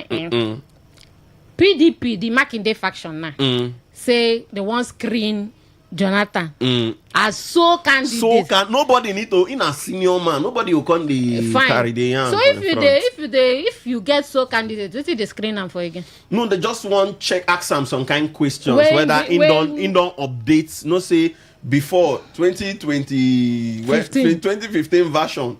Don't expire. 2015 iOS. And 2026 iOS difference. So they need to ask him some. No, say now is more relaxed. He don't travel, go a lot. It's more like a father. Okay, fine. I hear you. They want screen for formality sake. They just want screen for formality. But you notice like that one go affect all the they go. You notice that they even do it wrong. What to Makinde ambition? Make now that one me I want know because Makinde tell us say in the alliance with APM and PDP. So now is he stepping down for Jonathan? No, if Jonathan come now, he go definitely reason with him. Now don't back out. No, he go reason with him. Jonathan now a father now, so he go reason with him. He go say, Daddy, high one be. Jonathan go say, okay, no wahala, let me do 4 years. No wahala, I'll make you the minister of. Now be saying don't step down now. But he never officially talk anything. But if now in faction now they give this go ahead, now be say they don't sit down for backyard talk abi. And so as it be now, if they because now they use their mouth call solo. So now be saying now only Jonathan we get now. Makinde don't Wike bin Kukuma talk am say na dead on arrival. Then now talking about whether the votes go split. Definitely that one day now because some people Obi now go chop the east. And even some part of the south. Then remember even some part of the west because people always like there. So, even the north, Kwankwasi there. So when he chop all these votes, then come to Good Luck. Good Luck go chop some part of the south, which is in stronghold. If he chops some part of the north, too, because it look like say some northern guys to like for the good thing when do for them when north, yes, it will look like say then maybe some part of the west a little. In fact, the whole country, no how way you get any place where one person no like you. So 1 or 2 votes go still come to you. Then, but this is a politics. What if this is a calculation say? Chai, we don't calculate headache. Make we split them. Chai. Then on the D-Day, we gather and give one person. If it still be politics. Na politics. Okay, like waiting, no be waiting them in do our FCT minister. Na Tamboa do am na say I step down. So this is not politics. All these things now the game. Make it be a distraction, plenty everywhere. You understand? Maybe say okay, make we do and make we fire and make we do like this. So by the time you hear names, you don't even know who to fight again. So what they talk now? Make we just so keep it's very our fingers possible. Crossed. Yes, say this thing is still part of the game, and it's also very possible because me I don't see former President Goodluck Ebele Jonathan body language like person where really won't go back to Aso Rock. Okay. Especially when your madam don't tell you say, "Okay, me I know they follow you go again." Now I don't get my peace of mind. I don't be doctor. Allow me to enjoy my doctor in my house. So I dey feel say some undertone. Anyways, if you dey listen to us, you go tell us what you think about that matter. You feel say na politics that they play. More enter the final story. The final story no be better story. The story just when I see the story, I was very very sad. But we need to bring up. Was I flabbergasted? Maybe. It brought a lot of very sad memories to my heart, but it's something we need to share on air for people to know. A sad memory. You've not experienced. You don't lost person before. And people lost people that period where this thing they happen. But anyways, we could bring them to notice. Say now, this information will they bring or anything where they do now. Just hold on, listen to this information attentively. WHO, will be World Health Organization, don't declare Ebola outbreak for DR Congo. They don't declare Ebola outbreak for Democratic Republic of Congo, and then to say na health emergency of international concern. So for inside Congo, you get a place that they call Eastern Ituri province. No cut your tongue, for Ituri province. They say about 246 persons don't catch Ebola, and they don't report 80 people don't die. Inside the 246, 80 people don't die for inside. Then to say the thing they fly waiting no good for inside Congo. They like wildfire. They spread. But before most see whether they spreading, the thing cannot reach Nigeria. But more go quench the fire from far. More see whether if it touch Congo, they come back. No be Congo me too.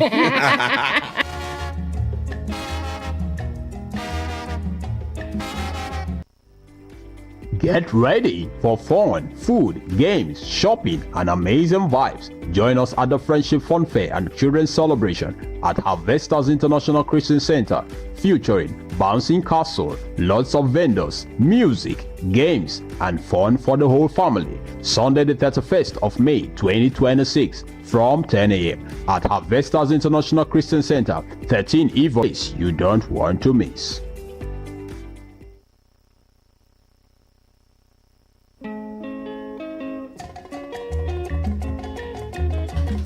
Okay, we don't show back again. We still there for 95.1. The show now waiting they happen. My name is Sekura. They are with Mary Queen. So now Ebola now just they fire everything, like they don't they buy drugs. They look for the way we say that use cobam. You understand? They say some of the symptoms now fever.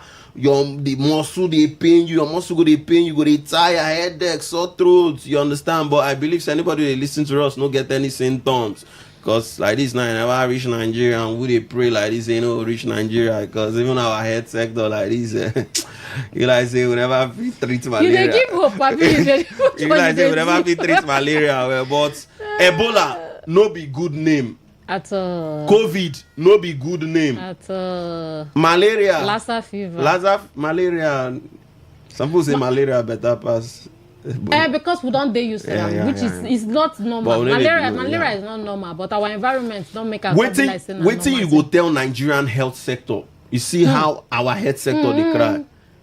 Make health this sector. Thing know. You remember this man with Soya. You remember Soya we bring Ebola that year, me.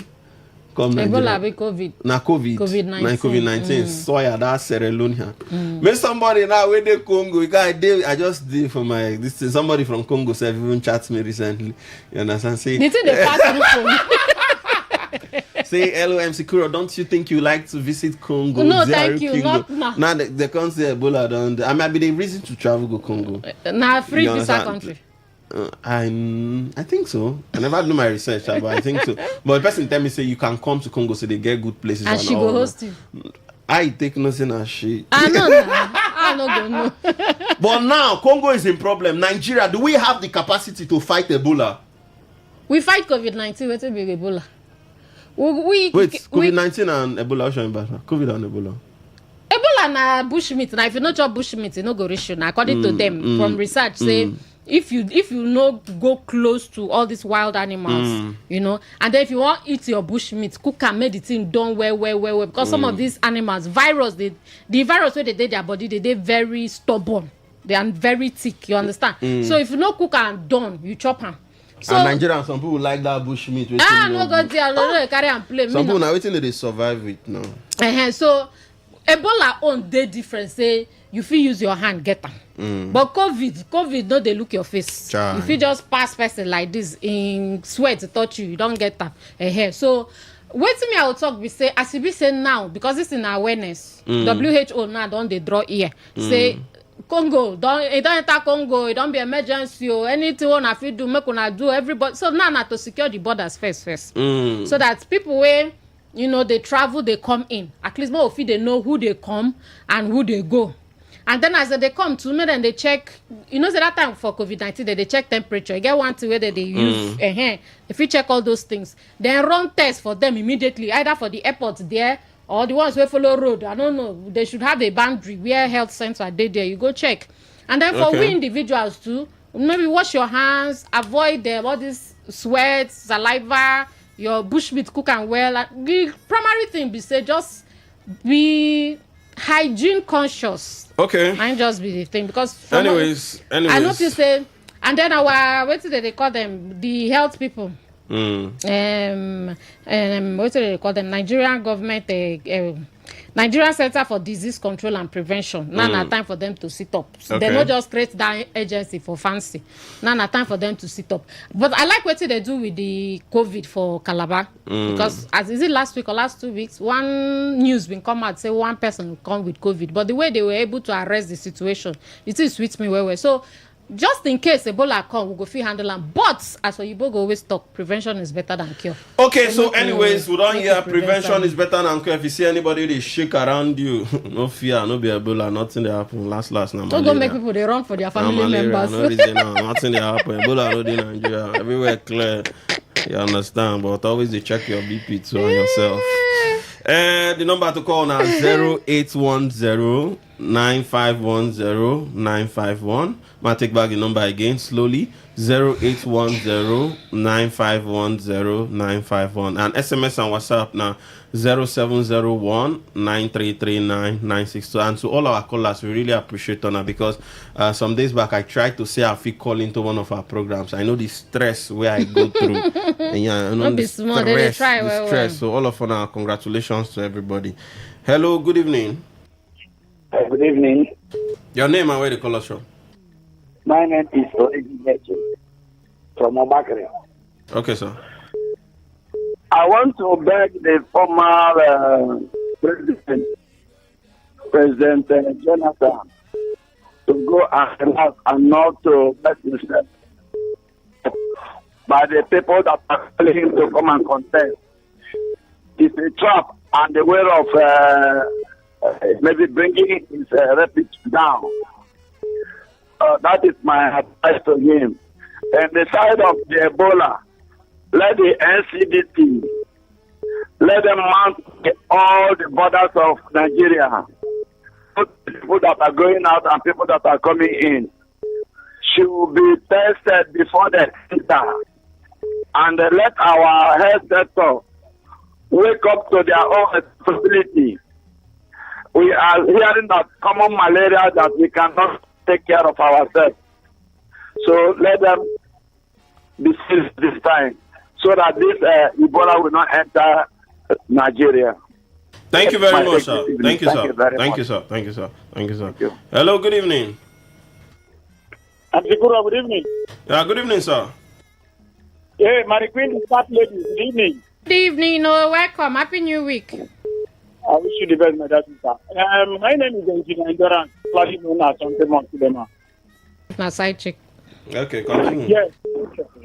You see that of the Ebola stuff, As when I begin to talk this Ebola, I begin hearing something. The Ebola center wait there for my place, Emowa. If you see how the place is now, they don't look everything where they are. And if we get the emergency of that one now, where will we go take our refuge? It's a very big problem. But maybe God knows we make it enter. And anyone where they say that bushmeat, make them allow people where they do bushmeat business, make them do their business freely because it will bring bad belly for them now. That one on that side. That of the Jonathan, I am one of the people who strongly believe say our president no go back again for second tenure. I be somebody where they support Jonathan to come back. But if one of the strategies to Tinubu now make Jonathan come, make we share the vote where they decide to uplift whosoever where they want uplift, make this government promote our body. Nobody is righteous, so I not carry any person for mind where the Messiah where I say make it enter government. But I don't want Tinubu again. Any person go fit enter. There is no harm in trying. So my own be say, if one of the strategies not make Jonathan come, make them share the vote where they are, so that Tinubu no go back, then make him peacefully come. But outside that one, I know they support make him come. But if not the strategy to win Tinubu, he should come. Thank you very much, sir. Something else, man. Thank you. Hello, good evening. Hello, good evening. Yeah, your name and where they call us from? My name is Mr. Charles, and I'm calling you from Port Harcourt. Okay. My own take is first of all about Goodluck Jonathan. I don't want Goodluck Jonathan to come back again. Make him go. Why you don't want him? Why you don't want him? Eh? Why you no want him? Was Nigeria not better that year when he made president? Why no want Goodluck Jonathan to come back? It's about this River State issue. Now Goodluck Jonathan put River State into this situation where they now. How do you mean? How do you mean? How do you mean? How do you mean? On River people, where River people they suffer now. I think now you don't take an action. Or I mean they look for another way to bring another person who will put us into this situation again. I beg, make you know even come here. Make me wipe with them say because now wipe with them cause this problem where we suffer for allegedly, you don't really get the facts. Then another one where I want to talk about about the screening. The screening, the way screening they happen for River State here now is too bad. This thing now go bring the state to square zero. They are screening in bad people who has ruled River State before to bring back the same way River State has been before, of which we are struggling to come out. So APC have to be very careful. I know a lot of people will not vote them, but they will impose themselves on us. Tinubu should help us a beg. Let him not put fire in River State. Thank you very much.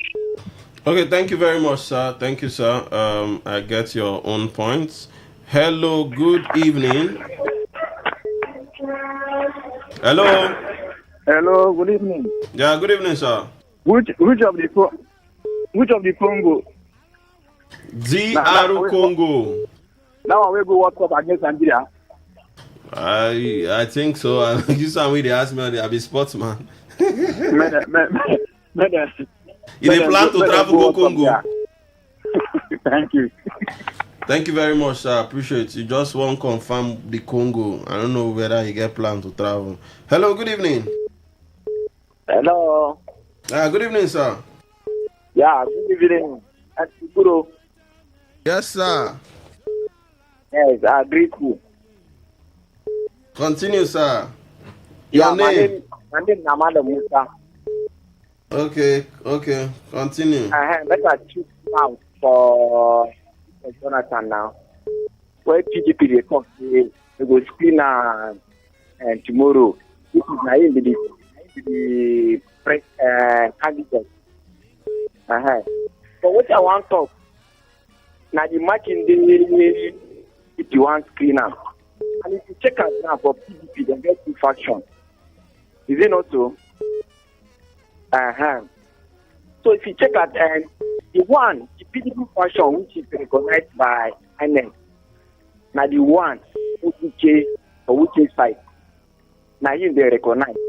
So I believe that as Goodluck Jonathan, our father, and a very prominent person, he no go can't do that mistake. He go can't do for matching this side. This is not recognized by INEC. I don't think he go do that mistake. Yes, he no go do that mistake. That's my belief. He no go do that mistake. Okay, thank you. Msikuro, you know, say the other faction of PDP will be the wicked faction. They don't already get their own candidate too. Will be Sandy or no? God, I will be Sandy or no? I think it's from Cross River State. I will check where. You know, in political antecedents. He don't dey for some time. I just see something online. They still like say Papa Ned need to come back. They say then win am say wetin dey happen for River State that dey happen for Delta State. Hello, so good the evening. two factions of PDP don't get presidential candidates. How that kind of thing won't you survive? Okay, good evening. Yeah, yes, sir. Good evening. Yes. Okay. Ma'am. Okay. I know you were. What you talk? Austin, I dey call you. Okay, continue. Put your voice. Yes. I President Goodluck. You know, guys. Your network be worry. You go try call us back. I beg. No waste your airtime. Hello, good evening. Hello, it's Ikoro. Yeah, now COC be this. Not COC confirm. You're in the city. Oh yeah, now. I greet everybody. Good evening, no welcome. I know say good luck they listen. I don't talk about before. See, sir, if you see those people when they come your house, come tell you make you come back Nigeria again. Carry broom. I know say you carry can. If they near your house again, flog them. Now them be your enemy. And one send you to early grave. You see what you will find out before you come out from Aso Rock. You come back alive. You can't do Thanksgiving. Say, God, don't make you come back alive. Where Buhari? Where Abacha? Those people, they don't get, they don't reach to contest. Those people where they ask you, say, may you can't speak, may you, they scream you. See how you fresh now. You won't go back to that place again. My hand is not to type rest in peace. No, if they come again, carry broom, flog them, make them come up on your house. Now, them be your enemy. Maybe they don't try in other ways to this one and no. Now, this one that they won't send you to go as wrong, go again. For waiting, you don't thank God, say you don't come out. No, listen to those people. Now, those people where they look for your head, since they don't come again. Go your house, go and stay. Maybe your wife never here. I go tweet them.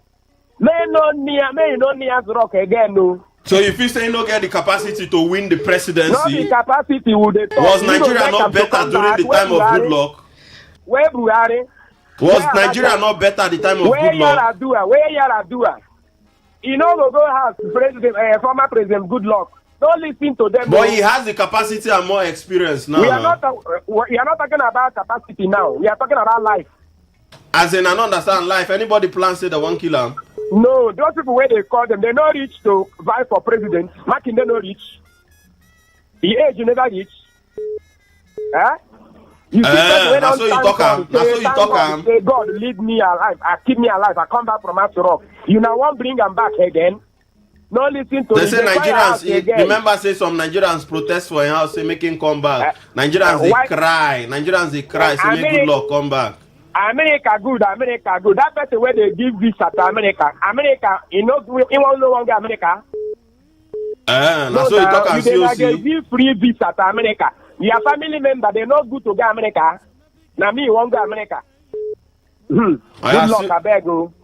I don't want to cry again. No, Allah, good luck, they hear you. Good luck, they hear you. Thank you very much, COC. Thank you. Hello, good evening. Good evening. Yeah, your name and where they call us from? Hello. Who be this man? Who be this 70 years old man? Who are you? My name is Barry Adam, the radio governor. Why you can't change your voice like say you be woman? Who are you? Who are you? It didn't sound like woman. It sound like transgender. Nah, Barry, you. Okay, put your voice. I did that. I talk about this way. Who don't say Ebola don't show big face for DR Congo in an international emergency. You can ask what Nigeria go fit do to protect Nigerians. They're not going to do anything. Nigeria, they're handicapped. Why you talk like that? Why you talk like that? Why we not even get the facility. We not even you get don't go what it takes to protect You don't go UPTH. Nigerians. Ebola center I'm in Demo. Okay, go check the Ebola center now. I said they don't come out of the roof. So if the thing show face for here, it go turn to business. So the way Ebola turn to business, it go buy more people because we don't even get the facility. We don't even get the technical know-how to handle anything when it comes to health. And while our people here, they run, go outside, they go treat themselves. So I just pray, make it not come here. Because if you come inside, hey, voila, deal. And I thank you. Okay, thank you very much, sir. Thank you. Go to enter SMS. Hello, good evening. Hello, Auntie Kura. Hello. Atukura, good evening. I'm blessing the cause for memoir.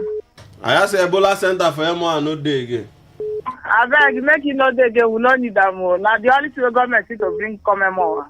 Let them not bring them. I beg, you know they say Ebola don't they come back? He never reach Nigeria. He never reach Nigeria. And you no plan to come Nigeria too. For good luck, Jonathan. Me, I know they support make good luck, Jonathan come back. Because those who say make him come, and those who they support make him come up for street that time. When they say Jonathan, said a woman, he wear skirt. So now, the one person who wear skirt, make him come back. Make Jonathan not for anywhere when they make him the jam. They say Nigeria, they miss him. Nigeria, they miss him. So make them see what Jonathan did they do for them that time. So make him not come back. You know they miss Jonathan? I don't miss him, but I'll make him not come back. Yeah, I'm going to take this final call, enter SMS. Hello, good evening. Good evening. Hello, sir. Yeah, can you hear me? Loud and clear, sir. Your name? My name is Paul. I'm calling from Igbo. The way they talk now, no, they are you go hyper. I'm calling from Igbo. From Igbo, okay. I'm making a use that on a microphone. Call Jonathan, making no contest. Why you go talk like that now? Person will be good man. How much you buy food during Jonathan time? I did. During his time, were you not happy? 2011, I was there. Were you not happy? I was not happy. So because now, is it now that you're happy? Before he assumed power, say he cannot fix Nigeria. So are you happy now? Are you happy now? Even this, he will not complete it. Now I'm asking you now, are you happy? Are you more happier now? Are you more happier? I'm not happy with him. Okay, you're not happy with Jonathan. Are you happy with its comments? The politics of that is one time is different of now. It's more okay, difficult. It's more that I know be AI politics. Now. So, you stay one place. And then this Ebola issue. I beg you, the people that are inside, let them be serious. Because the only quarantine area for health center for River State here, Moha, you will go there. It looks like desert. And the only chicken from there, maybe if the thing comes, they will move. Maybe we'll get free access to our other and the other part of Nigeria. Okay, thank you very much, sir. We enter SMS. Thank you, sir. Not true. We know, Marikin, what's the name of the Commissioner of Health of the When I not get, not even go find. Odi, you say we don't have what? Odi come, no, now you they report health for this office. You say, no, use that mic. You say, we not get waiting. We don't have Commissioner for Health now. We don't have Commissioner of Health. What about PAMSEC? Kuro. PAMSEC, no, PAMSEC will do the work of a commissioner now. But anyways. I beg, MC Kuro, make the thing no just come. When they make Nigerian food now they fear. People they send me message. See, if we get better health system, people no go because no be death sentence. Okay. Say the Ebola, like you catch Ebola, you no be death sentence. Now you get vaccine. You understand? So if our Nigerian government now government where they proactive, get these vaccines enough. Keep them for all the health centers. Keep them for airports. Keep them for bus stations. Keep them everywhere and anywhere. And we are good. If people are not for no bring this story, people they fear now. No, but awareness is good too. Awareness is good too. You understand? So for Jonathan, well, no, see what I'm going to present himself tomorrow for the screening. Okay. If that tomorrow we'll go disappear. We'll go disappear. I'll go carry the story come too. Definitely. If he come out for the screening, we'll go know say okay, in mind dead there. If he no come out, we'll know say okay, na force in the first time. But I'm going to enter messages. Good evening, MC Kura and Mary Queen. My name is Ben Felix from Apu Road, Rukboko. I don't think Goodluck Ebele Jonathan will yield to the pressure of contesting the presidential election. Even the faction of PDP that is wooing him is a fraud itself. Okay. Good evening, MC Kuro and Mary Queen. Former President Goodluck Jonathan should contest 2027 election. It's his right. All these people that are against it, they want soft landing for Peter Obi, which will not work. DK from Port Harcourt. Okay. Good evening, MC. Nothing there wrong for Jonathan to contest again in 2027 if the law permits him to. MC, you see that clip where you play to start this show is the camera where they wait Nyerishi with whoever him they bring to replace Fubara in 2027. Now this person go show am the real Pepe. I pity Rivers people. It be Fubara from Rumusi. All right, thank you. My presenters in the studios, is Ebola virus not better than this economic situation we are facing in this country? I beg, our living condition for Nigeria here was past Ebola. I come in peace. You know, even put your name. Make we even know the person where they wish, where had economy come bad past Ebola. I think those that do not want Jonathan to contest are only sacred. Obi will be defeated. Maybe not scared you be one talk. Kuro, your campaign for Wike on air is becoming too much. Please stop being biased on air. NBC should Kuro on air. Okay. NBC should Kuro on air. I don't work with NBC. Which one is NBC be Kuro? Maybe he wants to make NBC put I. Nine one word can't come out. MC Kuro, if former President Jonathan has actually joined the race, then that is the biggest and most regrettable mistake of his life. The same people who lured him into accepting to come back are the same people who will mess him up. Jonah, my brother, rejects the offer immediately. From Emma Anayo. Emma, thank you so much. MC Kuro and Lady Queen, I heard a voice say no one man can decide what happens in Rivers State due to multi-ethnic nature structure of the state. Not throwback. We have been undated by the same voice that he single-handedly made Chief Sim. Governor Sim, not Chief. I just said at night. I don't know whether not Chief. Chief Sim, a governor. What has changed? However, his body language is saying a different thing. For me, this is deceitful. From Kano. Kano, thank you so much. MC Kuro and Mary Queen, our treatment for Ebola na the Chalantaye slogan. Treat serious matters unseriously. From Pax. Hey, are you sure? Yeah, I'm going to check Facebook people. May they know they left out. KG Barrier, he talks say which faction of PDP is Jonathan candidacy coming from? Then I'm marking the faction. Comrade Chibike Gospel Wakere, you say waiting good luck they contest for president. Good day, good evening. Oga is Oga, boy is boy. Okay, I don't know who they refer to. Abdul Gani Jimo. PDP say then go do screening for Oga Jonathan. When did Oga Jonathan buy form and where is Wike stand now? APC or PDP? Wike tell us since the day for PDP, say no they go anywhere. Kufre Okori, how beneficial has the so-called Southern president been to the South? Are we buying fuel, food, cement cheaper because the president is from the South? If you ask me now, what I go ask? Eze Silva Udemba, you say APC will lose most of their votes to other party candidates because of Wike. Nobody will allow him to control and manipulate INEC again in Rivers State. Jonathan should go and maybe not sit down, it'll be one right. Jonathan should go and sit down and not to be used to spoil Peter Obi votes here in South. That was the reason he went to Asu Rock to meet Tinubu last 2 weeks ago. And which PDP is he going to contest on that Makinde faction? Charles Mann talks say Fubara has never been in charge of Rivers State politics for one day. Wike is the one ruling Rivers State. The governor is not a politician but a civil servant. Good luck should not contest. They will mess him up again. What is he coming to do again? We need fresh blood. Okay. Fresh blood now who? Peter Obi? Tony Francis, he say, I beg, make good luck Jonathan go rest. Make him no go disgrace himself again. Tony Chinos from Port Harcourt. Okay, thank you. Moses, he talks, say, no good thing will come out of that. Okay.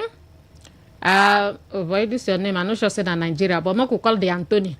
Anthony, he talks, say, all I know be say Jonathan na job man. You can't talk without Jesus. Him they work for Tinubu. Hey God, I beg go. Emmanuel Nwokocha, he thought that we don't need him now. Okay. Nuela Befi, it according to Donald Trump, WHO na scam. Hunter virus never settled down, finish. Now na Ebola. I go continue to eat better grass cutter pepper soup with cold weather. Better grass cutter pepper soup this cold weather. I see the problem. No, but I think we can wear, no mean. But we got to go. Thank you plenty, my better country people. Anyways, Port Harcourt people, we'll see you tomorrow. God bless you all. More go chop this thing. Me, I will go find where I go chop grass. Bush meat and palm wine. Nah, they go settle.